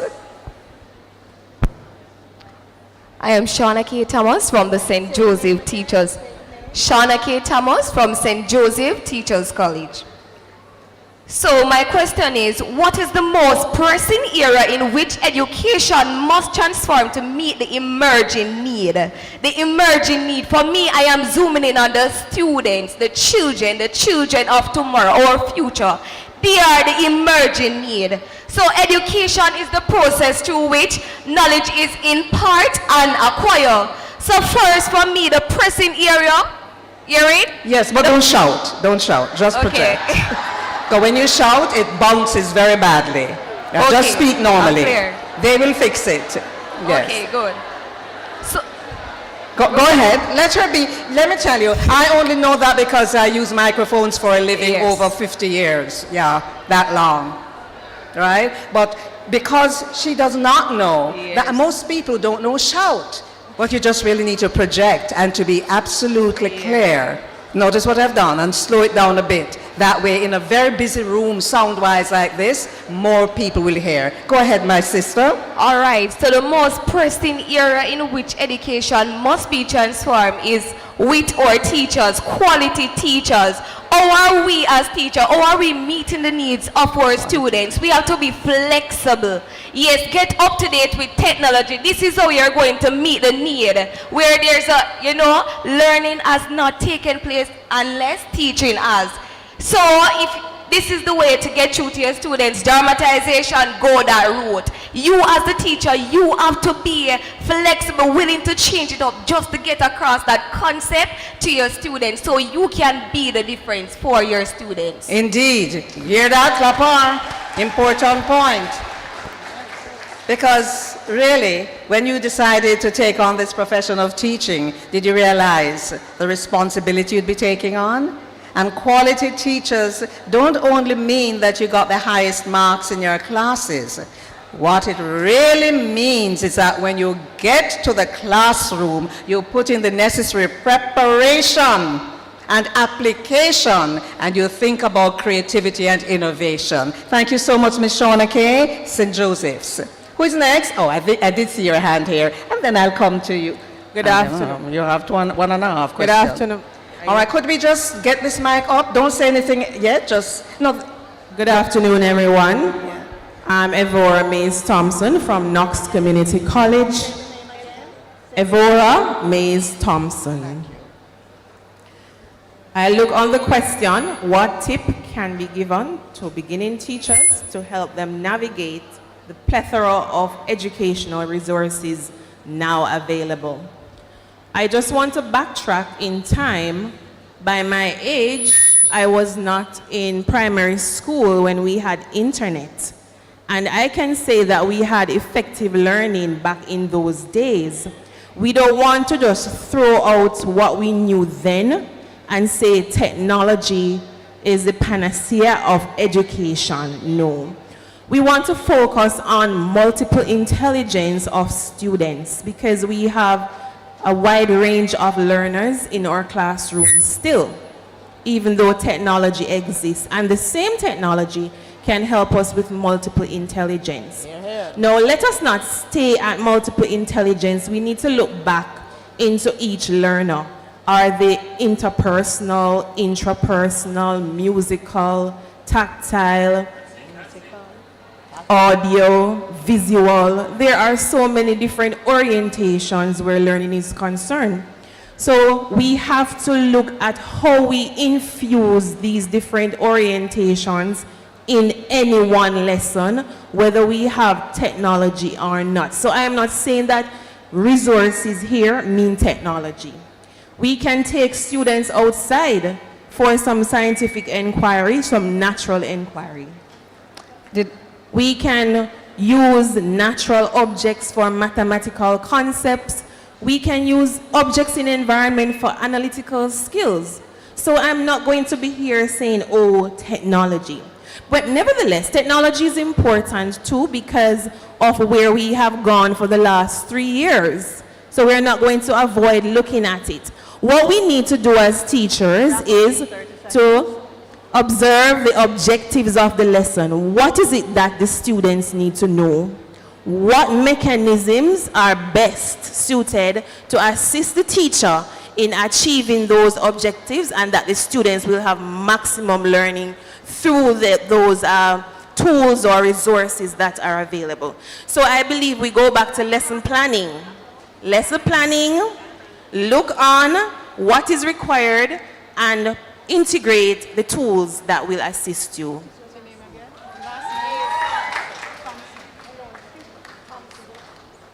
All right, I hope you listen keenly to what was said by, is it Mrs. Thompson? Right. Hear me now. Me like to just deal with this thing, you know. So I may have some technology up here, so I have everything on my phone. Everything. Everything that's on my phone. Every document I may have upload in another thing, and it depends on this. I may go up on my computer and I get it. Technology. But I want us to remember that this was once technology. So don't fool ourselves that we never ever had technology. We always had technology. When I go to school, I can't look older than me. I had slates. Slate and slate pencil. That was the technology. You remember we had, well, when them say they have tablet, no, my mother would I say, what you're sick with? Right? But you see what I'm saying? We always had technology in the moment and of the moment. So what Mrs. Thompson is saying, and even when there was just slate and thing, the teachers would have to find other ways, maybe horse eye. And anybody know horse eye? And marble to teach a story. And maybe bits of pieces of stick to help with the counting. So there is always technology. Remember that. But you have to understand the point that was made here. How do you reach those students? We know so we have problem with wireless all across the country. So where we don't have that, Mrs. Thompson, where we do? You see what I say? Just to raise that important point. All right, who's next? Oh, that gentleman, sorry, may I treat you bad? May I treat you bad? Yes, sir. Don't trouble the mic. It's who turn off the mic down there. Good afternoon, everyone. Right. Renardo Brown from Church Jesus College. Say the name again. Renardo Brown, Church Jesus College. Thank you. I have selected question number 8. What do you see as the most immediate threat to learning? Now, what I would say Say is the question clearly. Slow down so everybody can hear what it is. what do you see as the most immediate threat to learning? Now, what I would say is the student's mindset or the attitude toward various subjects. If a student does not see the importance of learning something, then he will not want to learn. Thus, it is now on the teacher, or more pressure, should I say, or onus is on the teacher to deliver the content in a creative and authentic way. So we use things that they are interested in, that they like, and then we integrate that into our content area. As such, we grab their attention, show them how it benefits them, because students are always asking, sir, why do we need this? So when we use authentic ways of delivering the content, of including it in their daily lives, then they see it as important, and learning is much more likely to take place as a result. Thank you, Renardo Brown, Churches Teachers College. You know, say I gotta add something, right? You know, say poverty is a real threat. Poverty is a real threat. The people come to school hungry, they're not gonna learn. And you're gonna look on them and say them just lazy and don't want to learn. And no lazy, then lazy. When you're hungry, you don't have no energy. You want to sleep. Poverty is a real threat.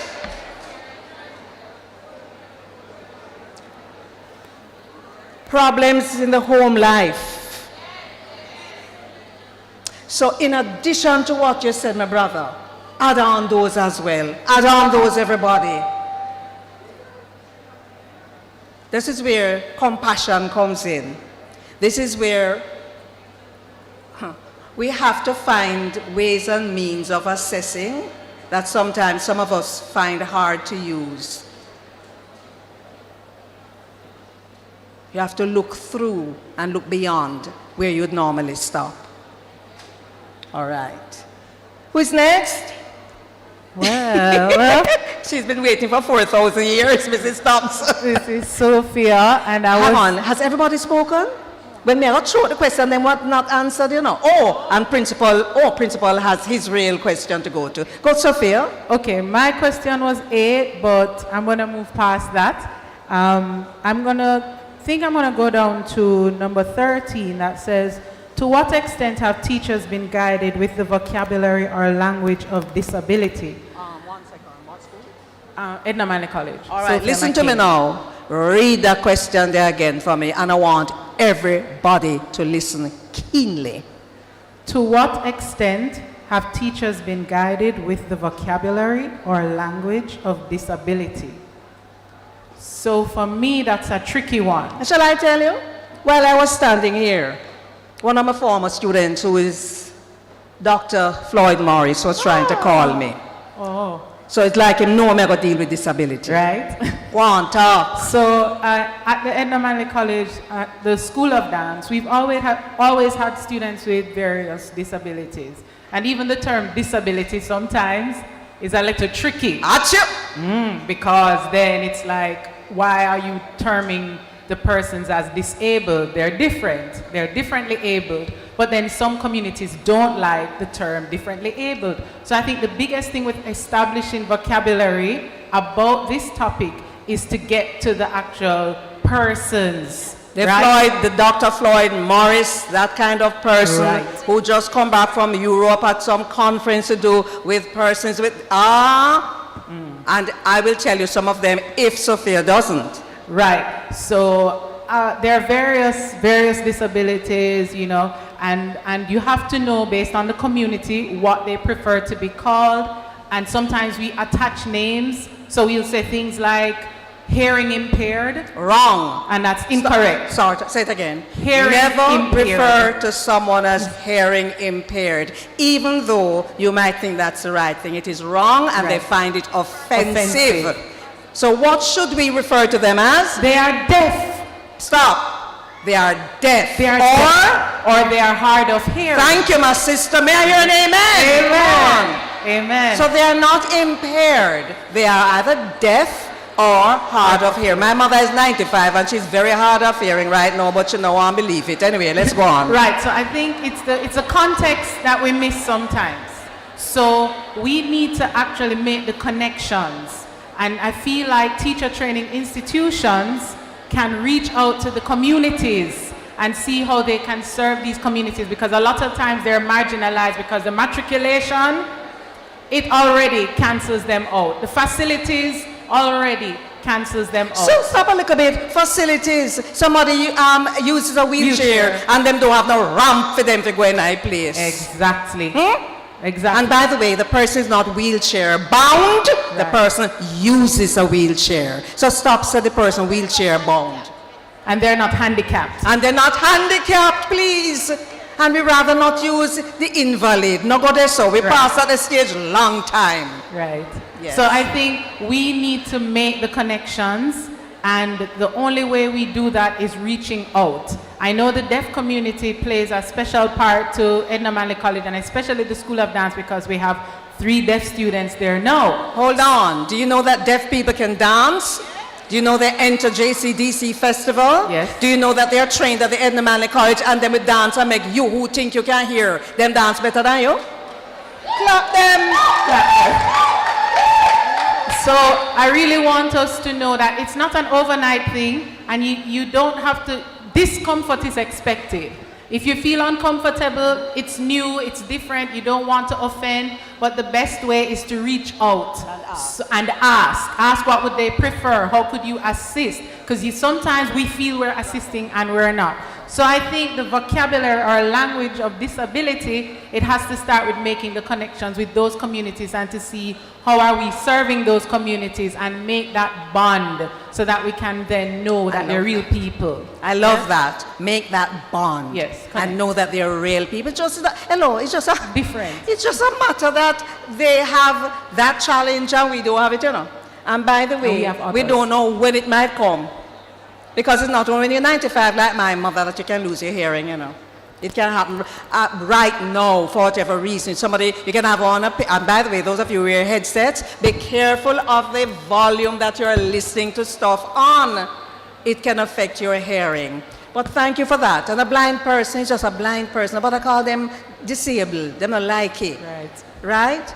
And I'm just so happy that I've been around blind people and deaf people for a long time for them to guide me. Yes. All right.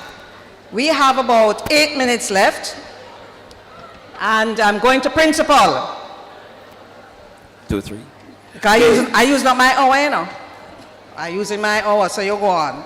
Okay. Principal, go on. Okay, again, I'm really thankful for that sharing from Edna Manley.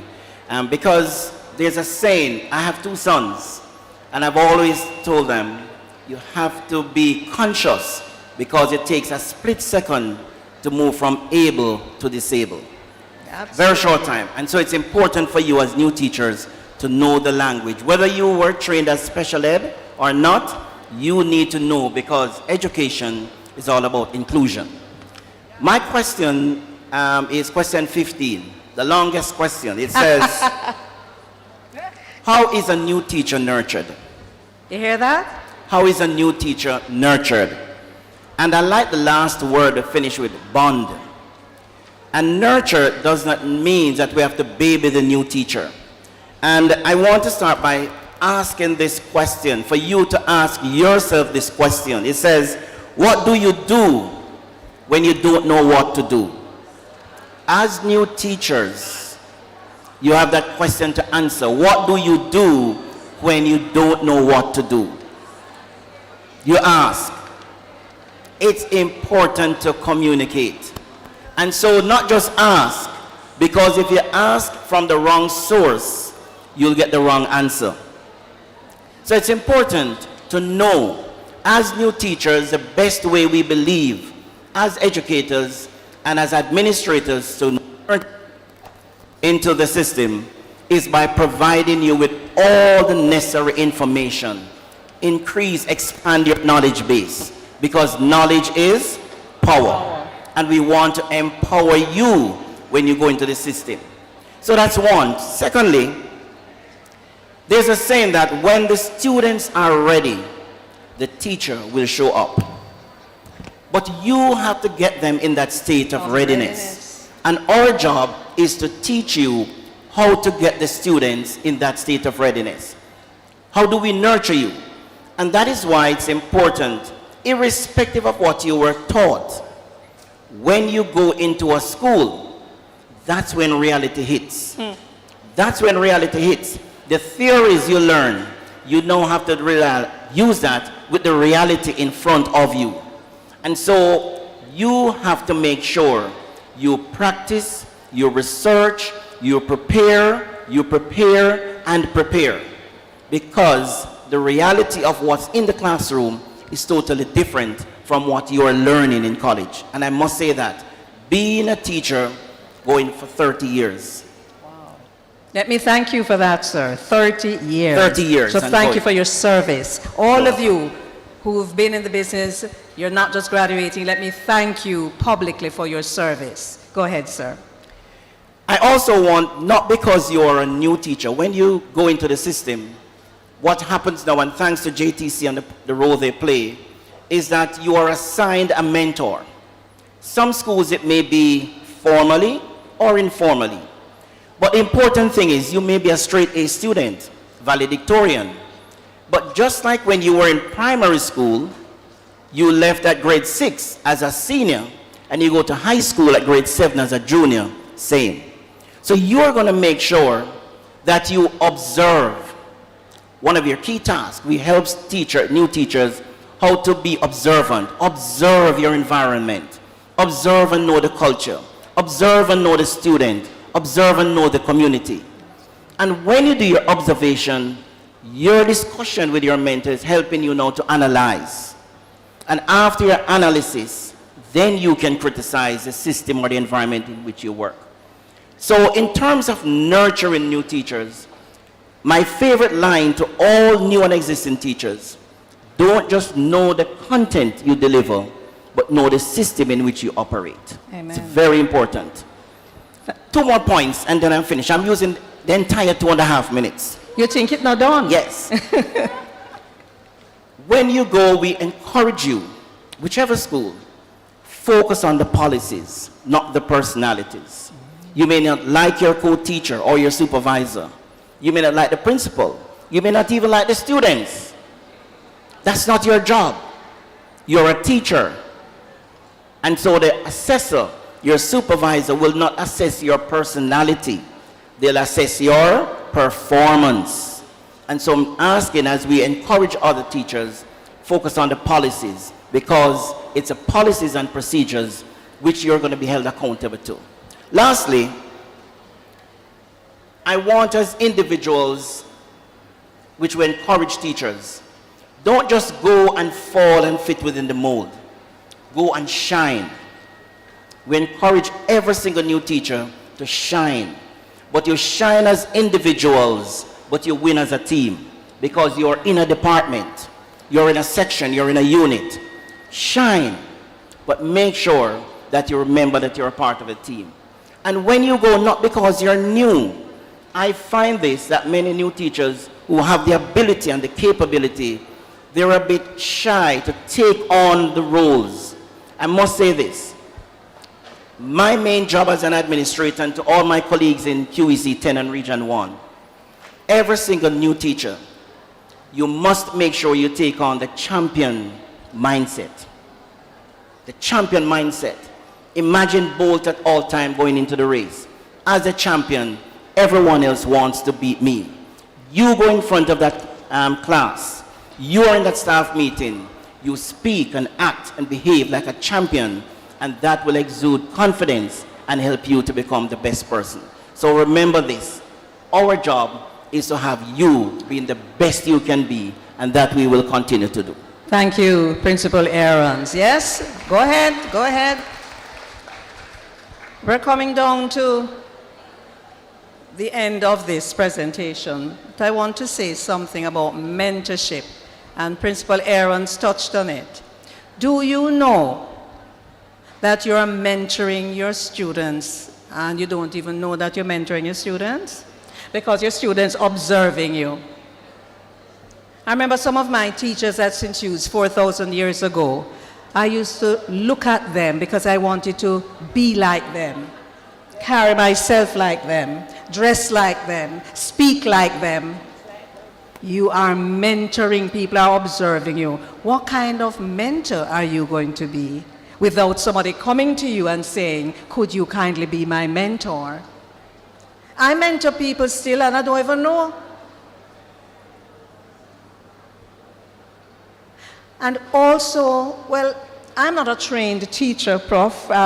Principal Aarons, I'm going to call you Prof in this capacity because you're a senior up here, so to speak. But I taught at the University of the West Indies at CARIMAC, the Caribbean School of Media and Communication, for 33 years. My style of teaching, my students will tell you, I mark hard. But I bring a lot of my training in theater into the classroom, so nobody don't sleep in my class. Never. But, although I mark hard, and I bring the arts into to help facilitate and help with the teaching and the learning experience, I am very observant. And sometimes I see when things don't stay right. You have to have compassion in this profession. And you, sometimes, you know, we see some scenes being played out in social media. Recently, a few months ago, we said things like, that they're picking it, lad. What caused that child to get there so? What are the circumstances, daily circumstances of that child's life? I know that you're not social worker necessarily, but you know is social worker. So I just ask you to observe, playing back on the word you use, Principal Aarons. Observe. Pay attention. Look in their eyes. Sometimes I can't even hold up them head to look into your face or your eyes. So bear that in mind. We're going to wrap up now, you know. But I'm going to tell you the questions that nobody chose, right? That you can think about. Do you think that is reasonable, Mrs. Thompson? We give them something to think about. Mrs. Thompson? Read number 1 for me, please, Mrs. Thompson. Everybody listen to this question because you're going to think about this. What are the key planks of education transformation? Read it again, Mrs. T. What are the key planks of educational transformation? So when we are talking about educational transformation, what are we talking about? What we're talking about, think about it, right? Could somebody read number 2 for me, please? You see, the theme for this event, educational transformation for sustained change through multiplication.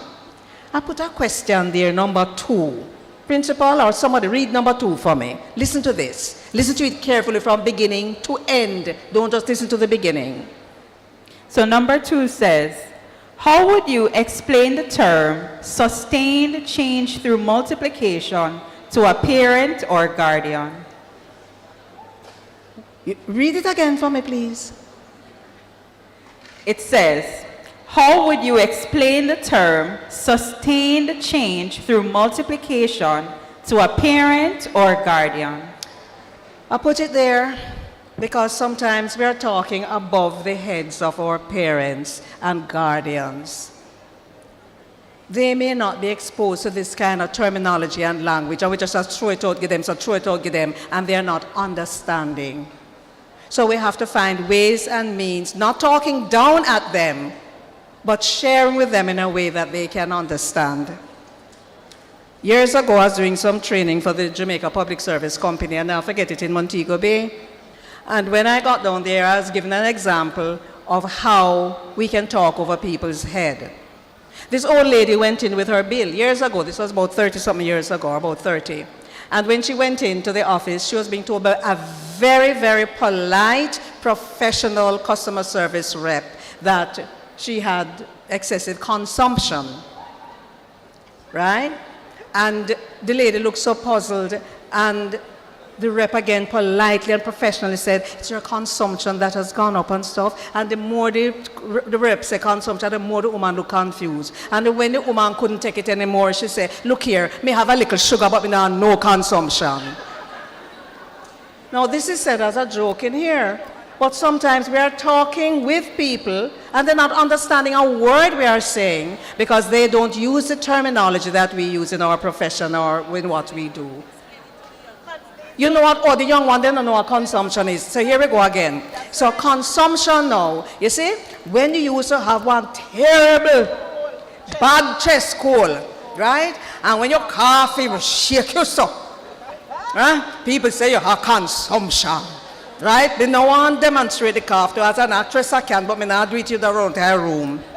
The other thing is, you notice, my sister, it's good that you said that. Nobody not talk about catarrh anymore. There's a sinusitis. But in the old days, my grandmother said, when you have catarrh, it's in your head, right? Time to laugh. You have to learn these things. And so it also means the language changes based on the era that we are in. So we have to get with it. Ladies and gentlemen, I think you ought to put your hands together. They are for the people here. There are a few other questions, but I think we have covered quite a bit. I don't know if anybody on the platform would have a final word that they would like to say. I think we have covered, and I think, Sophia, just know it was you, so talk. Okay, I want to say context more than content. So when we go into the classroom and we're teaching, we get bogged down a lot with the amount of information we have to get across. But always remember our context. We are Jamaican, Caribbean. What makes us great? Who are we? Are we mimicking other areas? What about our history? What does that say for our future? Context. And if you don't know your culture, you have to know your history. I'm one of those people who believe that history should be taught right up to A level. Right. Because if you don't know your history, dog, they have your supper. And it's a mongrel dog with mange. Mm-hmm. Because some of the things I see on social media when people are commenting, because you can get on social media, don't mean that you know what you're talking about, you know.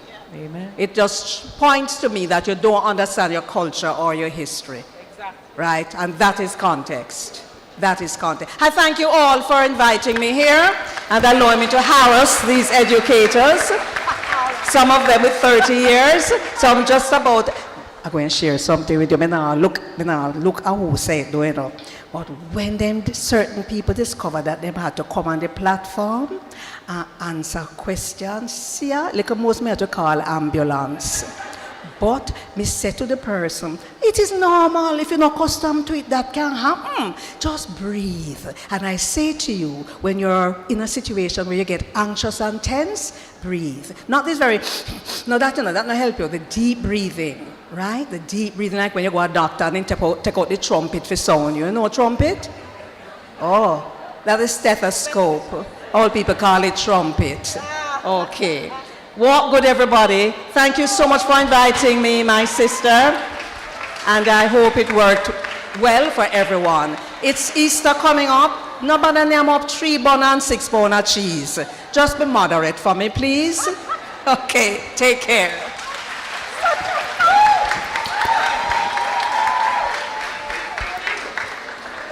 What time we started? 3 o'clock? Yeah, because somebody spoke 2:30. We started at 3. And we had an hour. Thank you, my sister. Thank you. Excellent. You'll get collector of mics. What a way I'm fly come up. I must think say I'm a thief the mic them. I'm not thief mic, you know, my uncle use them. So what is the next thing? What's the next thing? Is a concert you're having now? Yeah. Who is the performer? When we roast the yellow yam and you slice it in a two, how nice it will be with the ackee and the saltfish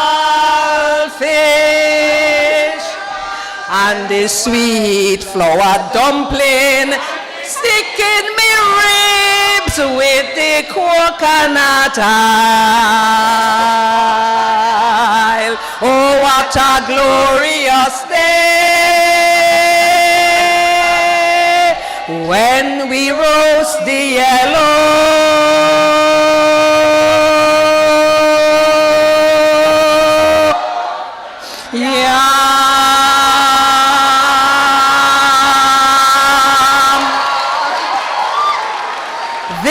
is one of the most delightful ladies you could have to close your session. Notice I said to close your session, but she knows about clothes. When she put on clothes and put it on nobody else, woo!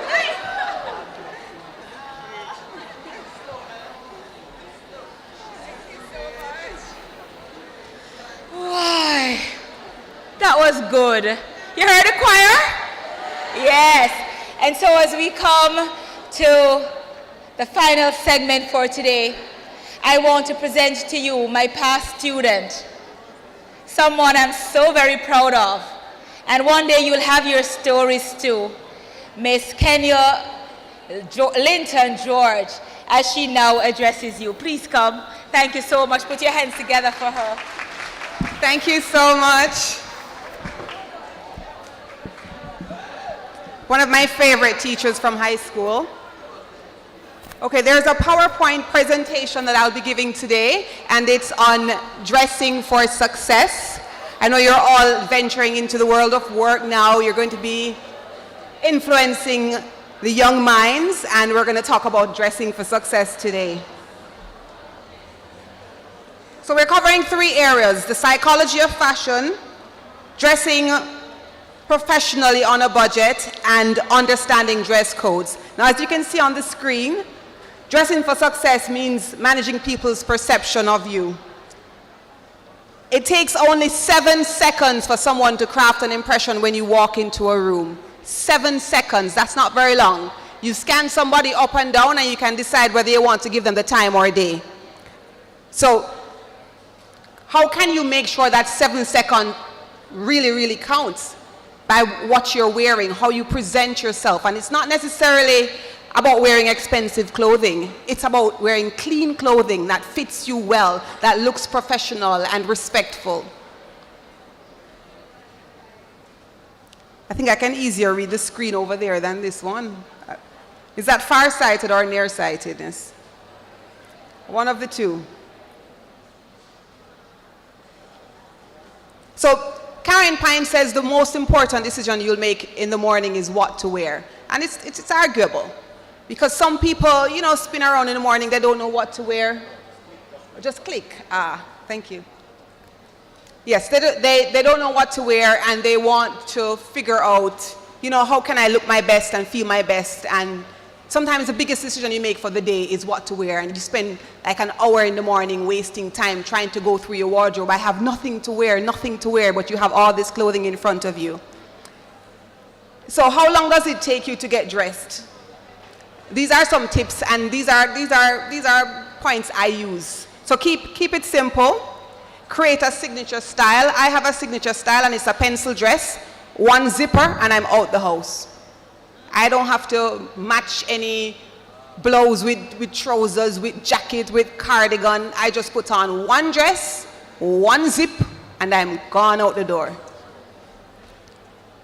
So invest in timeless pieces, because you don't want to invest in trends, and in 6 months you look old-fashioned or outdated. So you want to stick to classics, you know, neutrals and so forth. For instance, Barack Obama, he wears the same thing all the time, but he doesn't look like he's wearing a uniform, does he? So, none of us are born with style. This is learned through our culture and society. And you might notice some of this in our society, where people stand further from people who are not dressed, you know, fashionably. Especially in high school, you're going to notice it as teachers. You're going to have to, you know, help students to understand that they can't judge people based on what they wear, but they do, because that's how we're wired, unfortunately. Patients put more trust in doctors who wear a white coat. Now, if I walk in a hoodie and I say I'm going to administer medicine, would you trust me? Okay, but if I'm wearing a white coat and a stethoscope, you're going to say, she's a doctor, she knows her thing. So how you look and how you present yourself is very important psychologically. Provocatively dressed women are judged as being less competent. Has anyone experienced that? You know, you wear something really sexy to work and you're feeling nice and you're getting all the wrong attention and nobody's taking you seriously and you have a lot to say, but they're just looking at you. So it's important to strike that balance, you know? And it's very difficult to strike that balance. And another point I want to share with you is from Karen Pine, where she uncovers that little tweaks to your wardrobe can literally change your life. So if you're having a bad day, if I'm having a bad day, all I do is put on a red dress. I immediately feel better. 100% better. Looking in the mirror, I feel better. And when I step out the door, I can bet you I'm going to get 10 compliments and I'm going to elevate even more. So when you're not feeling so good, don't put on a frumpy outfit, because your instincts are going to tell you, let me just go for the hoodie and the sweater and I can't bother. That day when you can't bother, go for the Sunday best. In 10 minutes, you're going to feel better. Clothing has that power. It's simple, but it has that power. And this is the most important thing I'm going to say to you today. Dress for the job you want, not for the job you have. I am sure you're all ambitious young teachers and will become principals or end up in the Ministry of Education or something. But it starts here. Your impression starts here. How you dress, how you carry yourself is leaving a lasting impression on everyone you interface with. So dress for the job you want, not for the job you have. And it's difficult when you're on a budget.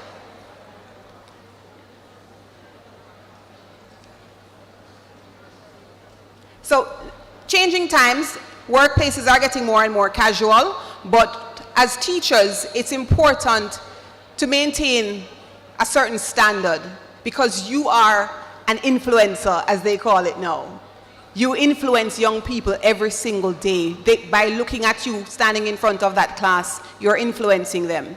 So, what you choose to wear becomes even more important. So, you can't dress as if you're working at a, supermarket, or you're working at an IT company where you can wear a t-shirt and, jeans to work. The environment is very important. Some people might work at a bank and have to wear a suit. You can go in between and create a nice balance. So some tips here: do not wear clothing that is too tight, short, casual, or sparkly in a professional setting. Minimize jewelry, accessories, makeup, and perfume. Anybody ever in an office and somebody walking past with a whole heap of bangle like rolling calf? And everything they say and gesticulate is yeah, don't do that. It's annoying. It looks good, but it's distracting. So you can dress sassy and not sexy. You can show personality and not skin. Simple as that. You don't have to dress sexy. You can dress sassy. You can wear leopard print, and that is sassy. And it's something that is completely covered. You're not showing any skin, but it's a sassy print. And it's allowed. It's an animal print. You can wear red. Red is very sassy. I feel conservative and appropriate, but I feel sexy and sassy, because it's red, and red has that effect. So you have to know what colors to choose as well when you want to lift your spirits or give a certain impression. Red is just my favorite color anyway. So uniforms can restrict you, and even when you're going to work, you might end up choosing a signature look that starts to feel like a uniform. But you can make it your own. You can add your own personality to it. It's how you style it, the accessories, the shoes. It's your personality that you put with it, the hairstyle, all of that. Put your personality to it, but still be professional. Now, these are some tips for dressing on a budget. And I'm going to run through it real quickly. These are the women's wear pieces, just to try and help you to invest in quality staple pieces. Keep it simple and timeless, neutral. The black, the brown, the blues, the grays, the cream, so forth. Very important to stick to those colors, because you find trends change, and taupe is going to be out, or chartreuse is not going to be in all the time, or magenta. But black, navy blue, gray is always in. It's always a good base color to have. You can sell old clothing. We have a lot of clothes that we're kind of tired of. We're getting into thrifting in Jamaica, where people will buy second-hand clothing once it's, lightly worn. So you might have something that You bought it, you wore it once, but you didn't really like it. It's not your style. You can sell it. Don't just leave it in the wardrobe to catch, gather dust. You can sell it to somebody and use part of that money to invest in other pieces. You can upcycle pieces that you have in your wardrobe. I do a lot of upcycling. You can turn a dress into a skirt and a blouse. You can turn a jacket into a blouse. You can turn a large dress into a smaller dress. It all depends on your level of creativity. You can do thrift shopping, you can do wardrobe sharing with family, and I know most people are going to say, no, we don't borrow clothes, but in this era of sustainable fashion where we're wasting and we're having mounds of clothing just being sent into the landfills, we need to start doing something to curb that. We need to start, rotating the clothing. And I've met some young people who, they don't buy clothing. They say they do wardrobe sharing and wardrobe swapping, and they do thrift shopping and so forth. They don't buy clothing. So you can rent a wardrobe, you can barter with a small clothing store. And this is actually a good tip for you. Because if you are a teacher, you have skills and knowledge that you can use to your advantage. You can go to a clothing store and say, listen, I can give your child extra lessons on a weekend for a certain amount of clothing per month. Or you can say, I'm an accounts teacher, I can do your books for you once a month, and you give me clothing. I can just come in and choose what I want. You have to know, because as a designer, I had to barter when I was starting out as well. I had to go to a model and say, listen, I want to shoot you in one of my dresses. You can add it to your portfolio, and it's going to be featured in the newspaper, so you'll get a feature. I will contact a photographer and say, hey, I have a beautiful model. I have a beautiful dress. Do you want to do a shoot? So you can add it to your portfolio. It's going to be featured in the newspaper, so and so. And you barter. I could take out money and just pay a model, pay a photographer, pay a makeup artist, but you barter. You use what you have and leverage it with what other people have and what other people want as well, and that they're willing to share. Simple, care for your clothing. The best tip ever, care for your clothing. And it doesn't mean washing it in bleach and killing it with detergent. Sometimes lightly hand washing something and hang drying it is better than throwing it in the washing machine. This dress would never go in the washing machine. And oftentimes I can't waste money on dry cleaning because it's very expensive. And if you read the labels on your clothing, they will give you instructions. And if you go on YouTube, they will give you simple instructions on how to clean your clothing at home without damaging the fiber of the fabric. Because when you throw it in the machine, it is beating it over and over as it turns. And my heart can't stand to watch it. The only thing I can put in a washing machine are like towels and sheets and workout gear and casual clothing. But my regular nice clothes will not see a washing machine. I'm sorry. I will put it in water, it will soak for 10 minutes. I will shake it 2 times, rub the armpit, and then put it to hang dry. And it lasts forever. Forever. And buy in bulk. Now you see LPs are up the road, they sell Oxford shirts, you know that? Yeah, they sell Oxford shirts. You can pool together with 6 other teachers. They sell by the dozen, and you get it for a third of the price that you will get it for in the store. So, and they have different colors. So you can buy the blue, you can buy the red, you can buy the gray, you can buy the beige, And you each get 2 or 3 shirts and you split it, But you have to be smart about it. Find the wholesales and pool together. Instead of going and spending $10,000 on 2 shirts, you could spend $10,000 on 8 shirts and split it with somebody. So that's the last tip for you there. So this is for the menswear. Keep it classic. You can mix and match.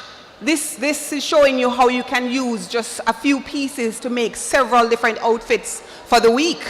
Because you're going to have to be facing these kids 5 days a week.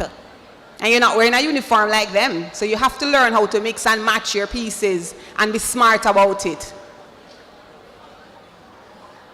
Now, understanding dress codes. As you rise in your career, you're going to be invited to a number of events, professional events. Some are going to be casual, some are going to be formal, some are going to be black tie. And depending on how high you go in your career, you might even get invited to a white tie event. Now, a white tie is mostly royal stuff. So Barack and Michelle are going to a white tie event, and they're probably going to see the Queen of England there, because that's the level you have to go to get to white tie. You might be getting an award or something from, the Queen, and it will happen. Call me when you do. Black tie is standard and formal. The two are pretty much almost the same. Black tie tends to be more a bow tie. Formal, you can wear a regular tie or a bow tie. So it's just subtle differences. For a woman, I always just say, just go hard or go home. It's better to be overdressed, For the men, it's a little more, it's easy. You just wear a suit. All you have to do is think about the tie. Whether it's a bow tie, a white tie, or a regular tie. And semi-formal is very straightforward. Lounge suit can be a little confusing for some persons. Lounge suit is in between business and cocktail. So it's almost like you're coming from a business meeting, but you're going to a function in the evening. So you want to look a little bit more spiffy than the business meeting, but not so semi-formal or cocktail. So it's like a nice suit, but not too sharp, not too stiff. You could go with a gray or a beige or a lighter color or a lighter weight suit. And then you have your business casual and your casual. And casual for you may never be flip-flops and batty rider, okay? Casual for you is slacks and Oxford t-shirts or polo t-shirts. So it's comfortable. It's comfortable, it's nice. You can wear jeans, and some nice, decent shoes.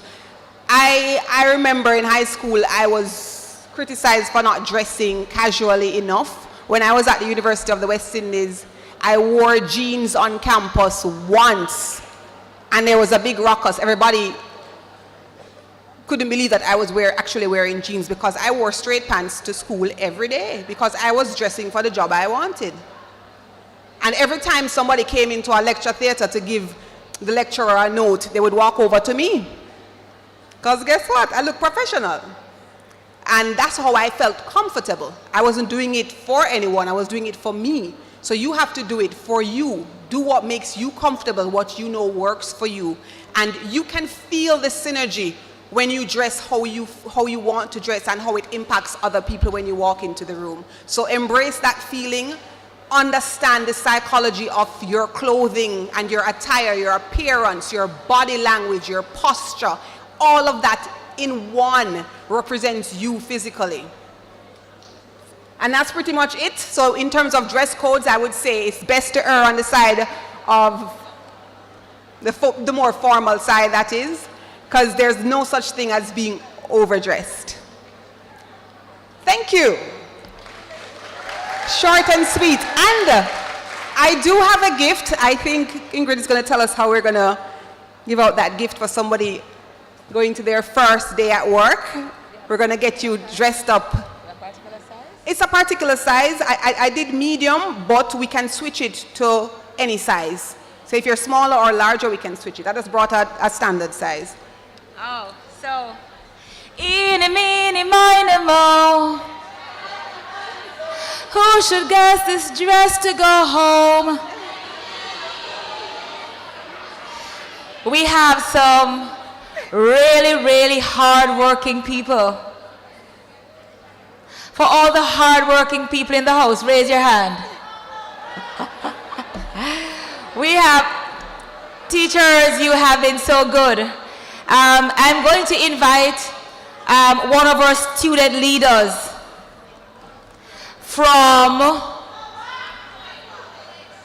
I'm going to invite a student leader from Some Sharp Teachers College to join me.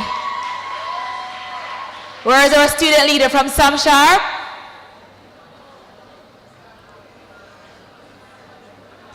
Look here, don't bad mind her, clap her.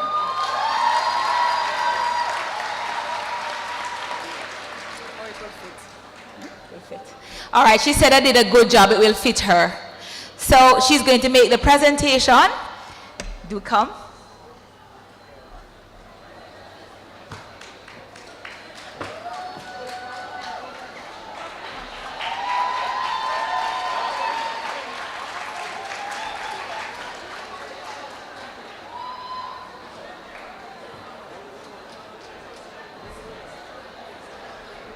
Thank you so very much. All right, so we have now come to that point where Michael Edna Manley College join me right on stage, and right behind where is our student leader from the Michael University College. I want all the student leaders to come right here at the front. All the student leaders, please join me here from the 15 Teacher Training Institution. They have worked assiduously to ensure that the communication was going on between the colleges and us at the council. Where are you? We have some tokens for you. You're going to get them afterwards. Do join us up here, all our teacher leaders. Edna Manley, please come. Come, Edna Manley College. Come on up. Come on up. Come. Yes. All of you, the choir behind me, come on up. Student leaders, join me. Where are you? Come right here. Ladies and gentlemen, put your hands together for a hard-working team of teachers who served as our teacher leaders, student leaders. They were so supportive. I mean, we could call them in a short while we call a meeting, and they're there, and I want to say thank you. So we have for you all a token. Don't leave before you get them. We'll be presenting to you right after the vote of thanks. All right, thank you. So are we seeing everybody? Make sure you're in the picture. Make sure you're all in the picture. Come right around. And so we're going to have one of our student leaders now doing for us the vote of thanks. Go ahead, Melissa. Good evening, everyone. Good evening, everyone. Right. So today, I feel incredibly honored and privileged to have been allowed to extend a vote of thanks on this auspicious occasion. This is a momentous day in our journey into the noble profession of teaching. As we draw the curtains to a close to the beginning teachers program, let me take the time out to acknowledge those who have helped to make it a success. To our speakers, mentors, sponsors, and other stakeholders who aided in making today a success, thank you. I want to extend a big thank you to all the students for taking their valuable time out and ensuring their institutions are represented. As a student teacher myself, I must say we will be leaving feeling enlightened, and I believe that we got to learn so much from the sessions over the past few weeks leading up to today. Words would fall short of describing how much knowledge we would have garnered from these sessions and the conference here today, not to mention the long-lasting networks we would have created with each other. Student leaders, thank you for your time and support throughout the entire program. I am sure your invaluable service will not go unnoticed. Thank you.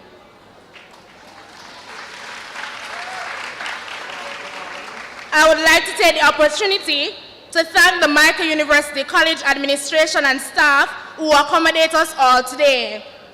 Last but not least, I would like to say thank you to the Jamaica Teaching Council, Mrs. Pierce, Wilmot, and her team for planning and preparing for all our student teachers from the different institutions across the island and providing insightful information needed for us to enter into this noble profession.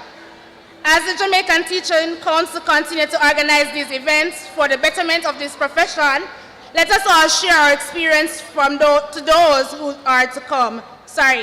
As Myconians, we would say, do it with thy might. So today, I'm sharing with you the Michael University College motto, as I encourage us all, as we enter the four walls of the schools across the island, in which we will impact the lives of many. I want to say, student teachers, let us do it with thy might. Thank you. Thank you all so very much. All right, so meet me at the side. We have some tokens for you.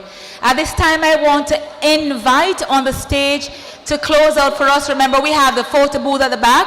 I'm going to invite on the stage Miss Faye Ellington to join the Michael University College as they just send us home. Bow our heads, everyone. Let's bow our heads for prayer. Father, you have been so good to us. And we thank you for this wonderful day. We thank you for the sacrifices made. We thank you for our teachers. May you bless their journey, Lord. May you just empower them to be the inspiration that our students need. May you endow on them patience, long-suffering even, Lord, as they go through being the counselor, the police officer, the doctor, the nurse, everything else, Lord, that they ought to be. We declare on them this day excellence from the very start to the end of their tenure in education. May you continue to bless our teachers across this island. Even as we go home, God, we ask that you go with us now. In Jesus' name. Michael, Edna Manley, joined by Auntie Faye on stage as we send you off in the true teacher style. Walk good. If you have not yet done your 360 photo, if you have not done the photographs with your saga groups, make use of it. Thank you so much, coordinators. Where are my mentors? Mentors, all my mentors, join me up here. Where are the mentors? Put your hands for the mentors. They have been just so awesome week after week after week. Where are the mentors, mentors, mentors? One and all join me up here.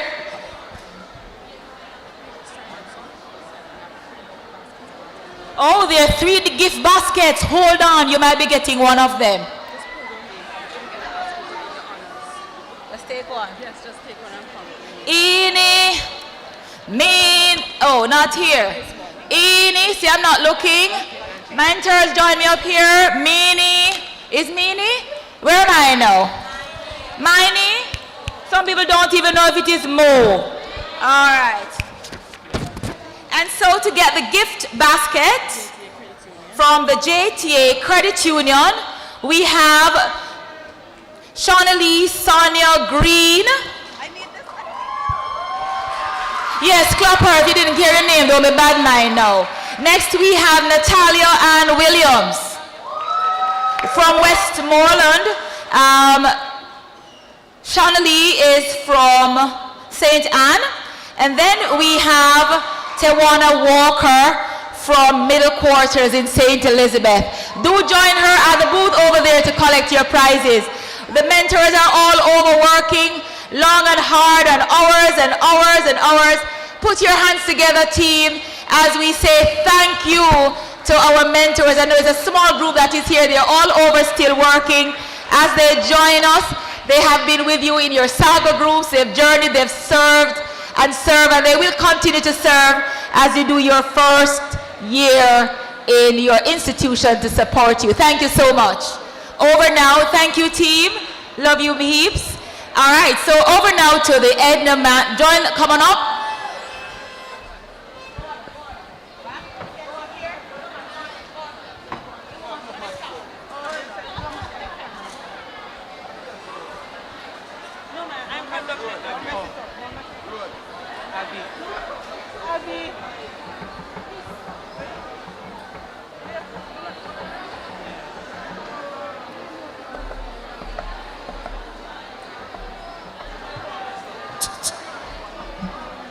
The reflection papers that you have, please save them. You are going to be taking a picture, and I will be sending a form in your classroom for you to upload them. All right, so make sure that you keep them. That's very important, your reflection sheets, okay?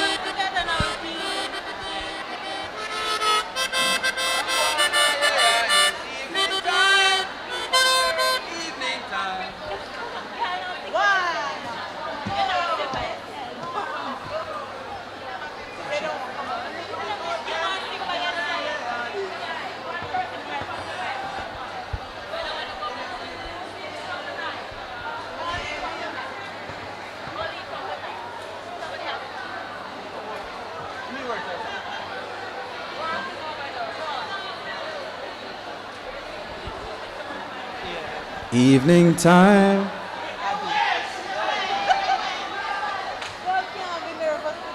Conference is over, now it's evening time. Everybody pack up your bag and go on out your yard, it's evening time.